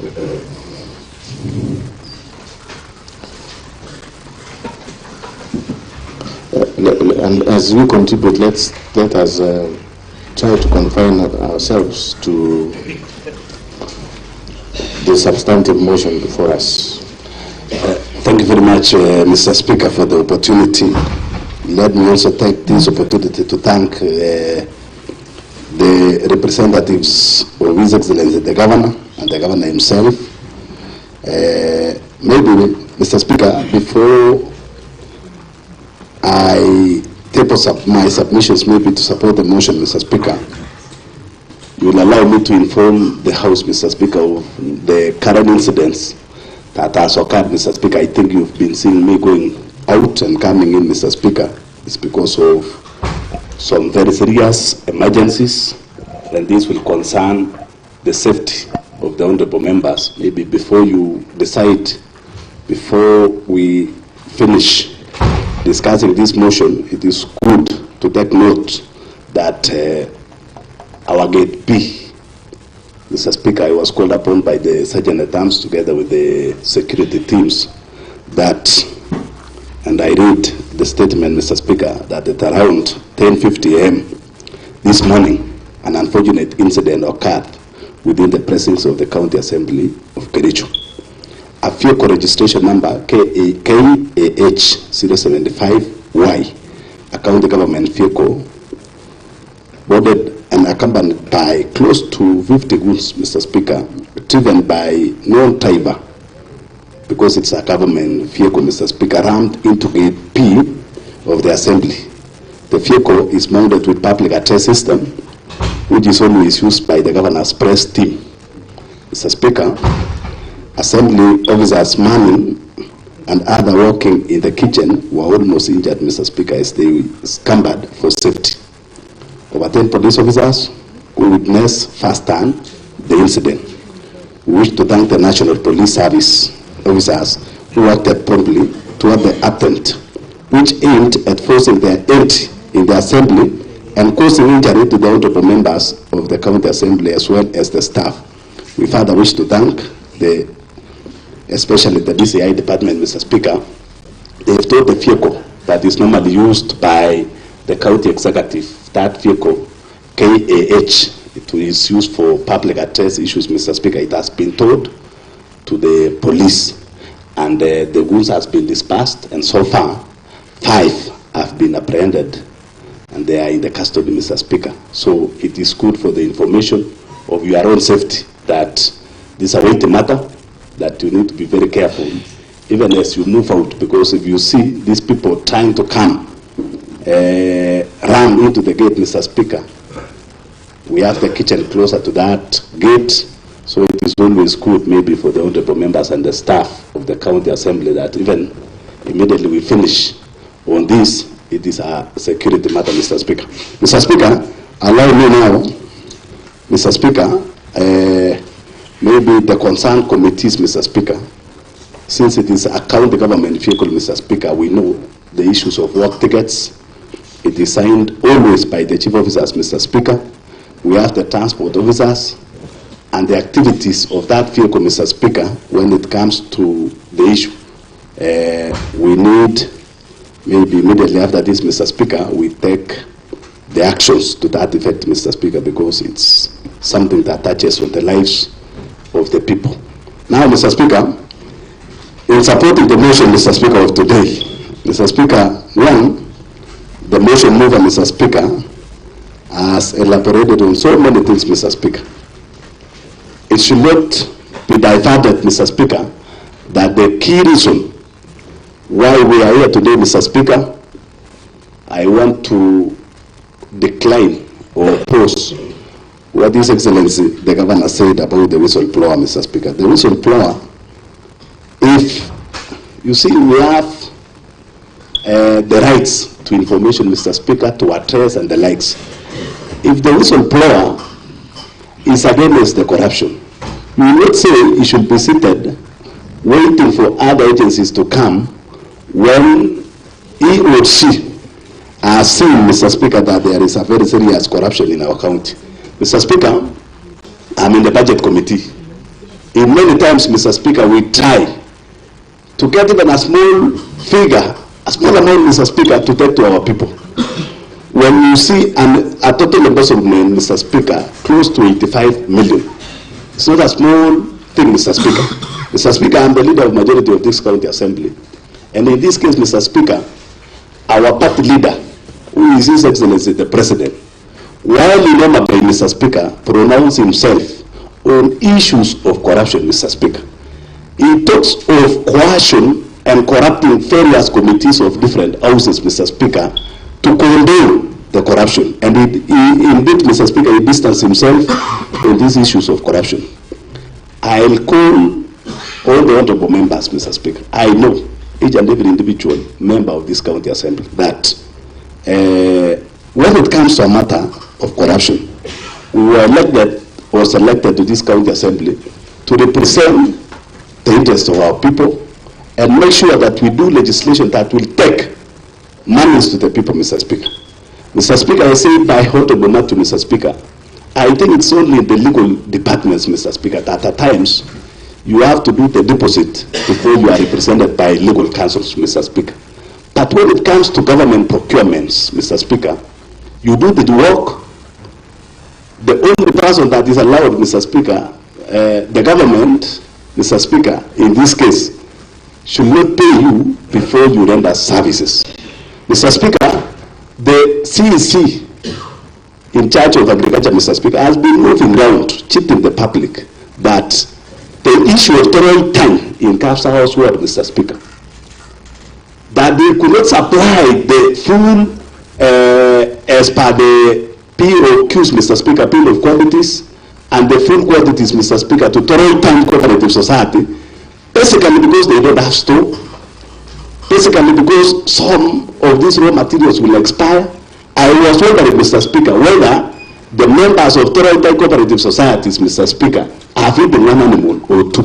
I think a cooperative society is such a huge society, and that's why before procuring those things, Mr. Speaker, they must have seen the need from and the request from that cooperative society before they supplied those fees, Mr. Speaker.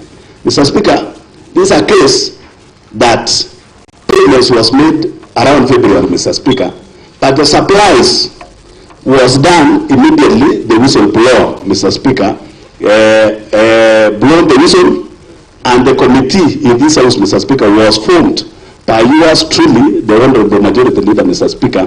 Before the members proceed, Mr. Speaker, is when they decided to supply, Mr. Speaker. Mr. Speaker, even as we try to defend the issues of corruption, Mr. Speaker, it needs extraneous allowance, Mr. Speaker, for honorable members to defend such things, Mr. Speaker. I want to cite Honorable Paul B, Mr. Speaker. He is the one, Mr. Speaker, we were seated here. He asked me to send the members very fast, Mr. Speaker, to Toronto because things were not going well there, Mr. Speaker, including the Flocker project that was constructed amounting to 9 million, Mr. Speaker. Yet the cooler there, Mr. Speaker, is fake, Mr. Speaker. Mr. Speaker, the committee report, the other committee report that was tabled in this house, Mr. Speaker, was adopted unanimously, Mr. Speaker, and I can refer you to the ad hoc committee reports, Mr. Speaker, the approval in this House. All the honorable members of this House approves the report and recognize that actually we had lost money through these dubious methods, Mr. Speaker. Now, Mr. Speaker, I will wait, Mr. Speaker, to see an honorable member who, during the debate, Mr. Speaker, supported the report, and now since the report formed part of this impeachment, Mr. Speaker, I'm waiting, Mr. Speaker. Coercion is there, Mr. Speaker, and that's the reason I've been seeing Honorable Katwa Kigen here, Mr. Speaker, insisting that he wants to see these honorable members, Mr. Speaker. We know corruption can even find its way, Mr. Speaker, to this House. So we will be keen to see the members of this county assembly, Mr. Speaker, voting to support the corruption, Mr. Speaker. Katwa Gigen has got the right, Mr. Speaker. That is his profession, Mr. Speaker. But for a honorable member who represent that Mama Boga, Mr. Speaker, who says on the highway, Mr. Speaker, we collect tax, then we take services back to them, Mr. Speaker. When we see people stealing and we support those honorable members, I am waiting for that time, Mr. Speaker, to see these honorable members. That's why yesterday, indeed, and I was quoting, Mr. Speaker, that during the election of the speakers of the county assembly, which you are among them, Mr. Speaker, I remember there is one notable aspirant of the speaker that time, Mr. Speaker, and locked close to 31 members of this county assembly in Kisumu, Mr. Speaker. But coming to real voting in the House, Mr. Speaker, the speaker got only 20 votes, Mr. Speaker. So I will not be surprised, Mr. Speaker. The reason why these people are insisting on different methods of voting, Mr. Speaker, is because of coercion and corruption that has found roots to this House, Mr. Speaker. Therefore, Mr. Speaker, you will allow me, Mr. Speaker, Mr. Speaker, protect me, and I will give you to speak. Order. So this is will prosecute your point. Every member must learn to tolerate. Mr. Speaker, we have your time. We had a refurbishment of county council houses, Mr. Speaker. That now the county government houses, Mr. Speaker. You know the issues of asbestos, and the Mayor Katwa Kigen knows the effects. According to the research, it has been found that the asbestos, Mr. Speaker, that's the reason immediately we removed, Mr. Speaker. We buried them almost 8 feet down the ground, Mr. Speaker, because it infects the human being with the issues of lung cancers, Mr. Speaker. And for that reason, once, so it could, Mr. Speaker, that we refurbished those houses, Mr. Speaker. But to our surprise, Mr. Speaker, people were paid before works were done in Kipkelian town, Mr. Speaker, a sub-county where I come from, Mr. Speaker. Mr. Speaker, when we talk of public participation, we've been doing several public participation, Mr. Speaker. I'm not a member of Lands Committee, Mr. Speaker. But at times, Mr. Speaker, it beats logic that you purchase a piece, even the biggest hotel, the 5-star hotel that we know in this country, Mr. Speaker, cannot afford even to sell a piece of soda at a cost of 500 shillings, Mr. Speaker. I don't know now, the common manager who came for public participation could even take a soda worth Kenya shillings, 500 shillings, Mr. Speaker. That's why I say defending this corruption need extraneous allowance, Mr. Speaker. And for this case, Mr. Speaker, I kindly request that whoever will be protecting this corruption, Mr. Speaker, needs to charge the culprits the highest amount, Mr. Speaker, because this is the biggest job I've ever seen. I submit, Mr. Speaker. Thank you. All right, thank you, Leader of Majority. Of course, I gave you more time because you are the Leader of Majority. Now, moving forward, I'll be giving not more than 5 minutes to a member in that order. Honorable Honorable Paul Kiptobi, and then Honorable Dominic. Yes.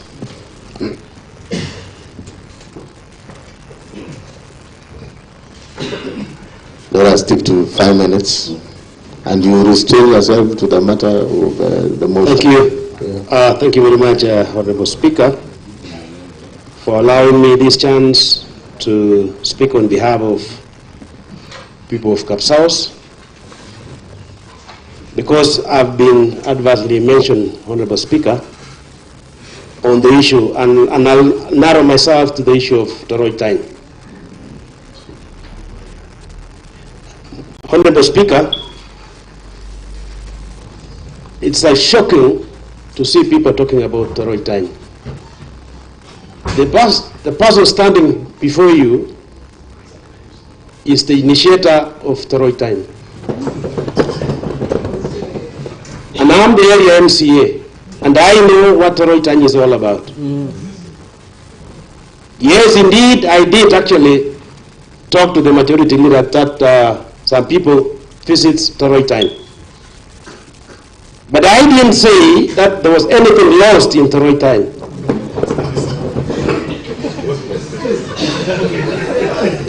And indeed, Honorable Speaker, with the report that was tabled by the ad hoc committee, yes, I did support it in full. But I wanted governor to be given time to implement the recommendations made by that committee. It's not about, impeaching governor. Yes. And that is my stand. Yes. Several times, Honorable Speaker, as I stand here, we have about 600 members. And initially when we started, we had relocated to someone's quarters. In the previous program, that is the Kenya Climate Smart, funded the society. And the society got a formulating machine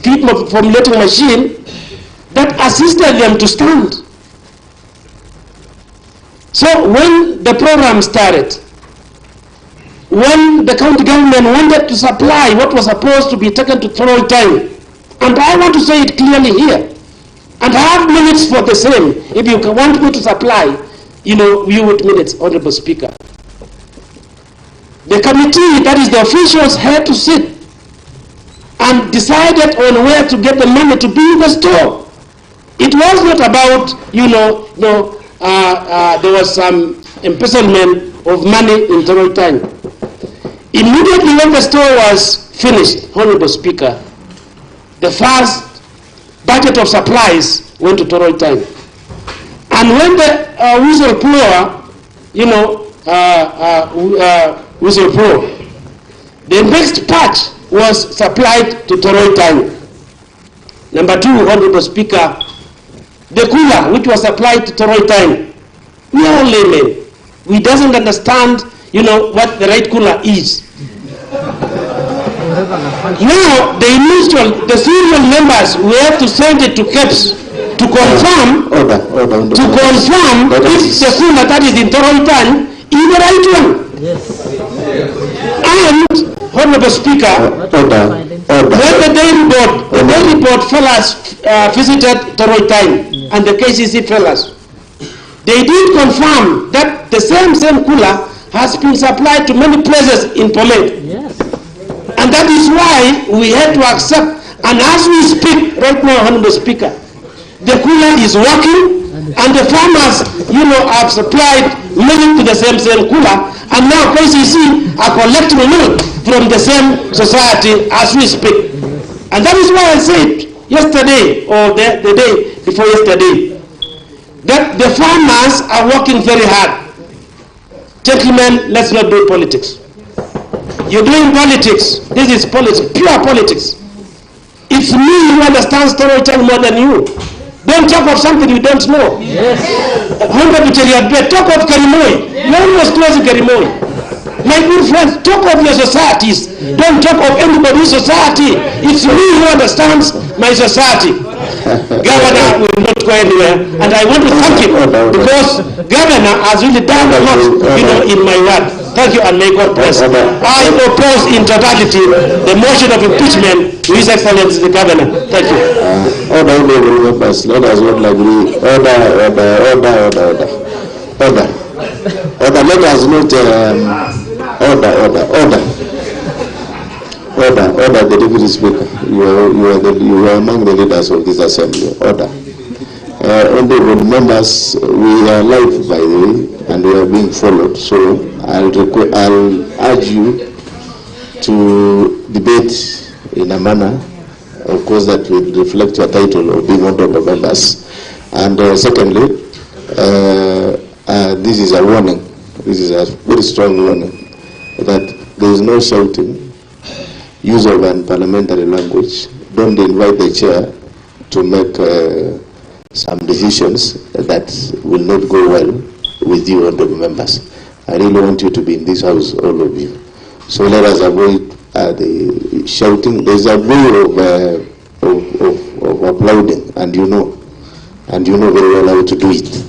But the standing orders does not tell us that you should shout and say yes or all those things. So let us debate with decorum, and we stick to the timeline. When we say 5 minutes, it's 5 minutes. So next is Honorable Dominic Mutai. 5 minutes, please. Please stick to the rule of debate. Order. I want to repeat order. That was my last warning. Thank you, Mr. Speaker. Thank you for giving me this chance. I want to register and say from the onset that I oppose the motion. There was on Facebook that I voted yes. And at the time of voting, Mr. Speaker, sir, I want to register my opposing to the motion of impeachment of Dr. Erick Mutai, and I want my vote to be respected. Mr. Speaker, sir, we were here when we were debating about the other committee report on fictitious, and all of us supported it. The recommendation which was there, and each and every issue had recommendation on it. One of the recommendation was we give the governor and the contractors 28 days to finish what they are supplying and what they were doing. And it is in record, it has a record in this house.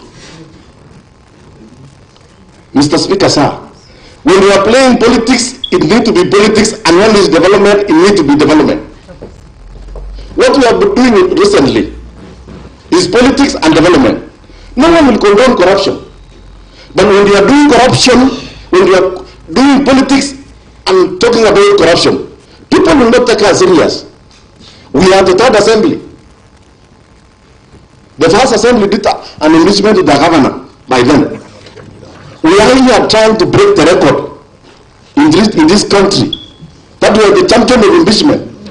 There are more developments which our people need. There's a lot of people issues. We are the one who is doing budget. The executive are the one who is executing the budget. There is a lot we need to do to our people. Me, as the elected MCA from Kabianga, I will not support impeachment now and in the future. Last year we did impeachment. We didn't finish on our budget. Mr. Speaker, sir, my good neighbor Agon, he has been talking about my ward. I'm the only elected member of Kabianga ward. And those people saw fit that I'm being elected to represent the interest here. And I want to have the motion mover that to leave my ward. I know to lobby for my ward. I know to become friend to. I can lobby from the national government. Our projects are lobby from the national government. When I'm doing the corridors in Nairobi, which are ministries. There is a point of order, Honorable Dominic, and when you will resume, you will have 1.5 minutes so that you use your 5 minutes. Yes. Mr. Speaker, I rise on a point of order, pass on to standing order number 98. That is a statement of facts. One of the projects that we visited as a committee on environment is Chemamul Water Project. Now, this project, Mr. Speaker, has solar panel funded by the FLOCA program. But these solar panels, the Honorable Chair Water can attest to this house. They are not functional. In fact, water is being pumped via using electricity. The question is, what happens to the solar panels that were erected by the county government using FLOCA funds? And that was my bone of contention. You know, the Honorable Member, Mr. Speaker, is one of those members who've never stepped in this house. He is now indicted. Order, Mr. Speaker. On the last point, I really want to order. I don't want to open debate on that. So, Honorable Dominic, as you finalize. I want to urge my friend to leave my ward. If he's moving around towns doing what he's doing and he's forgetting his word, please forget about my word. I know and I have a plan for my word. The last time, Mr. Speaker, on NAF CDP, I was privileged, Mr. Speaker, to be among the committee who went down to see this funded project. And we want to be very clear that this project has transformed our county. The project on water, we moved from Soin, Belgood, Sigaret, Soin, and Londiani. In my place, there's a tractor which was given to a cooperative society, one of the leading cooperative society, Kadiana Cooperative Society. And Mr. Chirchir, you know, you have been there, that cooperative, severally, not once. And through their hard work, not friendship with the governor. So we deserve to be given what belongs to us. I oppose this motion, and in the time of voting, I want to be remembered that I'll vote no to the impeachment of Dr. Erick Mutai. Honorable Gilbert Ngetich, and then Honorable, I can see up there. So Honorable, that must be the associate professor in that order. 5 minutes, Honorable Gilbert Ngetich. Thank you, Mr. Speaker, sir, for giving me this opportunity. Also to talk on the motion in which it was before us, which of course I'm opposing, the impeachment of Dr. Erick Mutai, the governor of Kericho County, based on the works I've done also in my ward. Surprisingly, Mr. Speaker, I was impeaching the last time. By then, I have a reason to this loving Mr. Speaker should be explained here. The reason as to why I was doing the impeachment last time, I had no projects which were going on.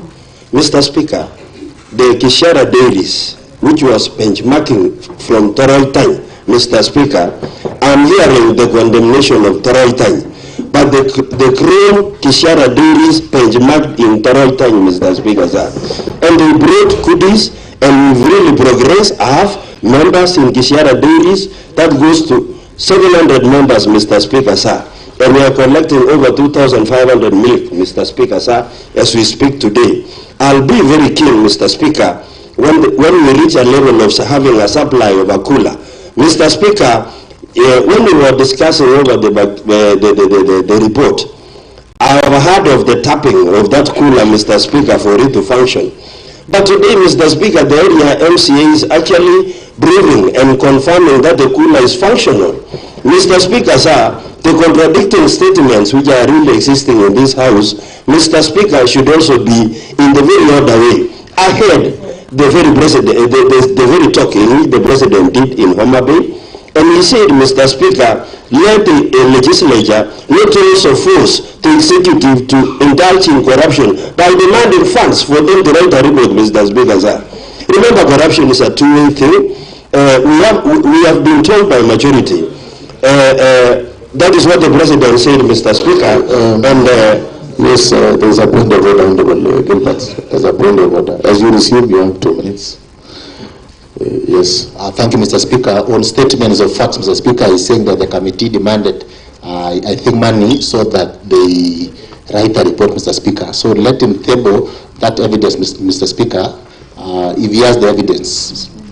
That is standing order number 98, Mr. Speaker. Okay. The substantive evidence, Mr. Speaker. You know, those are very grievous allegations that is being labeled against the County Assembly, Mr. Speaker.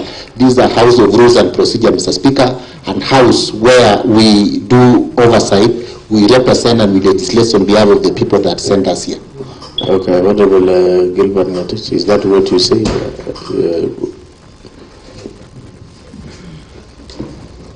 Mr. Speaker, what I said is what the President was saying in Homa Bay.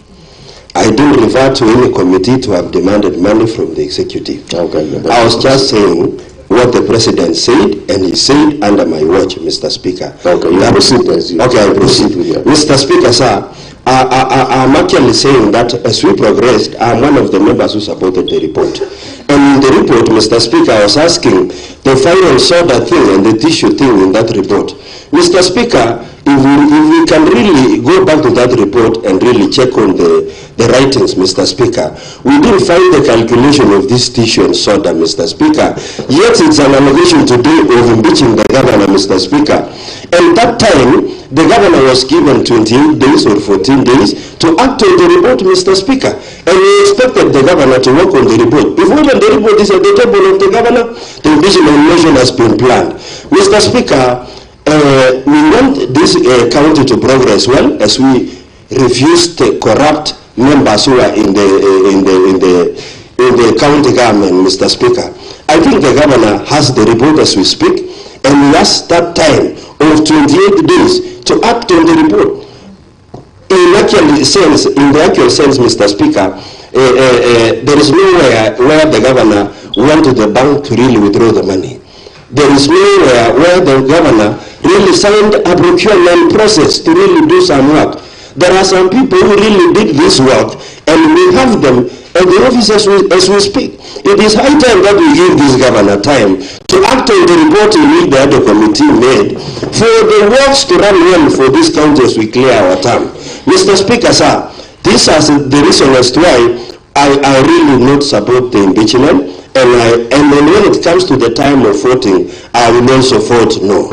Thank you so much. Okay, thank you. Honorable Dr. Naman.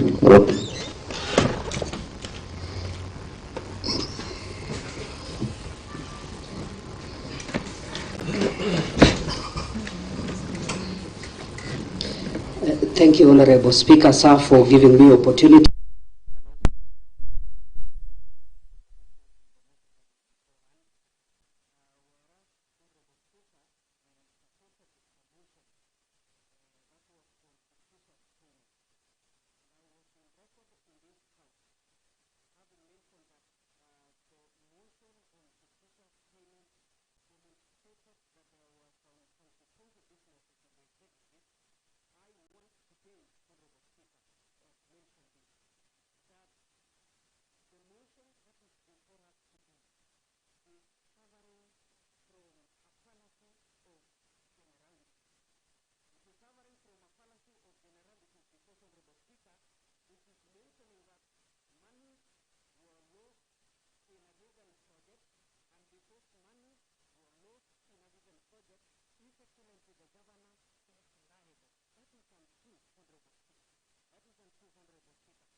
Through Petro towards the County Assembly of Kericho, and thereafter, just hardly about 2 hours ago, there was a vehicle that rammed into the gates of our County Assembly. That is Gate A, not Gate B. What the Honorable Majority said, I wanted to confirm that this is Gate A and this is Gate B. So, Mr. Speaker, we want to condemn the action and arrested, I'm told, about 5 people who actually happened to have been in the same vicinity where that incident happened. Mr. Speaker, Mr. Speaker, I want to start by saying clearly that I want to support the report that has been ably tabled by Honorable Rogon. Well done. stating very clear on various grounds. Mr. Speaker, I have listened from the inception of this sitting, and I want to confirm that, Honorable Speaker, that several grounds has actually been put forth. And I want to associate myself that sections of our County Government Act, our Constitution, has actually been enumerated very clearly, and there's no section that supports the embezzlement of funds and misuse of public resources. Mr. Speaker, I want to start by probably putting forth the report on Londiani. Mr. Speaker, the Londiani victims, Mr. Speaker, as has been ably said by the Procedural, the motion mover, so that we lost a lot of several people, about 54 people, Mr. Speaker. And I think justice denied, justice delayed is justice denied. To date, Mr. Speaker, the report that was ably made by, and passed by this Honorable House has not been acted upon. That is my ground. There's nothing that has been acted, Mr. Speaker. And number two, Kazimani, that was chaired by Honorable Paul B. The report was made, recommendations were made. To date, Mr. Speaker, I want to confirm that I've never heard of any casualties, probably going as per the report. Mr. Speaker, that is very clear that there was an embezzlement of funds. Mr. Speaker, the other day I was in my rural home at a function. Over 20 young men came to where I was after the function and requested that how far is our money. Mr. Speaker, today I want to state here before this Honorable House that the money that they owe the said contractor, the purported contractor, has not been paid to date, Mr. Speaker. And remember, this report was ably tabled by the Honorable Paul B. hardly over 1 year and some months ago. So therefore, Mr. Speaker, I didn't have any answer when I was asked that one, Mr. Speaker, and I want to state here so that they are watching, so that they know that I've always been following up, but then there is nothing that is forthcoming. Probably the chairman of Kazimani, Paul B, could actually say something about that. Number three, Mr. Speaker, is the issues of fictitious payment. Mr. Speaker, I want to confirm that I sat as a member when we were following up on these issues of fictitious payment, Mr. Speaker, together with Honorable the Chair, Vincent Korir, and other members, probably about 13 members, Mr. Speaker, who saw the bundle bills.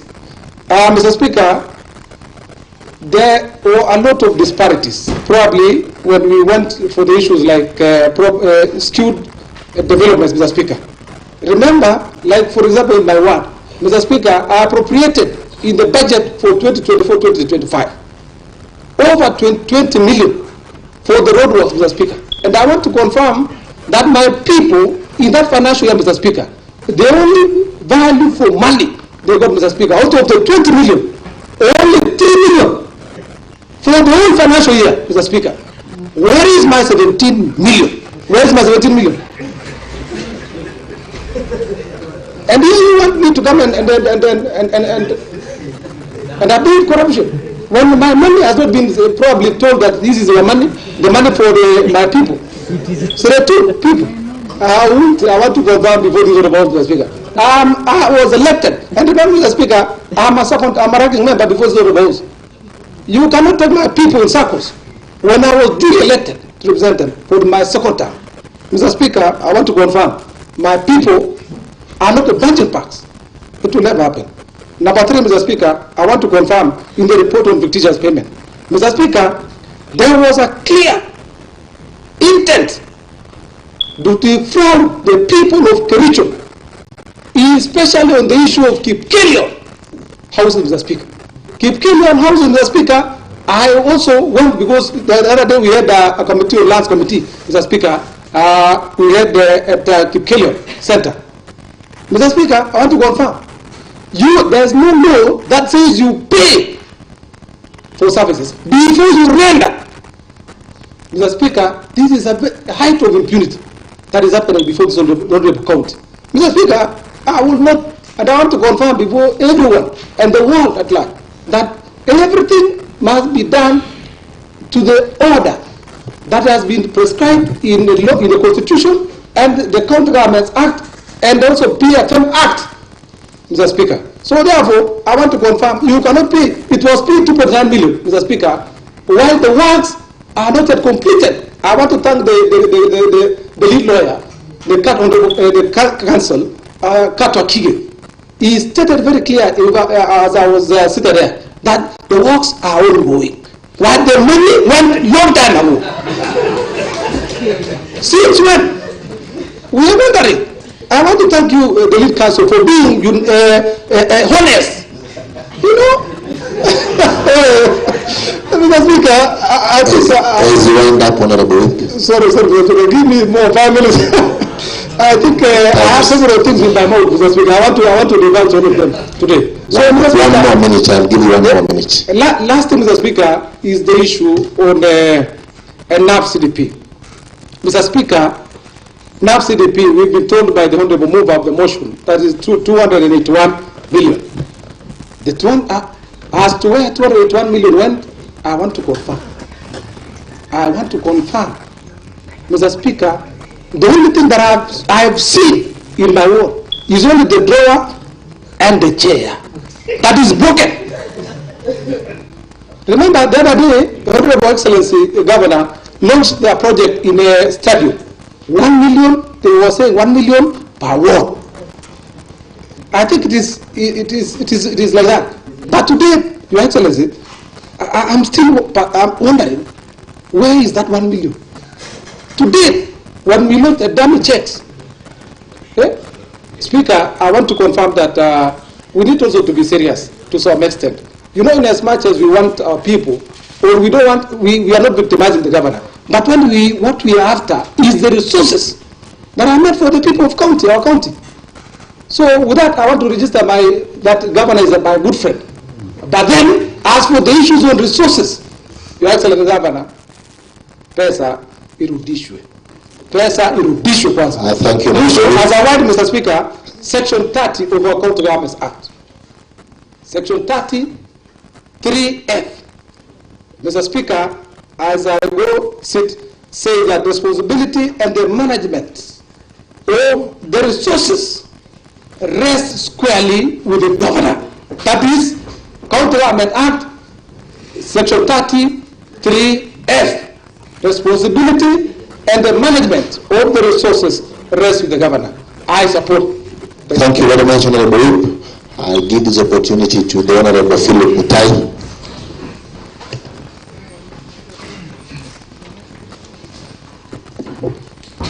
Thank you very much, Mr. Speaker, sir, for giving me this opportunity and on behalf of the great people of Kipchimchim whom I represent. Mr. Speaker, sir, I just want to start by, I want to say I started my journey today from my home area, Mr. Speaker, sir. And I was coming from home to this great assembly.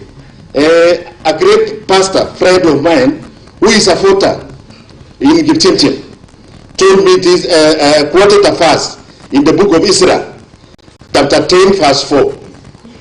And he told me, rise up, this matter is yours, it's in your hands. We support you, so take it with courage and do it. And I think I'm coming here to execute my mandate that was given by the great people of Kipchimchim. I just want to start by saying to you, Honorable Excellency Governor, when 50% of your household children are saved by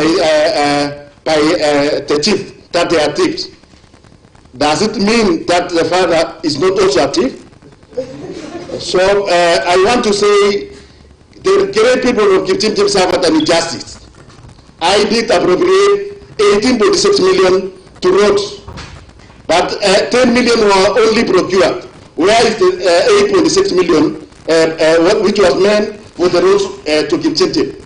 6.2 million roads was lost in the Department of Agriculture. I was supposed to build a tea buying center in Gelda at JBOs. But I was taken in round, in cycles, with the CEO of agriculture, and then the money was got lost.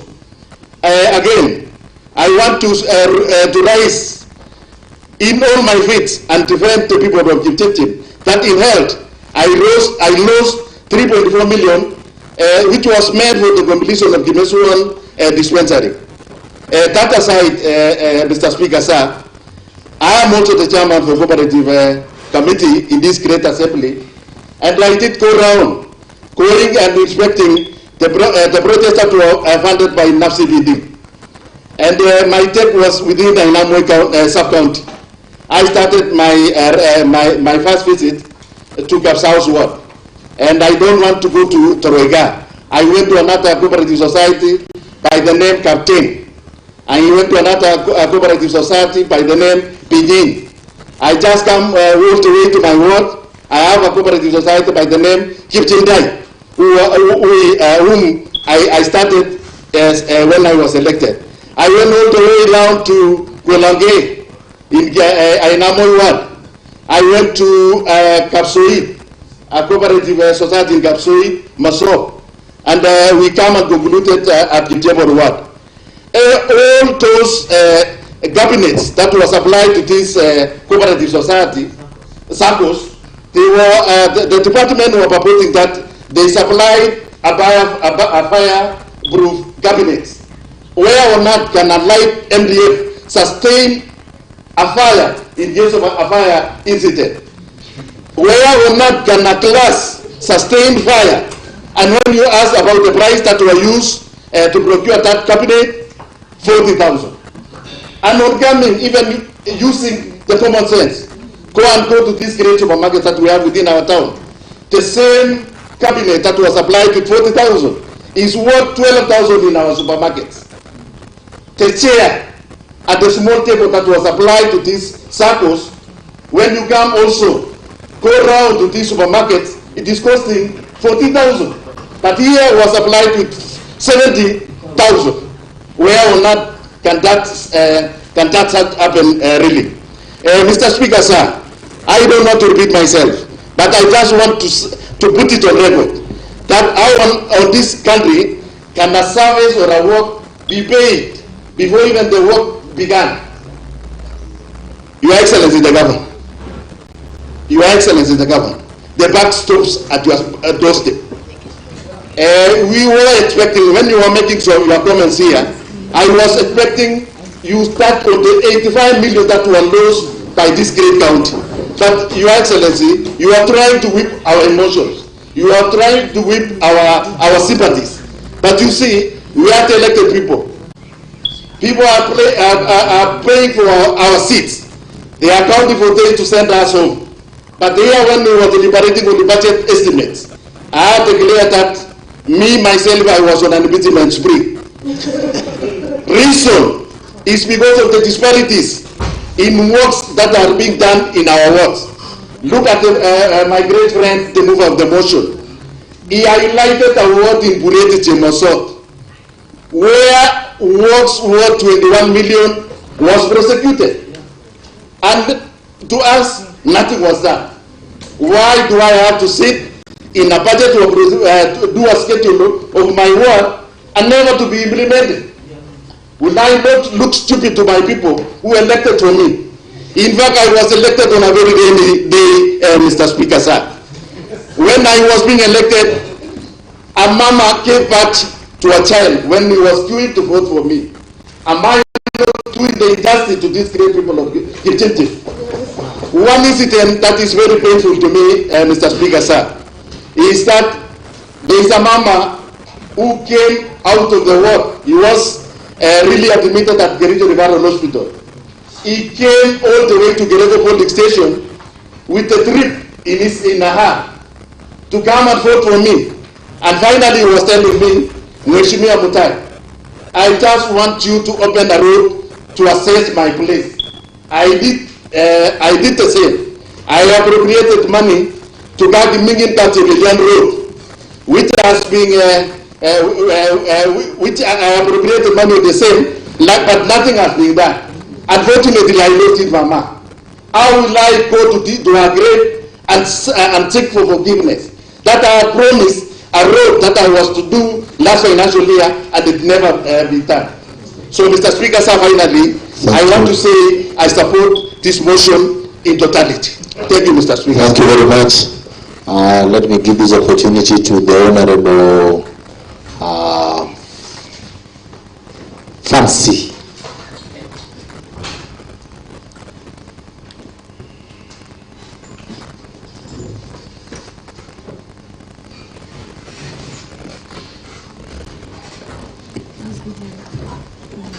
Thank you, Mr. Speaker, sir, for giving me this chance.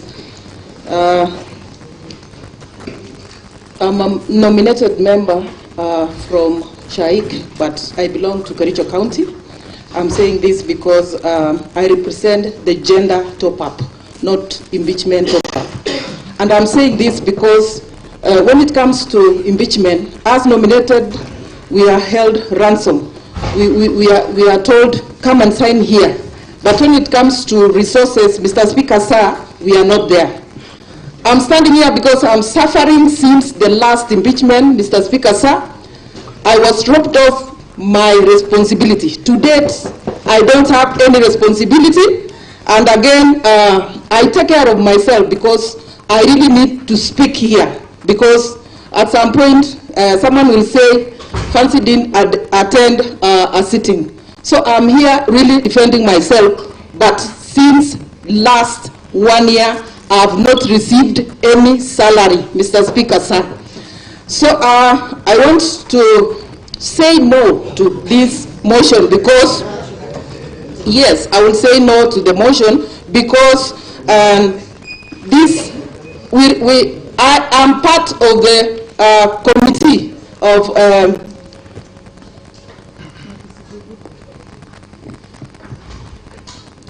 it is so emotional, Mr. Speaker, sir, because my family have suffered because of this. I was part of the committee, but not the other committee, for by Honorable Philip Mr. Watt, and I was Honorable Philip, and I defended this report. The recommendation which were made, Mr. Speaker, sir, which were there, I really supported it because one of the recommendations which were given was forensic audit to be done in 28 days. That is what I supported, Mr. Speaker, sir, because I really needed the county executive to be given time so that they execute on the same report. But, Mr. Speaker, sir, in that afternoon, the motion of removal of Dr. Erick Mutai was tabled here in this house, Mr. Speaker, sir. And I said, I'm going to vote no for this impeachment because of that. Mr. Speaker, sir, it is the same house. I said, let us be honest to one another. It is the same house which vetted these CECs and the CEOs, Mr. Speaker, sir. But it is the same house. I can remember one of the impeachment we did for CS Bor, Mr. Speaker, sir, because of the Londiani issue. We impeached one Dr. CS Bor, and he is home now because of the actions which happened in Londiani, Mr. Speaker, sir. Then how comes it's now the governor who did that, who did this? It is all of us, Mr. Speaker, sir, who are doing this. So I'm calling upon the leadership of Kericho County. We need to do something. We need to sit down. Impeachment is not the last resolution. We got to sit as members of County Assembly, Governor, our Speaker, maybe the members of Parliament, and led by our Senator, and let's forge ahead. We love this Kericho County. When you go to abroad, you are asked, when you are coming from Kericho, they know Kericho as a tea-growing Kericho County. Mr. Speaker, sir, we love this Kericho County. We love our people. We love our voters, Mr. Speaker, sir. I stand here on behalf of the women of Kericho County and oppose this motion completely. I thank you, Mr. Speaker, sir, and I submit. Okay, thank you, Honorable Fancy. The immediate chair has informed me that you made an allegation that you have not received salaries for the last 1 year. You know,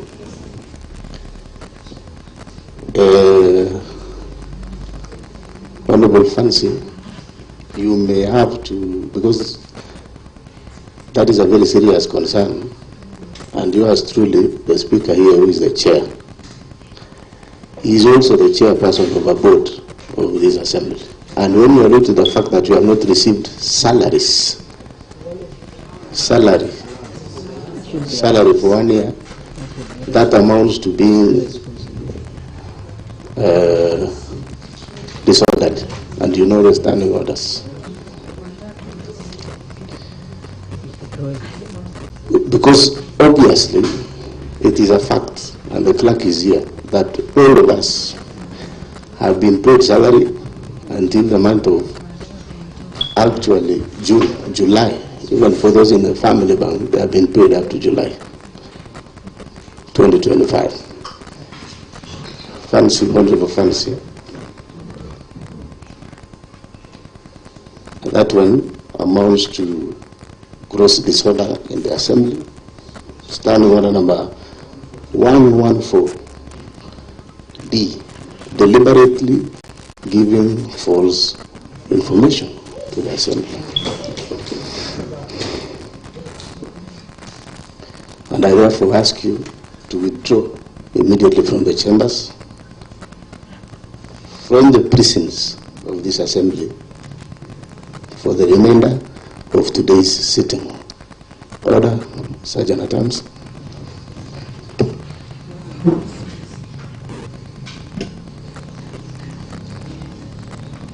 We shall only resume when Honorable Fancy is out of the chamber.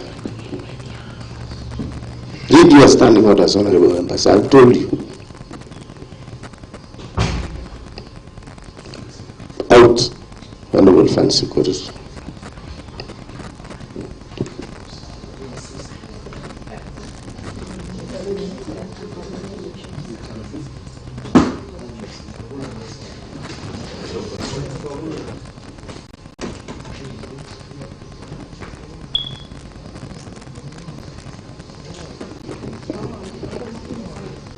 Honorable members, we proceed.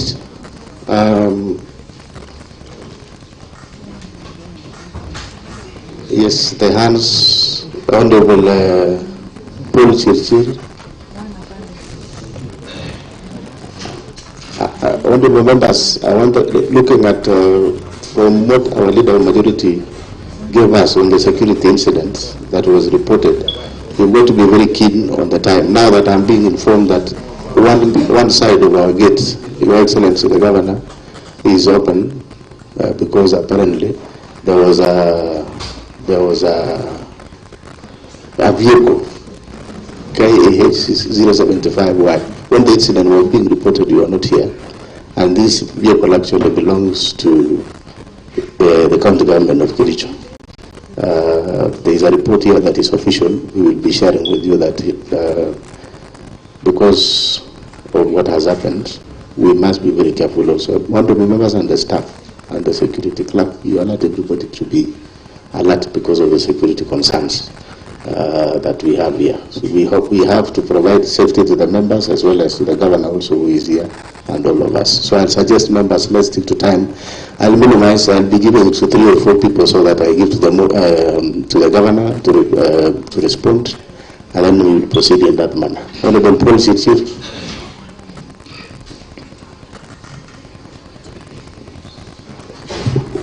Thank you very much, Mr. Speaker, sir, for giving me an opportunity to speak on behalf of the people of Kapsoit, who they've given me an opportunity to represent them twice. Mr. Speaker, sir, I rise to support the motion for the removal of Governor Governor Kericho, His Excellency Dr. Erick Mutai, who is seated across. Mr. Speaker, sir, why am I saying that? He has been accused of 5. Number 1, gross violation of the Constitution of Kenya. Number 2, gross violation of various national and county laws. Number 3, serious reasons for believing that the governor has committed crimes under national law. Number 4, Mr. Speaker, sir, abuse of office. And number 5, gross misconduct. Mr. Speaker, sir, the governor for Kericho was sworn in on Thursday, the 25th of August 2022, in a ceremony in Kericho Green Stadium. The oath of office was administered by Lady Justice Roslyn Korir. Mr. Speaker, sir, all of us elected and appointed members, whenever we are elected, we sign a Code of Conduct and Integrity Declaration form. And in that declaration form, it has all the details. It talks about integrity and honesty. It talks about accountability to the public. It talks about fairness and equity. It talks about conflict of interest. It talks about public trust, political utility in administration. And number 7, respect for the law, leadership by example, and confidentiality. And then there, the governor signed, which we all of us signed. I want to draw the attention of number 3, or number 2, accountability to the public. Mr. Speaker, sir, he signed and he said, I shall be accountable to the people of Kericho County and ensure that public resources are used prudently and only for lawful purposes. Number 3, Mr. Speaker, sir, he also said, and he signed, fairness and equity. He said, I shall treat all individuals and group with fairness, equity. The Honorable Paul Kiptor B, he's here. There is a delivery for 10 tons of raw materials, sunflowers, cotton cake, soya, maize jam, wheat bran, a total of 10,560, which is equivalent to 10.5 tons, against 27 tons that was paid for. That is proof that money was lost. We are guided by national laws, PFM Act and the Procurement Law. There was a breach of both laws, and the governor takes ultimate responsibility. Mr. Speaker, sir, the Honorable Ruskebe is in Mondiani. Ruskebe Corporate Society is in Mondiani. The Honorable Kedawa Kimuguru, the Honorable Sigilai is here. And he confirmed that not all was supplied despite being paid for. Concierge time in Sigaye, the Honorable Rogon is here to move the motion. Not all was supplied, but payment was made, which is contrary to the PFM Act and the Procurement Act. Kibagenge in Little. Mr. Speaker, I wish to draw your attention. This is a society that was closed a few years ago. The Honorable Vincent Kirui is here seated politely in a corner while his people are suffering in Little, Mr. Speaker, sir. The society was closed. Goods purported supplied. What is that? That is the height of impunity, and that is a confirmation that funds, public resources were lost. Mr. Speaker, sir, we invited chief officers who are accounting officers and who are AIE holders, Mr. Speaker, sir, before this House to appear before the Committee on Ad hoc. Mr. Speaker, sir, and we examined them under oath. They took an oath. They confirmed that what they were saying was true and true indeed. Mr. Speaker, sir, I am surprised that Katwa Gigen is telling this Honorable House that 2,750 for tissue. We've tried to make some calculations, but it does not enter each other, Mr. Speaker, sir. It doesn't make sense, Mr. Speaker, sir. It is like telling us that one tissue was bought at 1.75 shillings, which is not practical. We will take what was supplied to this House by the Chief Officer, who we examined him under oath. Mr. Speaker, sir, I wish I had all the time. The Chief Officer for Roads, when he appeared before this committee, when he appeared before ADO committee, Mr. Speaker, we also examined him under oath. We asked him whether he was the accounting officer. He said yes.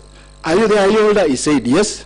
Mr. Speaker, sir, when we asked him why there are disparities in the invoice, payment voucher, S13, and delivery note, he said probably because of photocopying. Now, I was surprised that, is there a photocopy? When you photocopy, it loses the original figures. That was taking this House, that was not taking this House very seriously, Mr. Speaker. Sir. That confirmed that there is very serious incompetence, and the buck stops with the governor who is before this House, Mr. Speaker, sir. For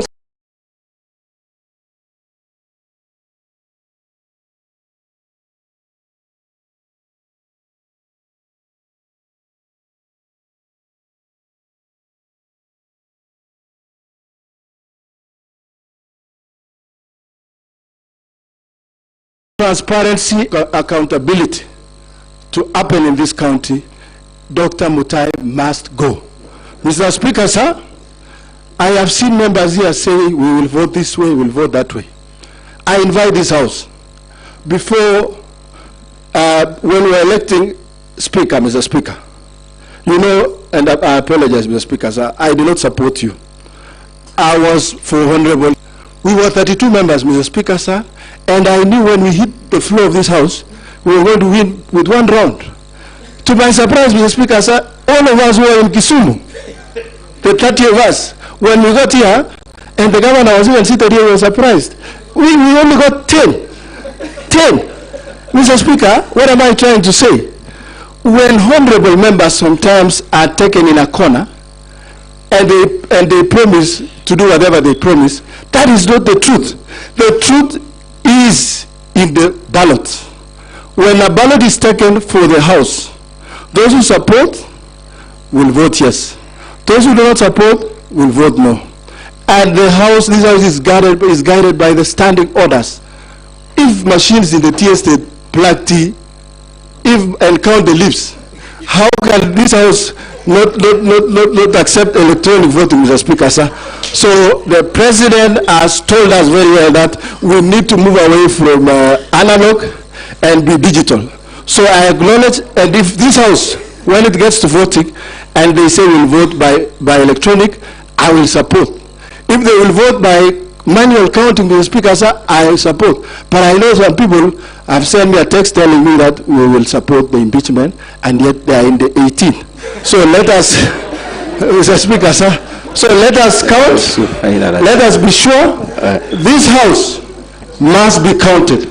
When the right time comes, like BBI, Mr. Speaker, sir, this story of tissue is like BBI. So it is either your team Raya, team oversight, which is us, or your team tissue, team soda, team everything, Mr. Speaker. So it is a contest between those representing the people and those representing their stomachs. Mr. Speaker, sir, I support the impeachment of His Excellency Dr. Erick Mutai. Thank you, sir. Thank you, the Honorable Dr. Moses Rotich.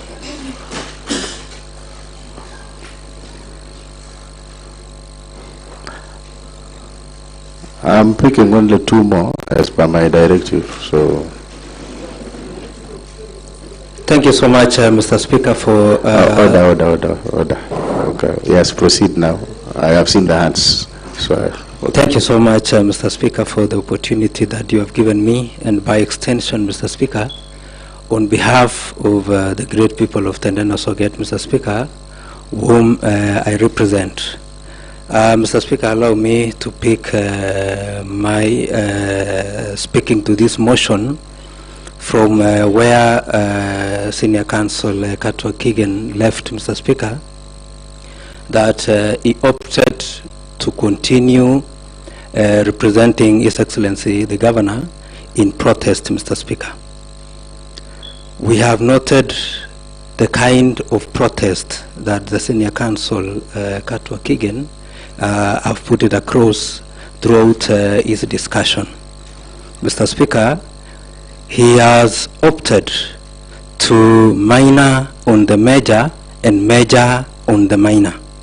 The issue, Mr. Speaker, that is before us this afternoon, that through this morning, Mr. Speaker, through to this time, Mr. Speaker, we are here on an issue of fictitious payment, Mr. Speaker, an issue of NAF CDP, Mr. Speaker, an issue of FLOCA, Mr. Speaker, an issue involving an integrity issue, Mr. Speaker, touching on the victims of Londiani, Mr. Speaker.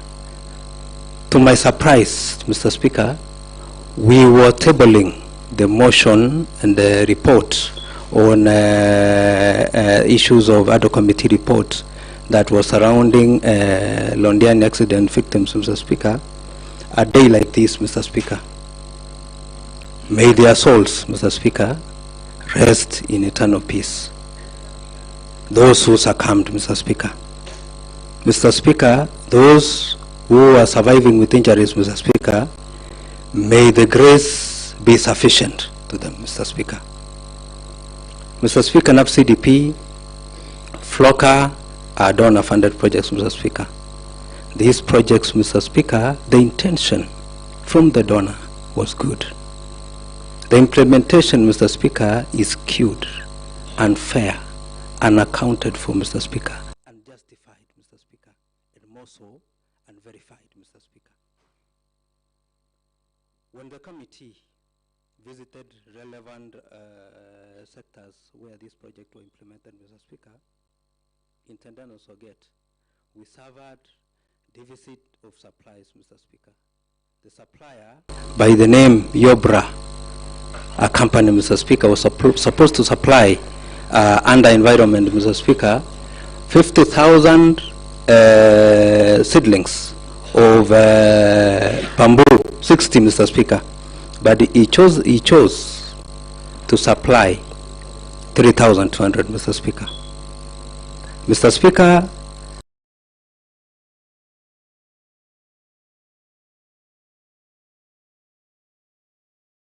I am the chair of Implementation Committee, Mr. Speaker. The SI projects, many of them, Mr. Speaker, when we visited, we noted a lot of concerns, Mr. Speaker. Payment of a project. Yes, the SI project. The health is an essential entity in our county and in Kenya at large, Mr. Speaker.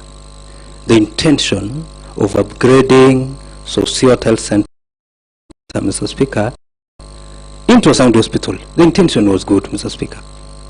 By the way, when we visited the scene, Mr. Speaker, we found the contractor on site with minimal work being done. To my amazing, Mr. Speaker, he told us he was already paid 33 million, Mr. Speaker. SI project, that is on the oncology, the referral, Mr. Speaker, the contractor indicated to us, Mr. Speaker, that he has been paid 84 million. But when you visited the place, Mr. Speaker, you could not account for the 84 million that has been paid, Mr. Speaker. What am I trying to say, Mr. Speaker? We need value for money. The interpretation of the payments that were made, Mr. Speaker, indicate that at the time of advertisement, a certificate of payment was issued and payments were made, Mr. Speaker. Isn't that fraud? Mr. Speaker, I stand guided. If in any case, the name or the definition of fraud, Mr. Speaker, have changed. Mr. Speaker, the rule of thumb indicates, Mr. Speaker, that for one to do business with government, Mr. Speaker, you first supply the service for you to be paid.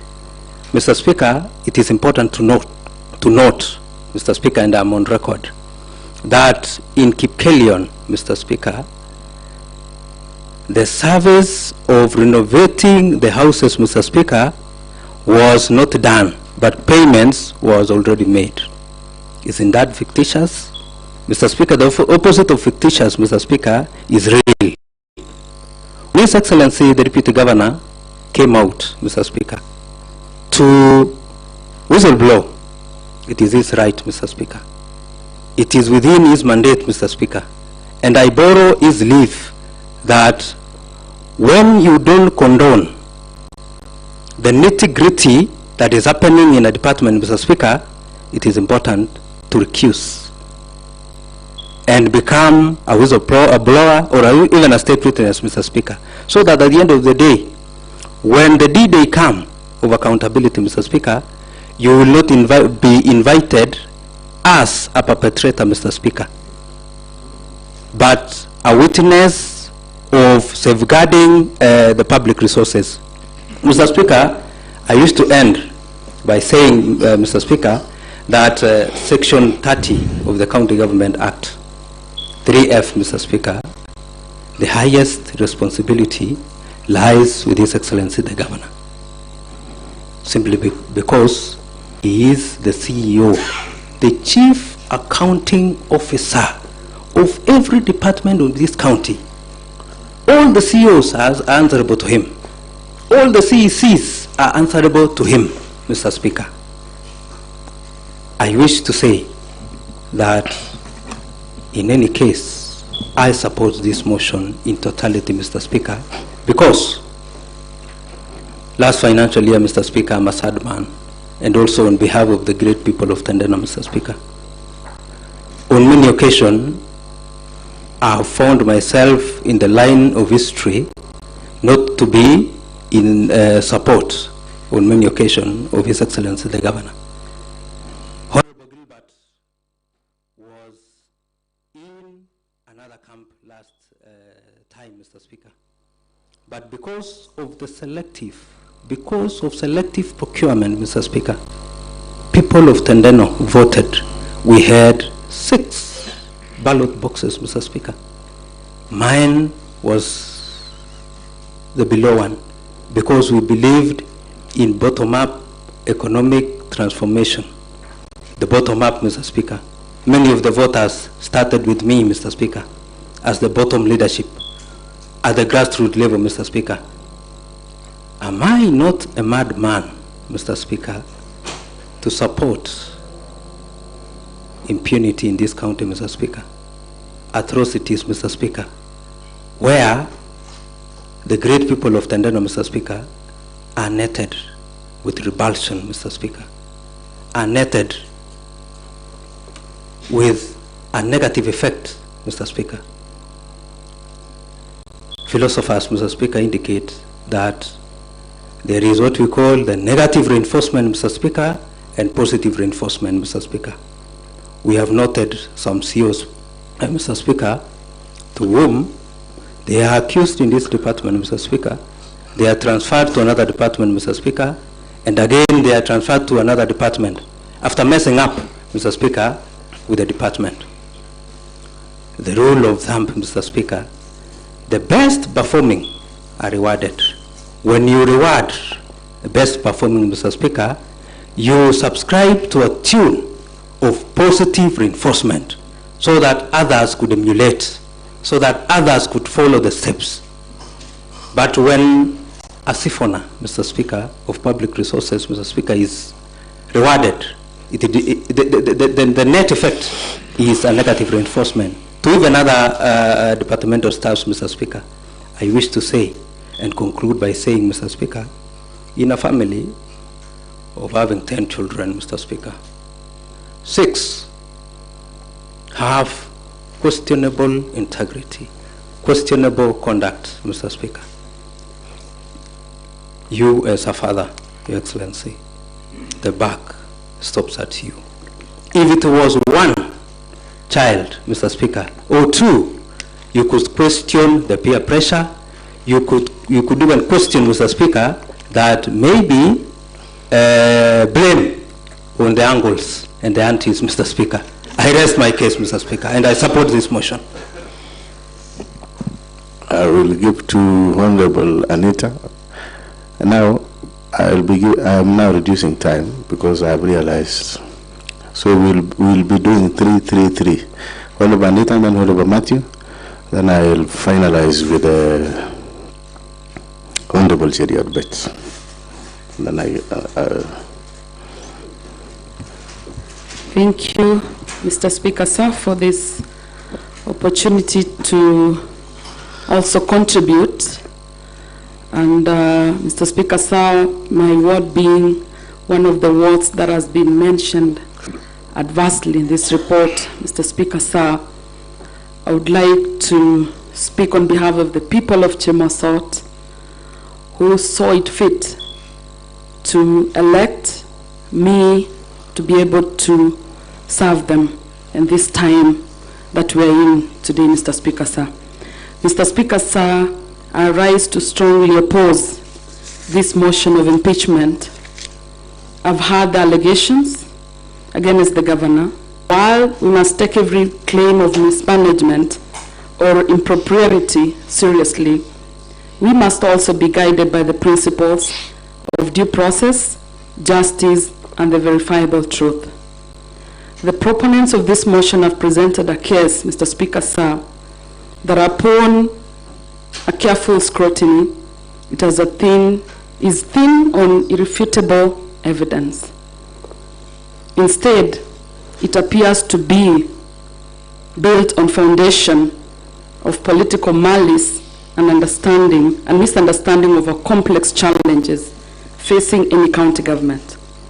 Mr. Speaker, sir, to err is human, and perfection is a standard that no one in this chamber, or indeed in any position of leadership, can claim to meet. We must ask ourselves, is this impeachment truly about the welfare of the people of Kericho? Is it a power grab? Is it a genuine effort to hold the executive accountable? Or is it a political motivated witch hunt designed to destabilize our county for personal gain? My considered opinion, Mr. Speaker, sir, is that it is the latter. I want to speak today as a mother and the only woman elected in Kericho County. Let us consider the progress we've made under the Governor Mutai's leadership. In a short period, we have seen tangible strides in our healthcare sector. They have been mentioned here that there are so many developments going on in our different hospitals. We have the new facilities that are being equipped. Our agricultural sector, which is our backbone, also has received an economic boost, as indicated even in the NAF CDP projects. We have witnessed renewed focus even on our youth empowerment. We talk about Equalizer program that supported our youths to go through training in different technical or polytechnics in this county. These are not the actions of a leader who is following the people. These are the actions of a leader who is committed to progress.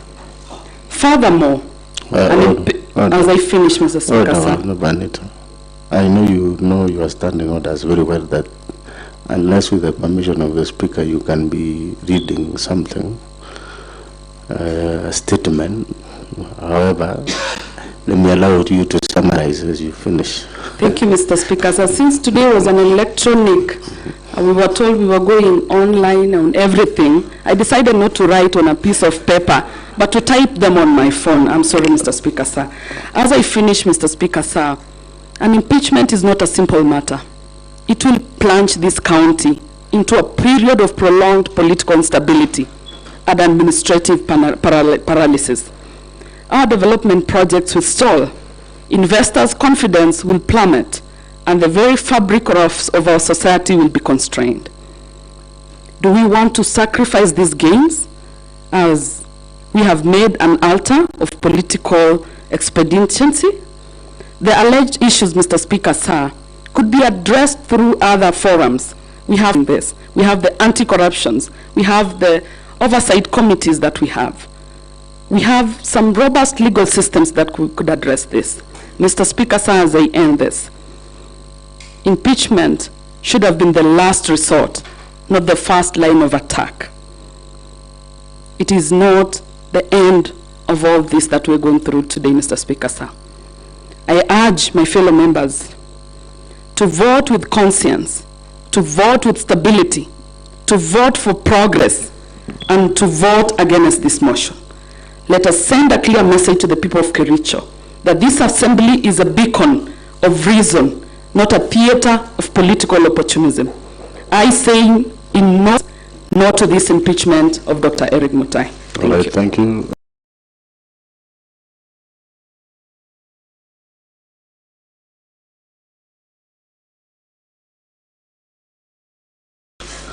I hope your 3 minutes will not be 8 like the one. Thank you, Mr. Speaker.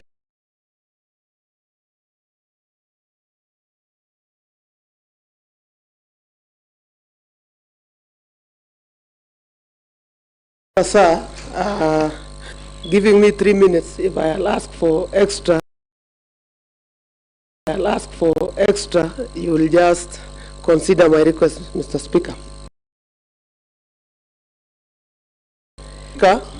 I've been following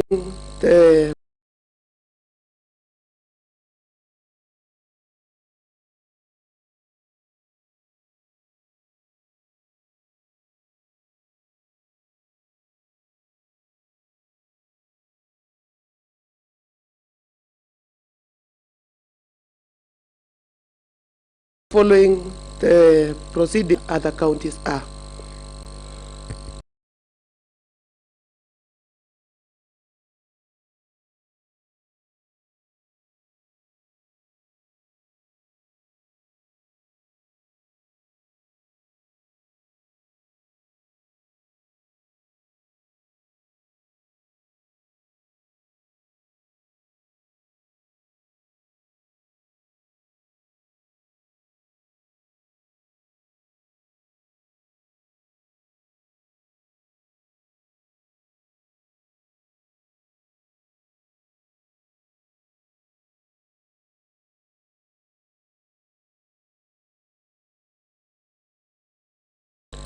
At night.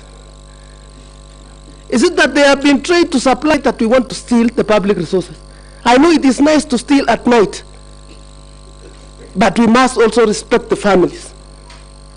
Mr. Speaker, but we must also respect the families. Mr. Speaker, when Katwa Gigan was given time to defend His Excellency, at some point, Mr. Speaker, when Katwa Gigan used to prosecute matters in court, I was saying, when I grow up, I want to become a lawyer. Your Excellency, it's happened that I raised the concern about Kazimani. I have recommendation. I have the report. Nothing has been done. 1 year, 4 months. You are just being given some stories with the 18 members that we will go discuss about the 28 days. Why do you want us to discuss 28 days, Your Excellency? The money was paid in February. The deliveries were done in August. Who is a thief? The one who was paid before he supplied, or the one who is coming here to tell us the document was full and everything was paid after supply? First witness to appear before the committee, CC in charge of finance at head of treasury. The first question from the chairman: can you confirm to this committee whether these all companies have been paid by the county government? Your Excellency, do you know the answer? All companies have been paid. All companies have been paid at a tune of 85 million. And then when we went further, because we wanted to get the crocodile relaxing, because the alligator was so much mad on us, Mr. Speaker, Your Excellency, when we went to the second step, to go through the document of finance, everything was stories. The second day, was another day of comedy. Your Excellency, Mr. Speaker. Yes, there is a point of order. But Your Excellency, you know the standard practice, he needs to state the standing order number. Yes, order, Honorable Matthew. Yes, Honorable Paul B. Thank you very much, Honorable Speaker. Under standing order number 98, a member shall be responsible for the accuracy of any facts. Honorable Speaker, I've known that I'm a man. Whenever a member comes here, he talks of Kapsaos, Honorable Paul B. Honorable Paul B.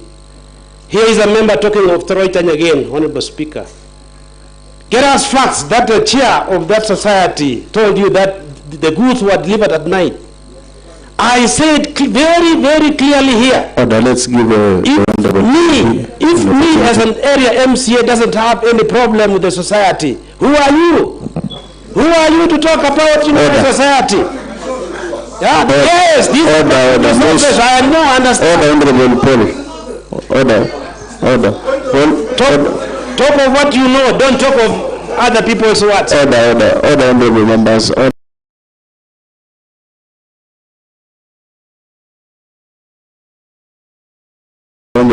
Before you take the mic, Honorable Matthew, Honorable Paul Chirchir, and Honorable Paul B. Wait, first. Let us reduce this to a shout to match. A point of order will suffice with a show of hand. So let us maintain order.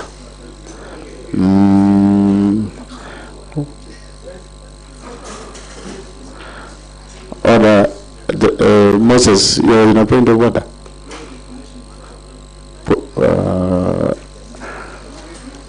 Honorable Paul Chirchir, what is your point of order?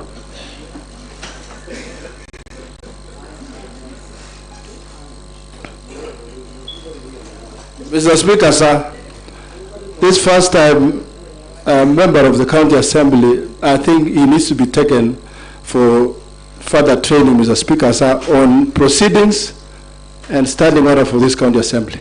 Whenever budgets are approved by this County Assembly, budgets are approved, it belongs to the whole county.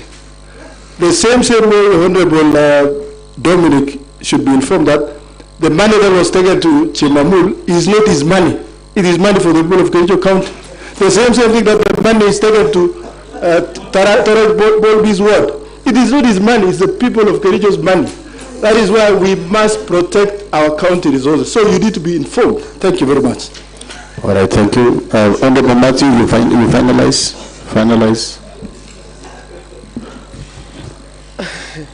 Okay, Mr. Speaker, you know, during the press briefing of His Excellency the Governor, he alluded that a number of MCS are contractors. So at some point, I might have touched someone's work, Mr. Speaker, but I was in Kapsaos, being the member of the ADO committee, to find out whether the public resources was used well, but not to come and look what you are doing, Mr. Honorable Bolpi.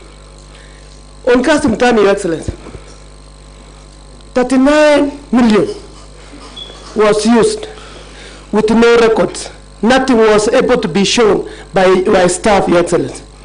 You know, when you ask us, this is the second impeachment that I'm going through. Yes, Your Excellency, and you can go the third one. Reason, you are not in charge of the county. And that is my stand. The other time I supported you, Your Excellency, because even you, when you given time, you say, I'm not seeing Bui Bui. I didn't want that Bui Bui by that time. But today, it is the public resource that we want to know. Where is it? Mr. Speaker, on Londiani scandal, I was part of the committee. Your Excellency, this is not a matter that you need even to discuss that people were paid. Your Excellency, a number of issues on Londiani scandal was very open to the members of the public, and the money was misused in the doorstep of His Excellency Governor Dr. Erick Mutai. On fictitious payment, Katwa can confirm that though that the money was paid to a contractor, but there is work that is going on.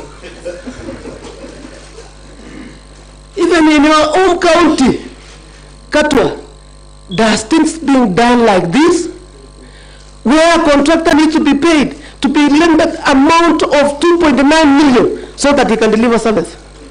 That one will not happen in an era where I am an MCA representing great people of Chai Ward. Your Excellency, on the issue of donor fund, I was with you in the stadium. We had a very good program of agripreneurs, of the circles. Your Excellency, when you are responding to what we have contributed today, kindly tell this house whether the 30 circles, they have received 1 million that you launched with a dump check. If they have received, Your Excellency, I will not impeach you. But I want to give you an example of my word. They have not received. Why do I need to massage your ego? I will impeach you because I have not received the money.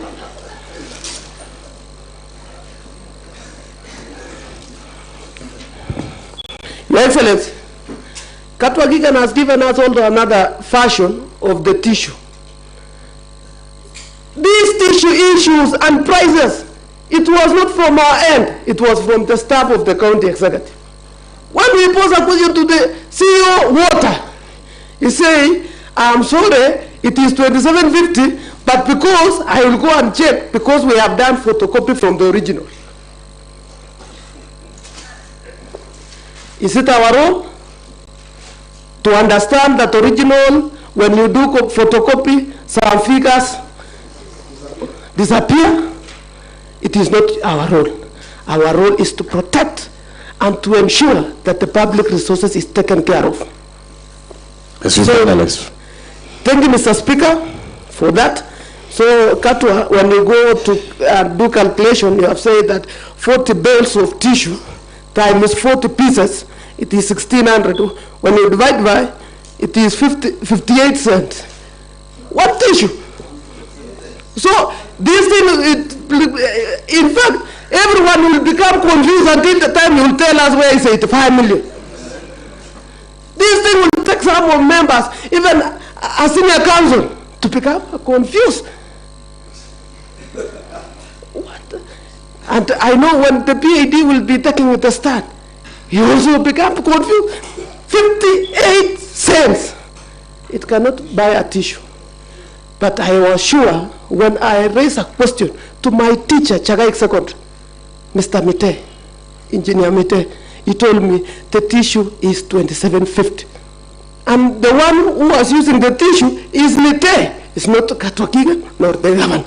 So my case is that I'm supporting this impeachment, either by sleeping, by standing, by doing what, I will impeach Dr. Erick Mutai for the betterment of the people of this county to get better service. All right, thank you. Honorable Peter Kemoy, and then I'll give to Honorable Chiriot, but a minute now, a minute on a serious note.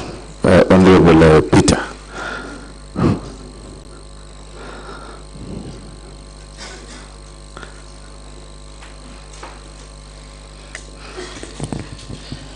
Thank you, Mr. Speaker, sir, for the opportunity you have granted. We are here to support this motion of impeachment because of the reasons that most of our honorable members have shared. And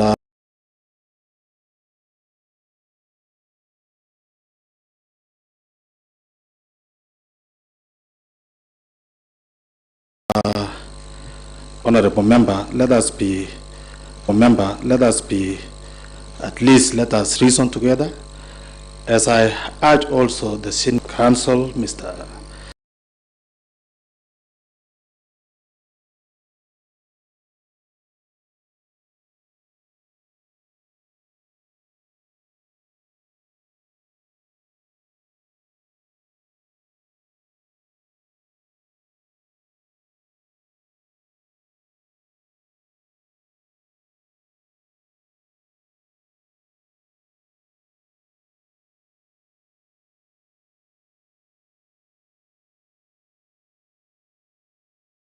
Katwa that this is Kericho.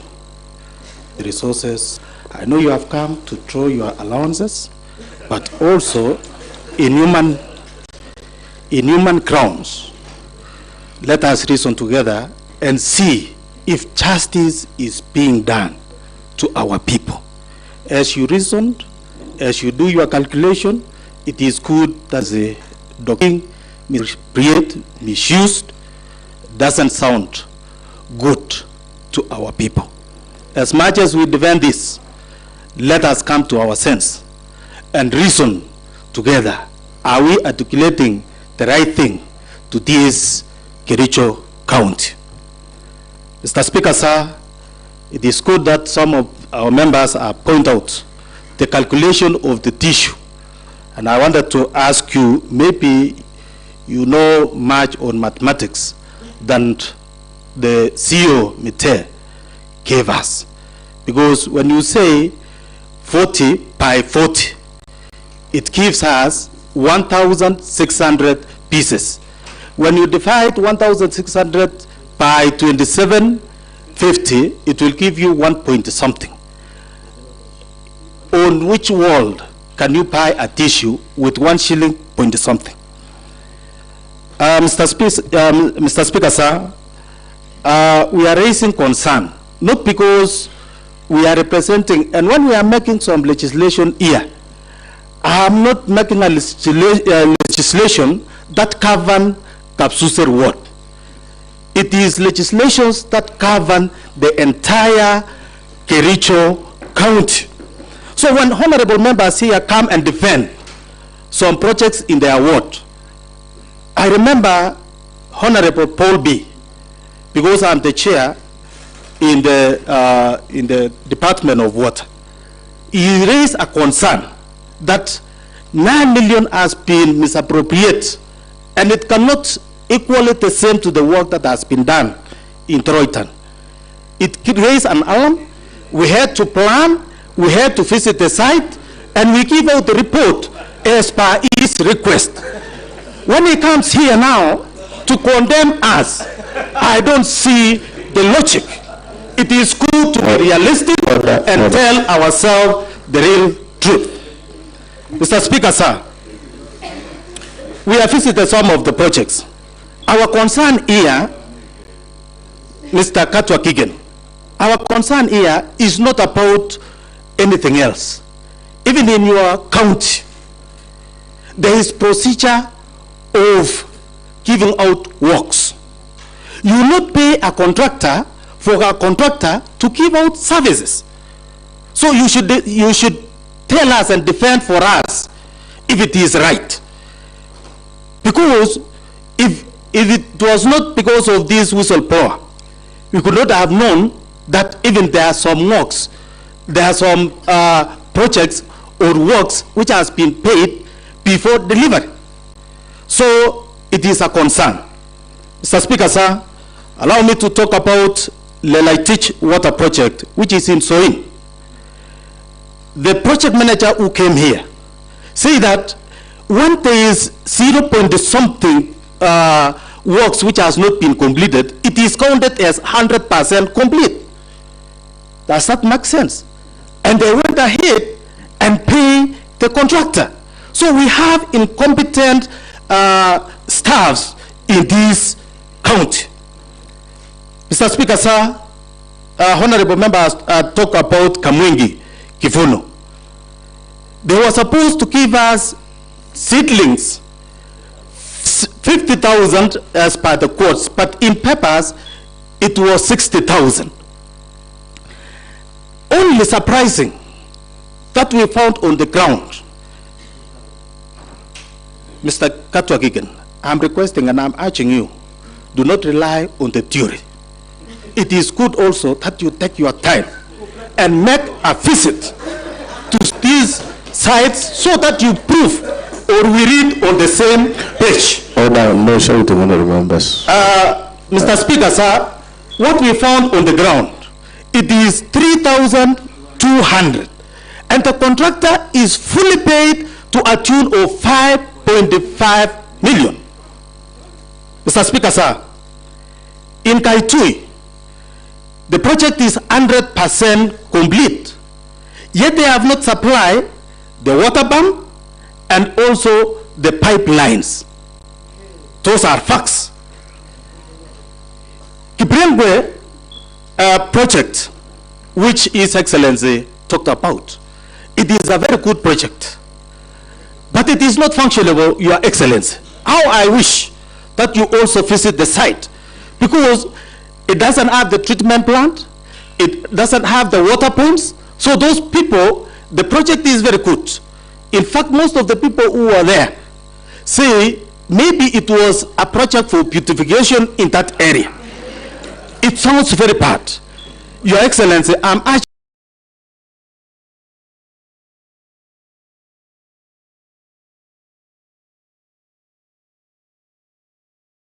you that you visit the site, you witness for yourselves, so that when we are talking about these things, we shall be reading on the same page. Katwagiken, you talk about Yemosot having a project of 16 million. I want to put you right that 3 projects has been done in Chemosot under Floka.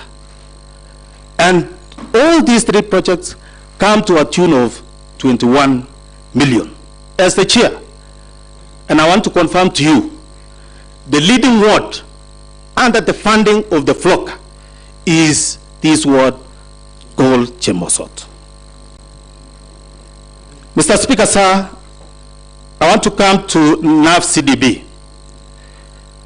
Your Excellency, it is you who called our people to Kibrugud Stadium and launch. It is a very good program that can assist and improve the economy of our county. But up to date, the whistleblowers are these people or the committees who are running these NAF CDPs in wards that they have not received money up to date. Mr. Speaker, sir, it is good that we do as per our words. Mr. Katwapiken, thank you, Mr. Speaker, sir. You talk about that every ward had to make some requisition. I want to ask you that you provide to this house the documentation from each and every word as per their request, because that is what comes from your mouth. Every word, every circle had to make a requisition. You talk about either wheelchair or the walking stick or what. It is good that you provide for us with evidence, the documents on each and every word as per their requisition. Mr. Speaker, sir, I want to say that I'm supporting this motion because, Your Excellency, there is a lot of impunities in our wards. And in many cases, I've shared with you. We are here, your name, as a slogan name, is Equalizer. You were requesting our people in Kericho County that you will treat everybody equal. But there is a lot of variation. How I wish you could have adhered to your slogan name. We could not have been here today. So I stand here to support this motion. Thank you, Mr. Speaker. Sir. Okay, thank you, Honorable Peter Kimoy. Honorable Maritim, you are always a 1 minute man, and I've seen your hand several. Is it a point of order or you want to contribute? A minute.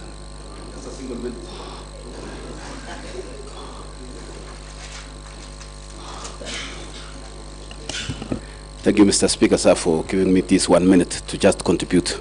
Mr. Speaker, sir, it's unfortunate today that we are roasting our governor here and crucifying for the mistakes he never did. Mr. Speaker, even Jesus Christ didn't make a sin, but he was sacrificed for the sin of others. But I sympathize with you, Mr. Speaker. Mr. Speaker, in my ward, I happen to benefit from Floka. You know, we are unanswered. Do you sympathize with the Speaker? Or? Well, no, with the governor. He's being roasted because of the governor is just done by others. Okay, proceed. Okay, Mr. Speaker, sir, my word, benefit from the flocker funds for the supply of coffee, Mr. Speaker. It was supposed to be 50,000, but the supply was 35. So the 15, I don't know where it went. I don't know where it is. Again, Mr. Honorable Speaker, there was also a supply of solar dryer with a cost of 4.9 million, Mr. Speaker. And during my research, Mr. Speaker, I have asked, a solar dryer can cost 1.2 to 1.5, but this one was 4.9. And it was chocally made, Mr. Speaker, for your information. So I don't know why these people decided to loot our county with no value for money. Mr. Speaker, again, Mr. Speaker, I have been always agitating into water department, Mr. Speaker. I have a borehole in Jepsion, which was done solarization in 2023-2024, and it has never been paid to date.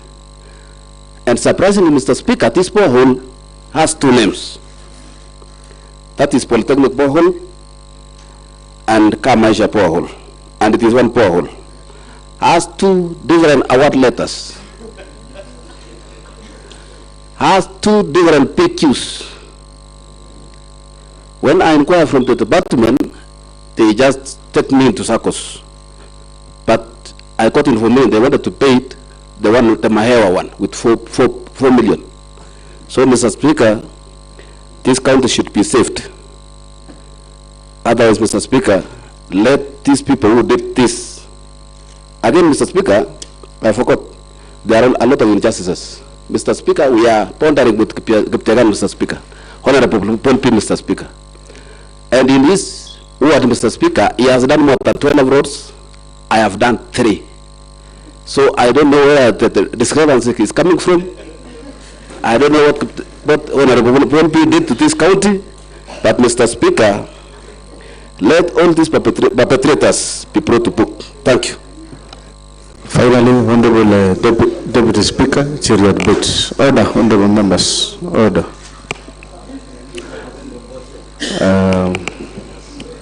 Thank you very much, Mr. Speaker, for giving me this opportunity. And of course, Mr. Speaker, the great people of Ainamoi, Mr. Speaker. Mr. Speaker, I rise, of course, Mr. Speaker, to support the motion by the Honorable Rogon, Mr. Speaker. Mr. Speaker, I do not want to repeat what the other members have said, Mr. Speaker, but I just want to say that, Your Excellency, I just want to begin by saying this, Mr. Speaker, that when I was, selected as one of the ad hoc committee members on fictitious payment, Mr. Speaker, I did a post in my Facebook page, Mr. Speaker. I gave an analogy of a crocodile and an alligator, Mr. Speaker, that when an alligator comes out of water, Mr. Speaker, and tells you that the crocodile is sick, will you doubt his story? Nonetheless, we are on our way to the waters to confirm whether the crocodile is sick or safe and sound.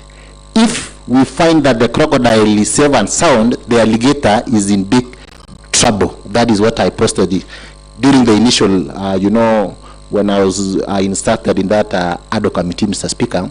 Mr. Speaker,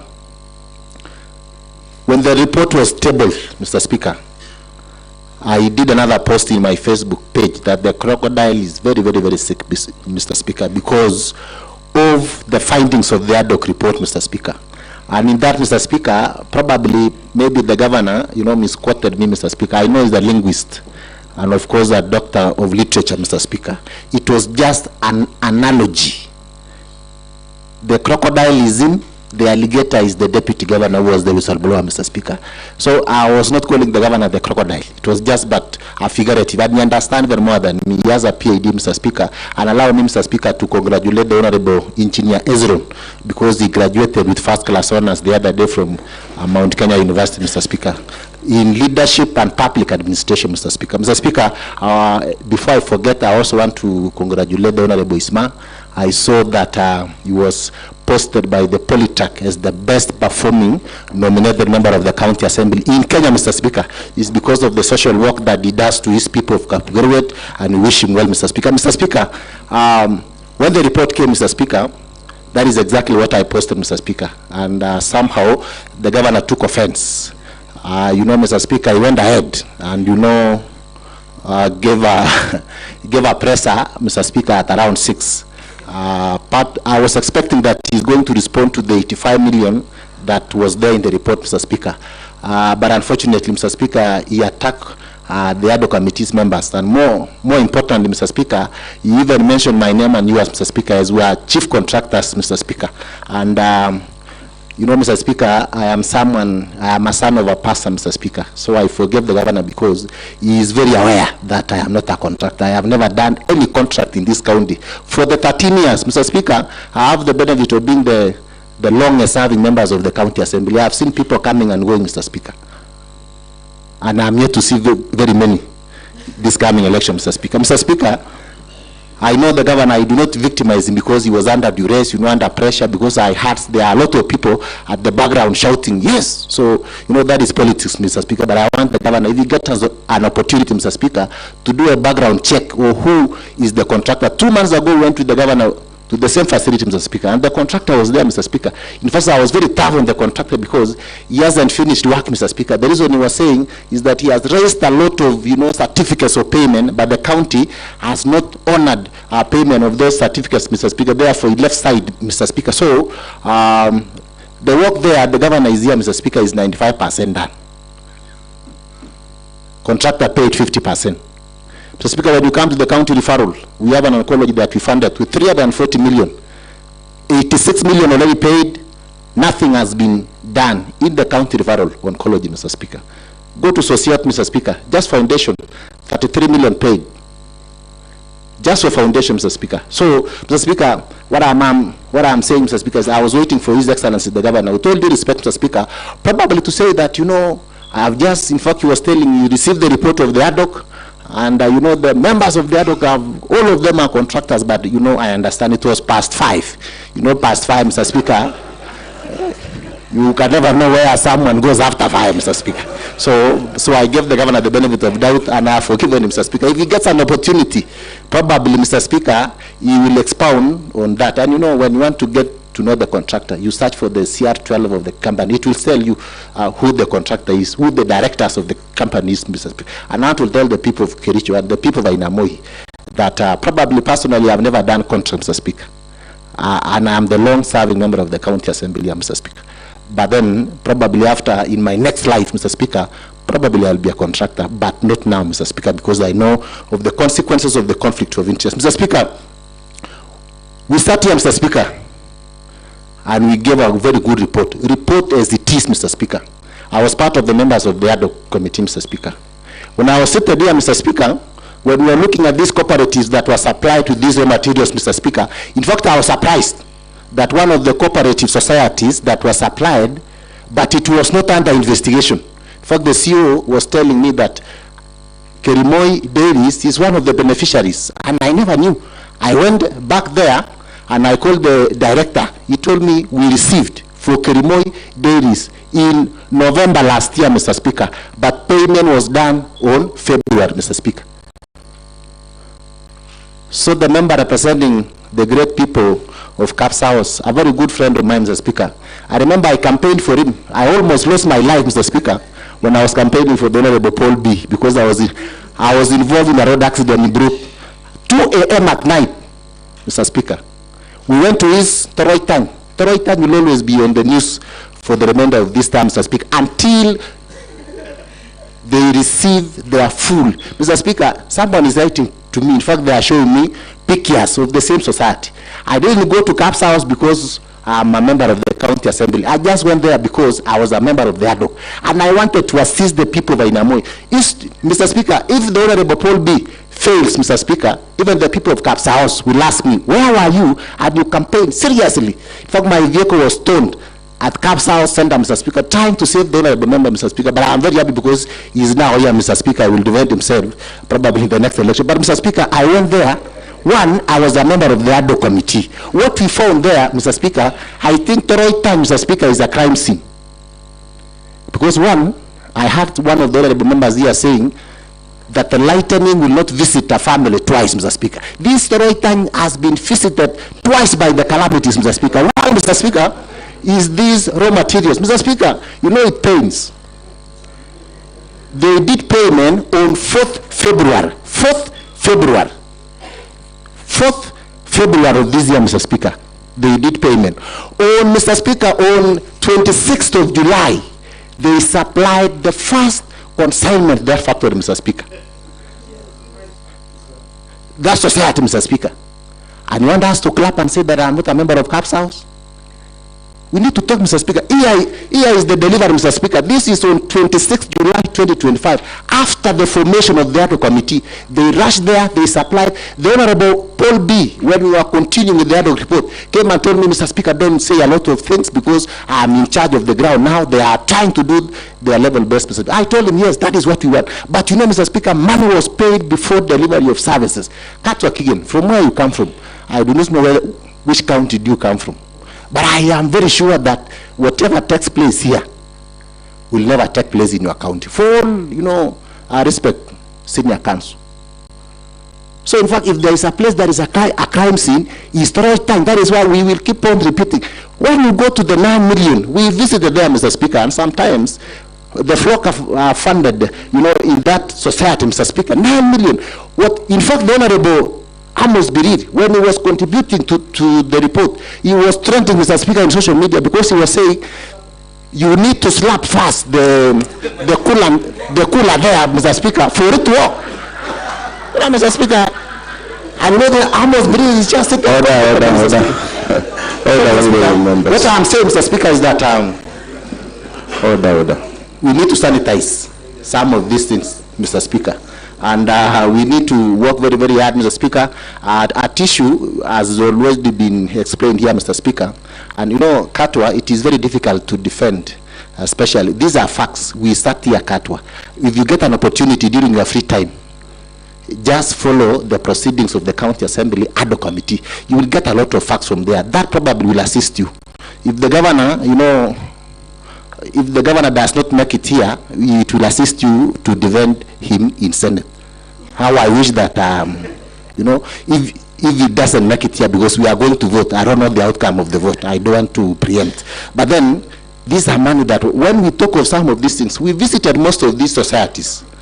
We went there. In fact, the Honorable Chair for Water has explained everything. We went to each and every society, Mr. Speaker. And we found out some of these things were not even done, Mr. Speaker, and money was paid. So what I'm just saying, Mr. Speaker, is that why the governor is here, Mr. Speaker, is just because of Section 30, subsection 3F of the Constitution, Mr. Speaker, that the responsibility lies at the governor. Otherwise, Mr. Speaker, the reason why he's here, Mr. Speaker, is because all these other things rotate around his government, Mr. Speaker. The Londiani report, the accident report, Mr. Speaker, nothing was done. In fact, it was the County Assembly who intervened until we impeached the former County Secretary, Mr. Speaker. Other officers are still in office, Mr. Speaker. Kazimani, that was chaired by the same, you know, Paul B., Mr. Speaker, gave us a very good report, Mr. Speaker. Table that report here. Nothing has been done. This is now the third, you know, ad hoc that we are handling here, Mr. Speaker. It is very, you know, Mr. Speaker, I just want to say that I support this report. It is not out of malice. In fact, His Excellency is a very good friend of mine. That is why you were saying here that Cheriot, you know, he's a very close friend of mine. But then when some of these things are happening, Mr. Speaker, where is the governor when some of these things are happening? You know, he's the father of this county.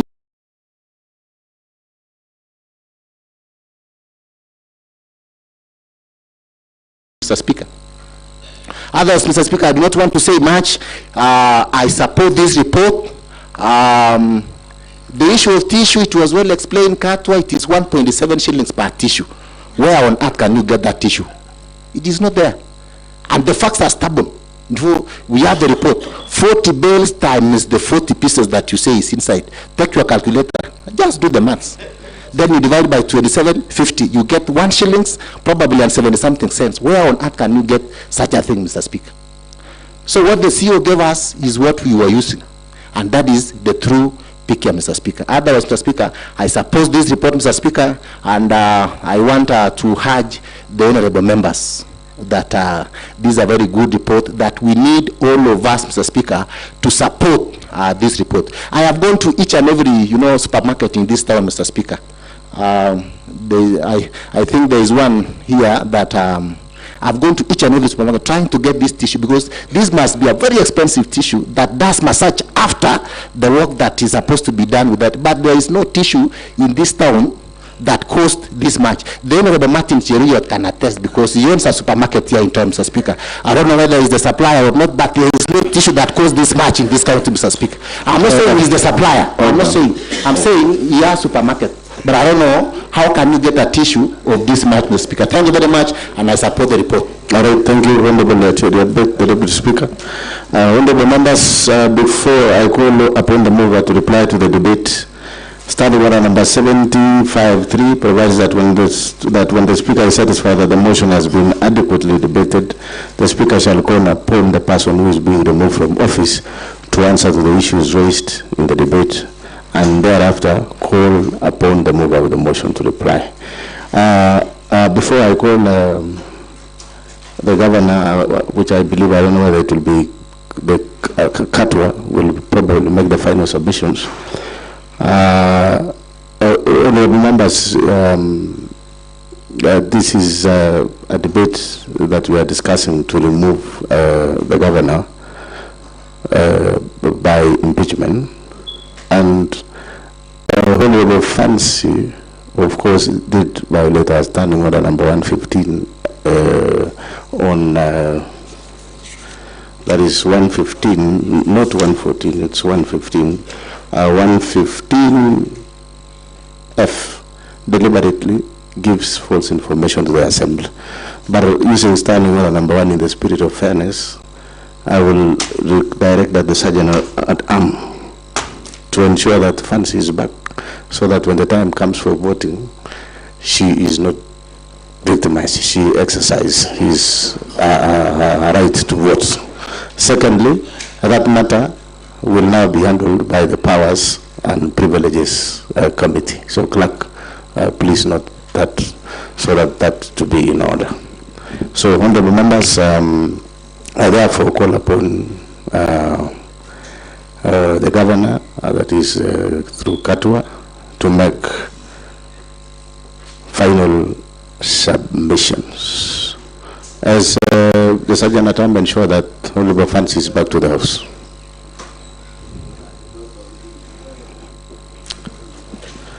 Mr. Speaker, sir, Honorable MCS, we maintained our position that responsibility for any wrongdoing that was done should be first be visited on the people who are involved, if there is any wrongdoing, before resort to the His Excellency the Governor. The second one I wish to say is in respect to a number of members of the County Assembly have gone back multiple times to the issue of the retired CECs and CEOs, and especially on the issue of CECs.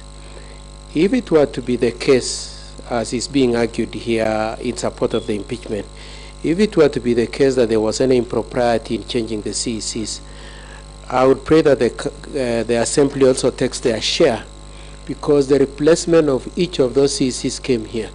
And so if you have any grievance about the replacement of those CECs, please share that responsibility with the Governor and drop it from the gamut of the motion to retire the Governor. There was the argument by Majority Leader that the report was unanimously voted for. We have looked at the report, and it is clear that the report was providing for the Governor to act. And so I think nothing turns on the point that indeed the report was voted for unanimously. The unanimity was in giving the Governor an opportunity to act. Many Waheshimiwas have made reference to Kazimani and Londiani. It remains our position that having been canvassed in the previous impeachment of September 2024, it is not a proper subject for consideration in this impeachment. However, Mr. Speaker, sir, if it were to be the case that you really must entertain it as part of these proceedings, which we protest to, if it must be, we pray that you see our submissions on it. We have relied on the previous statements and documents that we had relied on in the previous defense we did. And again, we reiterate our objection to the reintroduction of the same. I am surprised that amongst the people who are supporting the reintroduction of Kazimani and Londiani is Honorable Matthew, who had found it to have no merit in the previous impeachment proceedings.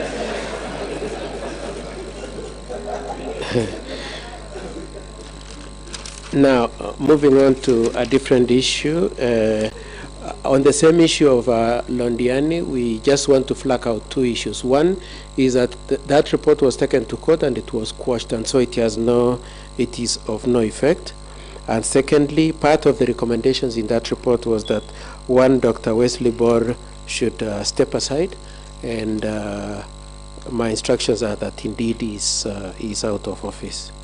On the issue of Kipkelian houses, is it Dr. Norman or Professor Norman and Chief Whip and Matthew went back to it and said that I said that indeed payment was made. Okay, what I said in my previous submissions is that works have been done on those houses and some other works were going on. I left it at that. The rider that has been, the words that have been put in my mouth saying that I said payment was made in advance were not my words. And so I want that clarification to be clear, that I didn't go into the issue of payment having been made in advance. But assuming for one moment it is true that indeed payment was made before the works were done, I would like to make two arguments on that. The first one is that the person who did that should take responsibility. It doesn't have to be the governor, because he didn't sign for it. It's not like he personally, it was brought to his attention, he looked at it and said pay him in advance. That's one. The second one is I have looked at the totality of the materials that have been brought in terms of the impeachment, especially with regard to the issues of the contractors, construction contractors. And it doesn't seem anywhere that the committee availed themselves the contracts for construction. I have particularly in mind, for instance, a contract as huge as the one for the hospital.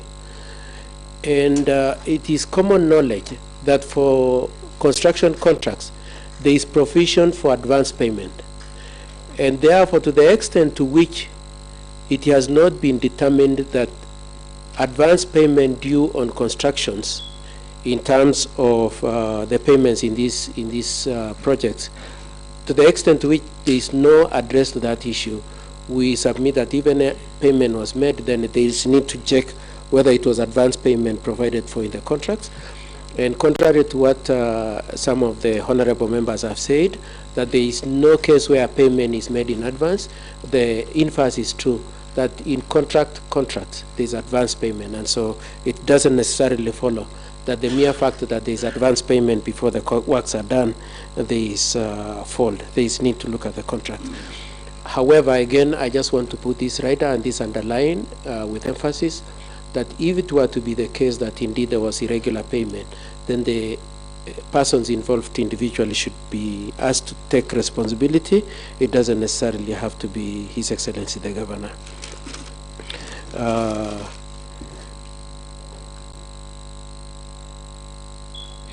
On the issue of the SACCOs, I just want to emphasize that my point is this, that the nature of the donor funding requirements are two in respect to this issue of the SACCO funding. The first one is they only qualify when they meet certain criteria, and that was the point I was emphasizing. They cannot become eligible and cannot become entitled either to the 1 million or to the supplies of the procurements until and unless they have qualified to be incorporated and onboarded into the donor funding. and that at that time there were only 19, and subsequently 11 have been onboarded. And therefore, there cannot be a question, as Honorable Matthew has said, that please show us proof that 1 million was paid to each SACCO. That cannot be the case. It can only be released when the parties qualify and become eligible on the terms and the scope of what the donors have said. However, the documentation in respect to the dealings with the SACCOs, Honorable Matthew asked me to answer that directly, are provided in our bundle at page 36, where we've listed some of the issues that we have addressed, being that you only qualify to do the procurement, to get the 1 million, and to be supported when you meet certain criteria. On the issue of the supply of soya, cotton, and maize, our point is this, that the documents we have are to the effect that the payments were made after delivery. Now, of course, I can see the point, the scornful point that is being made by Waheshimiwa, being that is a mistaken position. Now, from where His Excellency the Governor sits, if it were to turn out that indeed the payments were made before delivery, then that will result in a disciplinary and possible other sanctions. And so until that issue is determined, until His Excellency has been afforded an opportunity to act, to investigate, to determine that, it cannot be blamed on His Excellency the Governor that he was blind-spotted in terms of any impropriety that is there. We are not necessarily saying that impropriety may not be there. We are saying we need an opportunity to look at them, and where we see it, we start off looking at the documents and the face of the material. We also were putting the emphasis on the point that these items are consumable. So you don't put them there and they stay there for 3 months or 4 months or so. They come and they go. And so the mere fact that you found 10 tons doesn't mean that more tonnage was not delivered.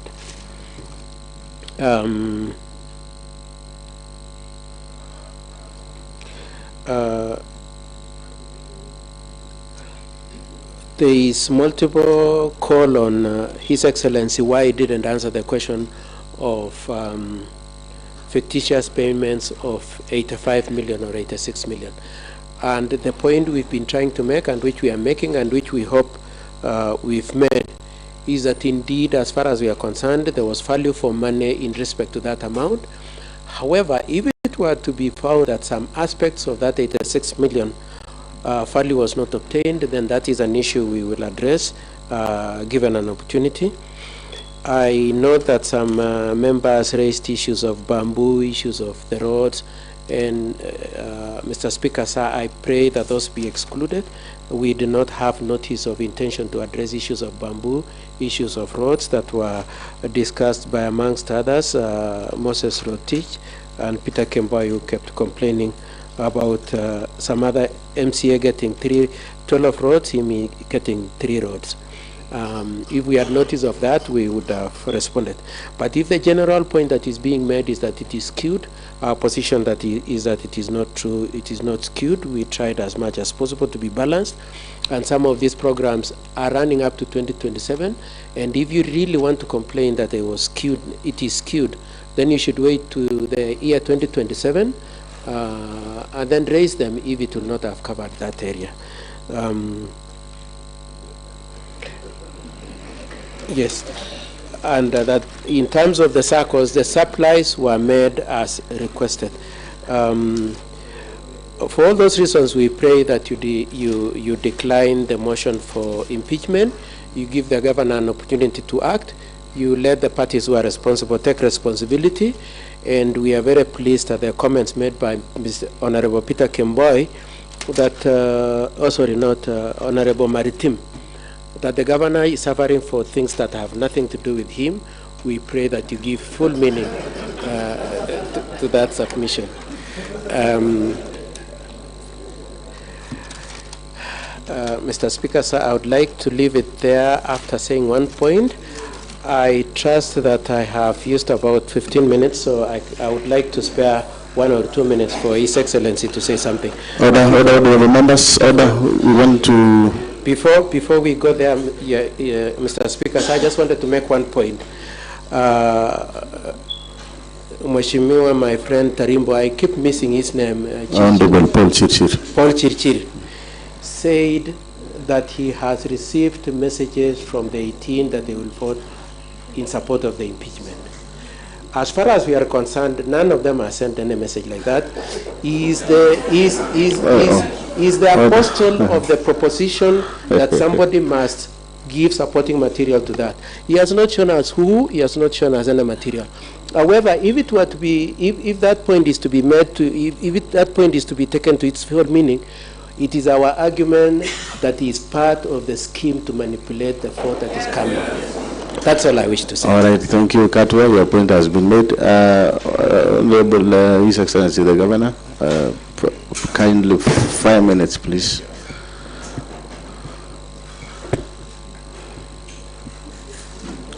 Speaker, thank you so much, Mheshimiwa Speaker. Mine will be very brief.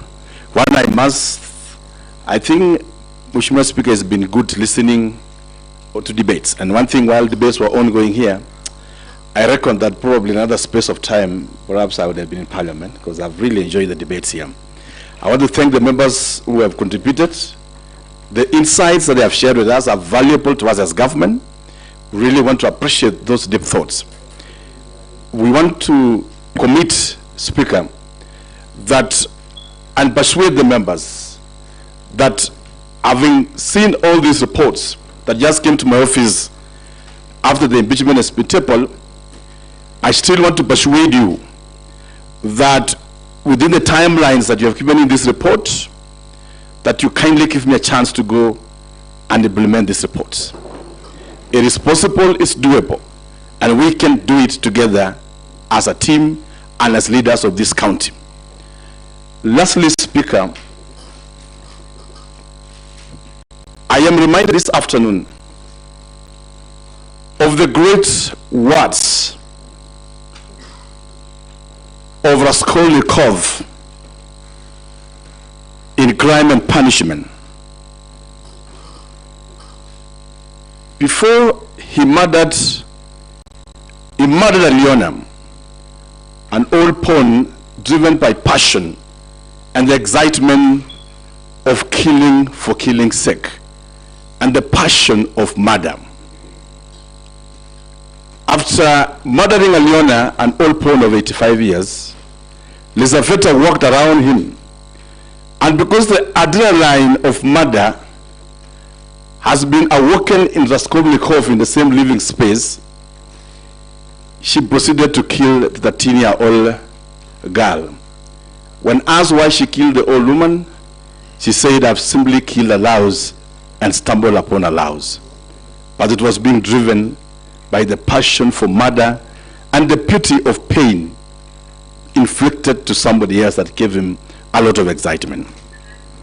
Mr. Speaker, I also conclude with these great works of Macbeth in the tragedy of Macbeth Shakespeare.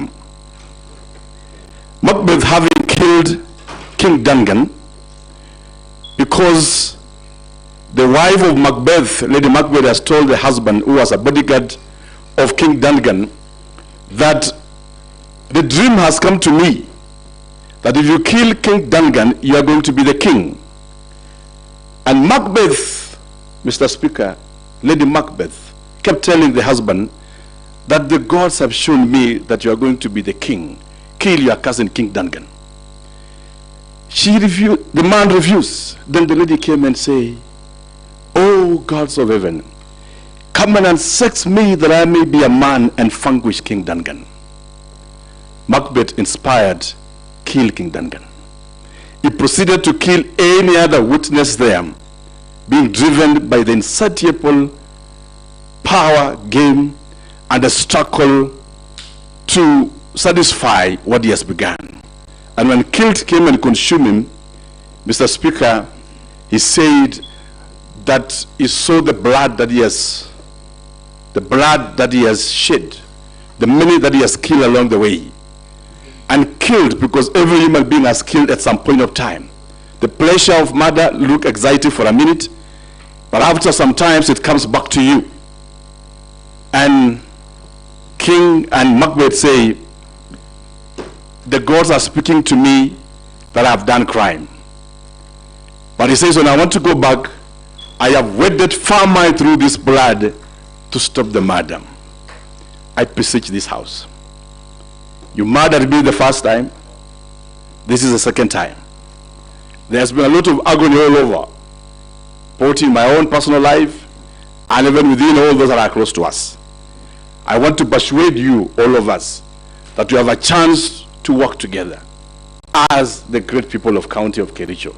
We have a chance to still make amends and sit together, implement these reports, and push the dream of Kericho County to be fulfilled in your individual wards. To every report that has been given to me, within the timelines that have been given, if God gives us a chance to move forward, we will be able to implement on these particular reports that have been given to me. Speaker, you've been graceful to us. I've enjoyed sitting in your house, and I want to appreciate all the time you have given us with our team, and we commit that God will see us through. And I had asked in the morning that under your feet, we only ask for justice. As we seek for justice to the issues at hand here, the governor today also asks just for justice. That as you go towards the critical point of voting, my still request on before everybody is that I know there are standing orders to vote electronically, acclamation, and roll call voting. As the accused, it is under your discretion on what works best for all of us. But we pray, Honorable Speaker, that if you give us the chance for a roll call voting, we'll be able to attest that this person ever did say this, and this has, it will allay the fears, it will allay the suspicion that this and this. And I said in the morning that if my time comes to go, I will go head high when justice has been done and when fairness seems to have been given to me as the accused. Thank you so much, Honorable Speaker. God bless you, and God bless the great assembly of Kericho and the great people of Kericho County. Asante sana. Thank you, Your Excellency, the Governor, for your submission, final submission. Katwa, before you leave with the Governor, I want you to take this home. I know this is in line with the standing order number 70A that you were talking about. Let it be on record that this motion by Honorable Kipro was approved by the office of the clerk and my office because the matter was never prosecuted to its finality. And you all agree with me that even the governor himself, including your his representatives, did not even made their submissions at the Senate. So please note that, let that be on the record also, other than standing order number 70 that we are relying on, both 70 and 70A. So having said that, Katwa, His Excellency the Governor, we are of course glad to host you here. I know you sit on the right side, on my right side, but today you are in an unfamiliar seat. I'll ask our Sergeant at Arms now to escort you so that as you wait for the final verdict outside the presence or wherever you want to be, no problem. Governor and the lead team, you can now proceed kindly.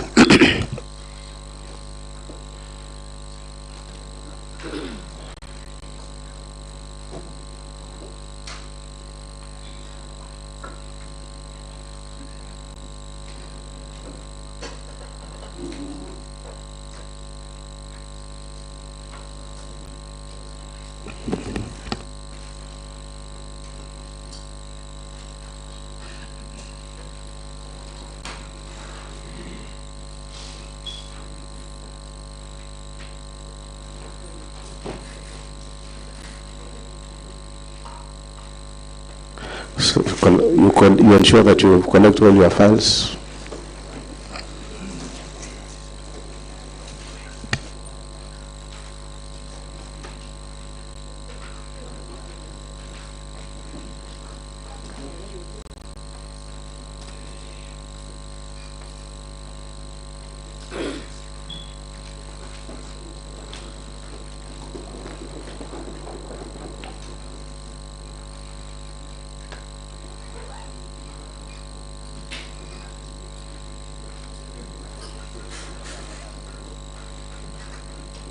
Thank you so much, Katwa and team.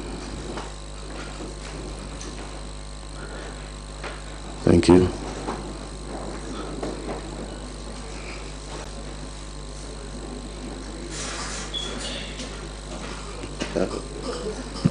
Okay, order honorable members, we now proceed. Honorable members, after the submission by the governor, I now call upon the mover of the motion, Honorable Kiprotich, to make his reply for a period not exceeding 10 minutes. Thank you, Mr. Speaker. Mr. Speaker, I'll not even take 10 minutes, but I'll use the shortest time, 5 minutes. And I want to thank the members for ably prosecuting the matter. Those are for or against the motion, but I want to thank the members who've supported my motion.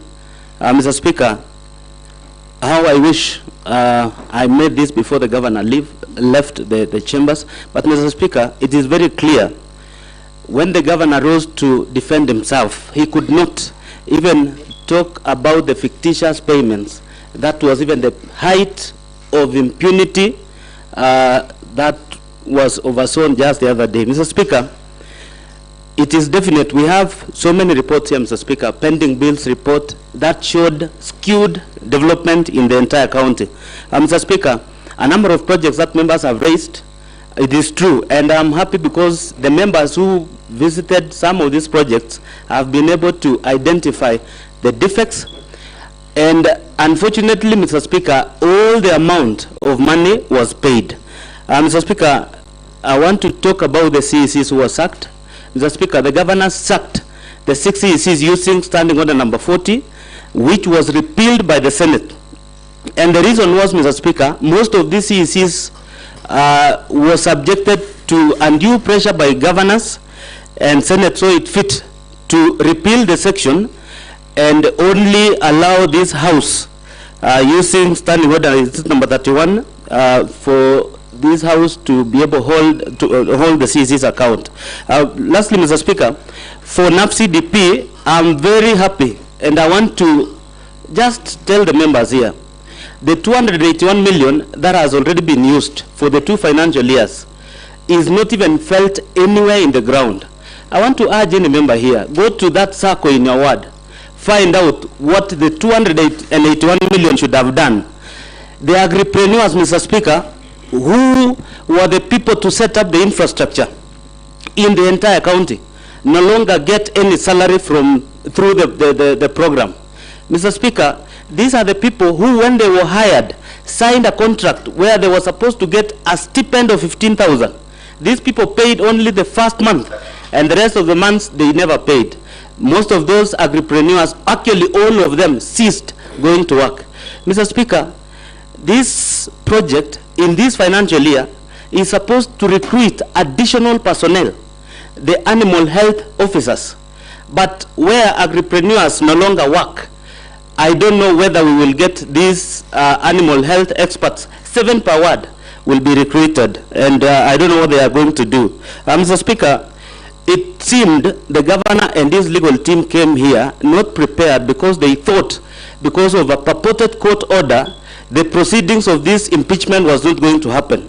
But I thank God, Mr. Speaker, because there is already an established jurisprudence where any court of law in this republic cannot injunct a process initiated by this house. The decisions by this house, any verdict rendered by this house is equivalent to what the High Court can render. So, Mr. Speaker, it is important that the governor should have learned from the previous suit that the courts have no place in all the matters that we are doing in this house. Lastly, Mr. Speaker, because I don't want to take time, I'm happy. I want to clarify one thing, Mr. Speaker. FLOCA began in 2023-24 financial year, and then we have 24-25 financial year. The last, and I wish the governor and his legal team can present in writing whether FLOCA will still continue for 3 more years. The last financial year where we are getting 321 million is this financial year. if a ward like Kipchebor did not get any single project, then expect to get only one project out of the flocker. So the members who are very lucky to get more than 4 projects, I want to believe this time round you'll not be able to get anything, because already you've benefited from the project. Personally, in my ward, I was given 5,936 avocado seedlings worth 2.2 million. What I'm expecting this financial year is a water project. And now I wish I get a water project amounting to 20 million, because it will sort out the issues of water in my ward.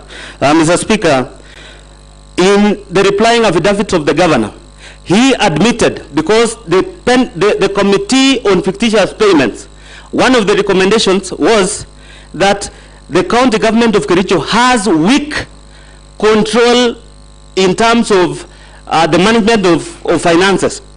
And one of the things that the governor admitted in replying affidavits is that he acknowledged that we have weak control with regard to internal controls. So the governor already agrees to the issues raised by the ad hoc committee members in its finding through the report on the fictitious payments. Mr. Speaker, I know there was a member here who was claiming that if we impeach successfully the governor, which I want to press on the members, let us impeach now, and Senate will not save this guy. Mr. Speaker, if we successfully impeach this governor, county government exists in perpetuity. The deputy governor will take over as a governor. And I want to believe the infrastructure is already there. We will continue rolling out works. All the contractors currently doing works will be paid. And for us to sort out this mess, I want to implore new members, let us vote to impeach this governor. We've gone through a lot in terms of projects, in terms of, I know of a CEC who, when he was sacked, is going through hard times. Somebody is about to hang himself. And some of the members here are telling us that we excuse the governor to continue sacking more CECs. Let us impeach. We have employees in this county will not suffer the untold suffering that those others have gone through. Lastly, Mr. Speaker, I know the CEOs who were just released the other day. One of them is Geoffrey Bett, a PWD. The governor was so inhuman that he cannot even consider such an individual. Mr. Speaker, I remember there was a CEC who you gave him a vehicle when we approved here as a house. The fellow, the governor sensationally told the public that he promoted a hustler to be a CEC. 1 year down the line, the fellow was sacked without reason. And you tell us here that we sit and wait and see him continue to render so many others jobless. He fires at will. Members, I want to request that when the time comes to vote, let us vote to impeach. With this, Mr. Speaker, I was going to request the counsel for Katwa. We wanted them to produce even a single items receipt to prove where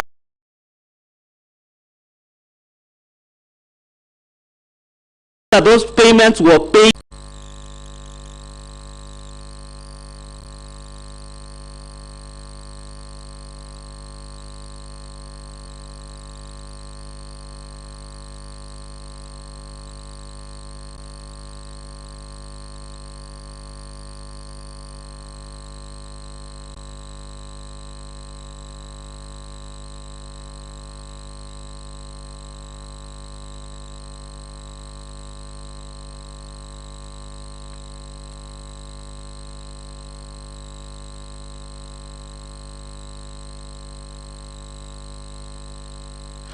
All right, let's proceed. Honorable members, I was saying that I'm almost now rising to put a question, but the question is long, and I realize that some of us are not conversant with standing orders. When the chair is on the mic or upstanding, there should be no movement, including moving outside, and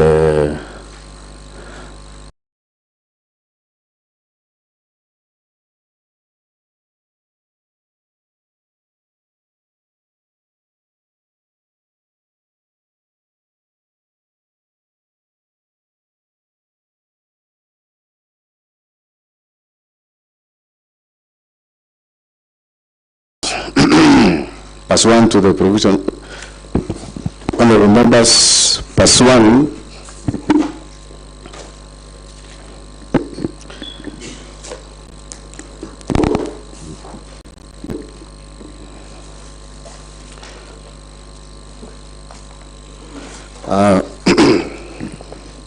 honorable members, pursuant to the provisions of Standing Order number 61-2, I now rise to put the question, which is, whereas, number 1, Article 2 of the Constitution of Kenya 2010, herein after the Constitution restates the supremacy of the Constitution as the supreme law of the Republic and binds all persons and state organs at both levels of government. Article 10 of the Constitution, Section 3 and 16 of the Leadership and Integrity Act 2012, and Section 9, 10, and 12 of the Public Officer Ethics Act 2003 establish, among others, the rule of law, democracy, human dignity, courtesy, respect, social justice, inclusiveness, equality, human rights, probity, professionalism, non-discrimination, protection of the marginalized, good governance, transparency and accountability as part of the national values and principle of governance. Number 3, Articles 10, 73 and 75 of the Constitution require state officers at all times, whether in public or private, to behave in a manner that inter alia brings honor to the nation and dignity of the office of the state officer holds and portrays selfless service, based solely on the public interest demonstrated in the execution of public duties and declaration of any personal interest that may conflict with public interest, ensures decisions made by a state officer are not influenced by nepotism, favorism, and improper motives, demonstrates discipline and commitment in service to the people, and 4, avoids demeaning the office that the state officer holds. 4, by the dint of Section 11 of the Leadership and Integrity Act 2012, enjoins the governor as a state officer to treat members of the public and other public officers with courtesy and respect. And further, by the dint of Section 34 of the Leadership and Integrity Act 2012, the governor, being state officer, is precluded from bullying any person by engaging in a behavior that is vindictive, cruel, malicious, humiliating, and is intended to undermine a person. 5, Article 73, 2D and E of the Constitution provides for accountability of state officer to the public for all decisions made in exercise of powers of the office they hold, and that accountability is a critical principle of leadership and integrity. Number 6, Article 10, 232, 235, and 236 of the Constitution, Sections 59, 59A, 60, 62, 63, 64, and 65 of the County Government Act 2012 provides for the values and principle of public service and establish an elaborate framework for the establishment of county public offices and recruitment, employment, and dismissal of county public officers. Number 7, Article 179(4) of the Constitution reaffirms the governor's position as the chief executive of the county. Hence, the Constitution and the law vest primary responsibility for decision making and ensuring the well-being of the county on the governor. This is a strong expression of county governor's commitment and expectation to provide effective leadership, strategic vision, and direction to the county in ensuring efficient and prudent use of public resources for the good of the county. Number 8, Article 181 of the Constitution, Section 33 of the County Government Act and Standing Order number 70 and 70A of Standing Orders of the County Assembly of Kericho provides for the impeachment of the governor on grounds of gross violation of the Constitution, gross violation of other written laws, where there are serious reasons believing that the county governor has committed a crime under national or international law, a gross misconduct and abuse of office. 9, Article 201, 205, and 207 of the Constitution forms constitutional basis that guide the counties in raising and utilization of public finances. In particular, Article 207 establish the county revenue fund and clearly stipulates that money shall not be withdrawn from the revenue fund unless the controller of budget has approved. Section 33 of County Government Acts obligates the governor to provide leadership in county governance, be accountable for the management and use of county resources, and to promote, amongst others, good governance, competitiveness of the county. 11, the governor has in various instances failed to take charge and rein on the corruption and unethical practices in the county, and its state the governor has deliberately aided, abetted, condoned, and encouraged the misuse, misappropriation, misallocation, wanton theft, and pilferage of county finances. Number 12, the governor has in multiple occasions directly and indirectly engaged in acts of conduct which severally and collectively constitute gross violation of the Constitution, gross violation of other written laws, gross misconduct, and abuse of office. 13, by his acts and conduct, the governor has exposed the office of the governor, the assembly, and the people of Kericho to ridicule, embarrassment. 14, the conduct of the governor has been scandalous and embarrassing to the high office of the county governor, an office held in public trust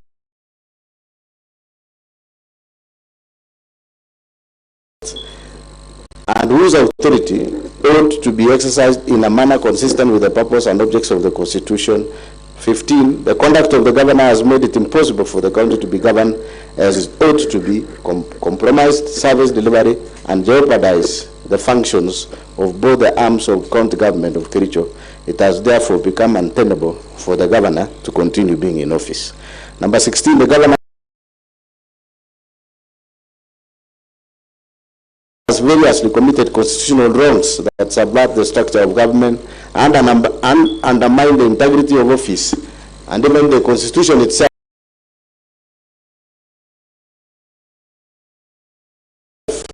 of the conduct, i.e. undermining the integrity of office, disregard of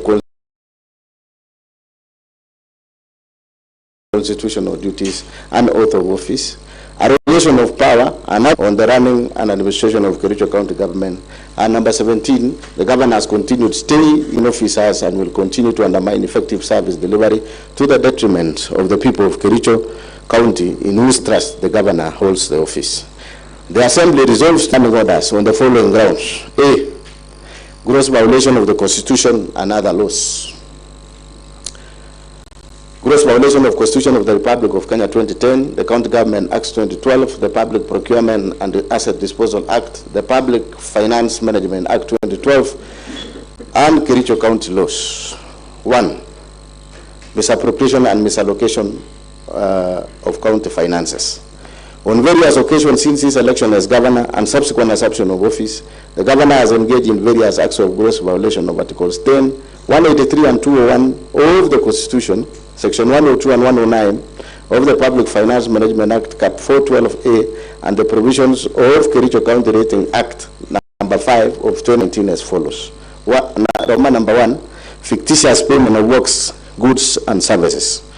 Between January 2025 and July 2025, the governor engaged in gross violations of Articles 10, 183, 201, 207, and 208 of the Constitution, and Sections 102, 109, and 110 of the Public Finance Management Act 2012, and Section 33F of the County Government Act 2012.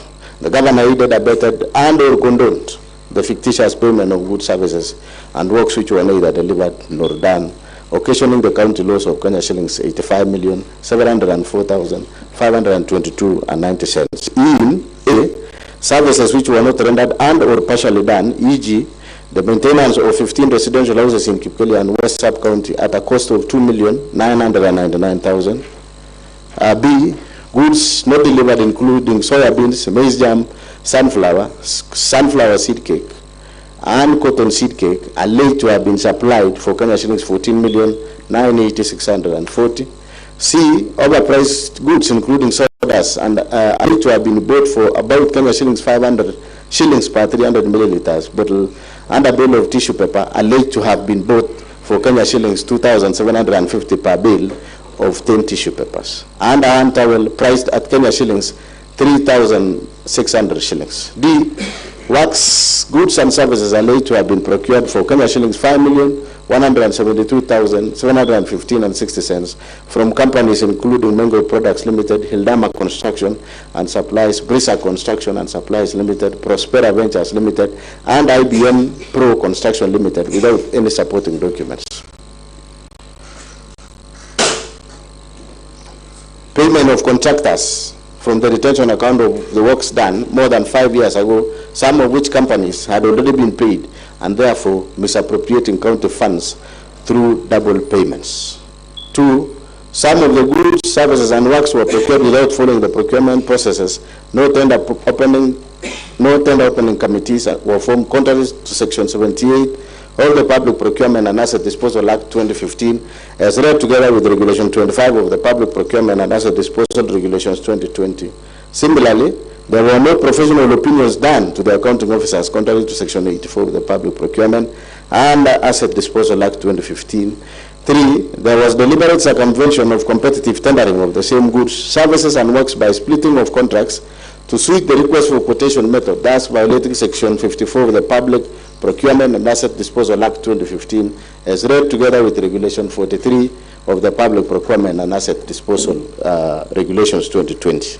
4. Most of the goods, services, and works were procured outside the approved budget, as required under Section 44(2)(a) of the Public Procurement and Asset Disposal Act 2015. 5. The documents used by the departments were not clear and did not bear references to the procurement requirement, provision of dates, especially invoices generated, and signatures of respective officers. There was therefore blatant violation the provision of Regulation 68 of the Public Procurement and Asset Disposal Regulation 2020.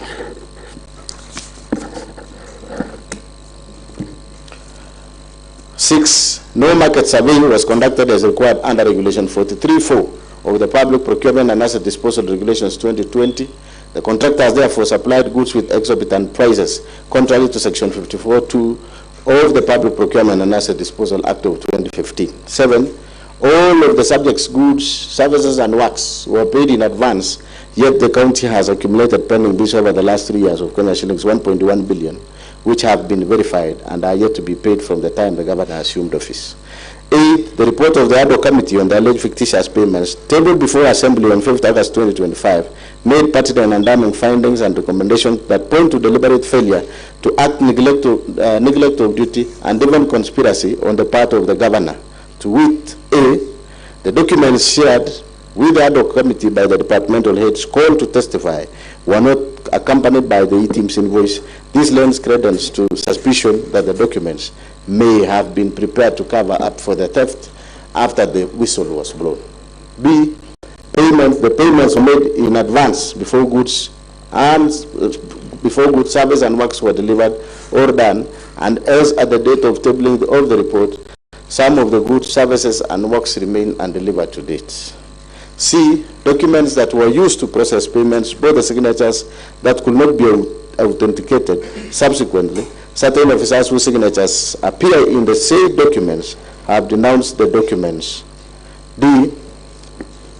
The gaps highlighted in the report point to serious governance issues, concerns, and weak internal controls in Kericho County that the appointing authority, i.e. the governor, policymakers, county officers, and indeed all officers entrusted to deliver services to the county have failed to do so as required. E. There was an intention to defraud the county and violations of the Constitution 2010, the Public Finance Management Act 2012, County Government Act 2012, the Leadership and Integrity Act, and the Powers and Privileges County Assemblies, the Public Procurement and Asset Disposal Act 2015. Under Article 179 of the Constitution and Section 33F of the County Government Act 2012, the governor has the overall responsibility of being accountable for the management and use of resources. 10. It is a matter of public notoriety that when the whistle was blown on these fictitious payments, the governor on 26 July 2025, while attending a function at Kamolok village in Cheboin Ward, rubbished the claims and called for stern action against the whistleblower. This shows someone who is either unaware of the happenings in the county or was deeply involved in the scandal. Roman number 2, misappropriation of national agricultural value chain development NAF CDP funds. 11. On various dates between the year 2023 and 2025, the governor has violated the provisions of Article 10, 183, 21, 207, and 28 of the Constitution, and Section 48 and 159 of the Public Finance Management Act 2012, and Section 33F of the County Government Act 2012, by aiding, abetting, condoning, and or overseeing the massive looting, pilferage, misappropriation, and misallocation of NAF CDP funds, amounting to over Kenya shillings 351 million as at 10 June 2025. From the report of the Committee of Agriculture, Livestock and Fisheries, Tourism and Wildlife on the implementation of status of the National Agriculture Value Chain Development NAF CDP Kericho County table in the County Assembly. The County Assembly noted the following discrepancies in the use of the fund. A, the expenditure was used for farmers, cooperative societies, farmer producer organizations, found only 19 out of 30 wards in Kericho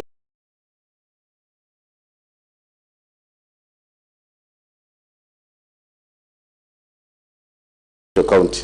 This implies that the funds that were meant for agripreneurs, whose role was to enumerate farmers,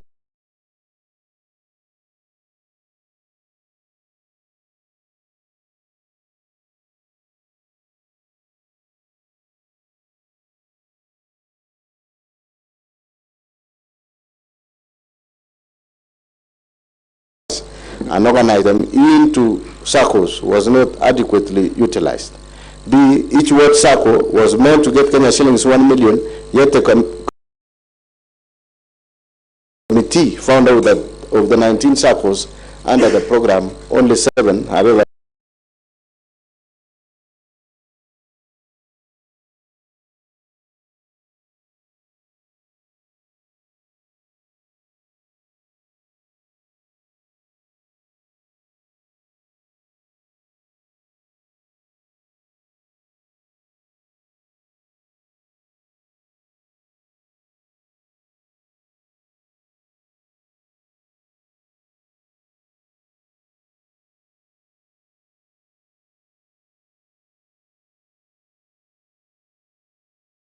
found out that of the 19 circles under the program, only 7, however,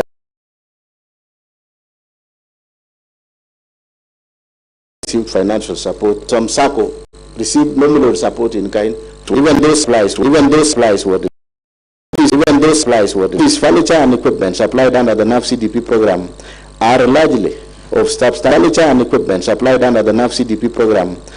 largely of substandard quality. There was therefore no value for money and compliance with the Public Procurement and Asset Disposal Act 2015, particularly Section 124, which obligates the procuring entity to select 14. The manner in which the few projects which were implemented were done show that they were done for 16 days is availed as evidence of this shall be availed at the hearing and consideration of the motion. The mover will as well be asking the Assembly to issue an order under Article 195(2)(b) of the Constitution and Section 27(1)(c) and 2 of the County Assembly's Powers and Privileges Act 2017, compelling relevant banks where the funds were drawn from to furnish this House with a bank statement showing the withdrawal of the funds from 2023 to date, because there was no documents supplied earlier. Roman number 3, misappropriation of funds and unfair distribution of projects funds under the Financing Locally Led Climate Action FLOC 17 on various dates between the year 2023 and 2025. The Governor has violated the provisions of Article 10, 179, 183, 201, 207, and 208 of the Constitution, and Section 102 and 107 of the Public Finance Management Act 2012, and Section 33F of the County Government Act 2012 by presiding over unfair, skewed, and nepotic distribution of projects under FLOCA funds, imprudent use, misappropriation, and misallocation of FLOCA fund as follows. A, skewed and unfair distribution of projects under the fund with the Governor's home ward, namely Chimo South Ward, alone getting projects worth Kenya shillings 21,701,590 shillings, while there are many other wards not only in sub-counties but even in Bureti sub-county, which have received not a single project under the fund.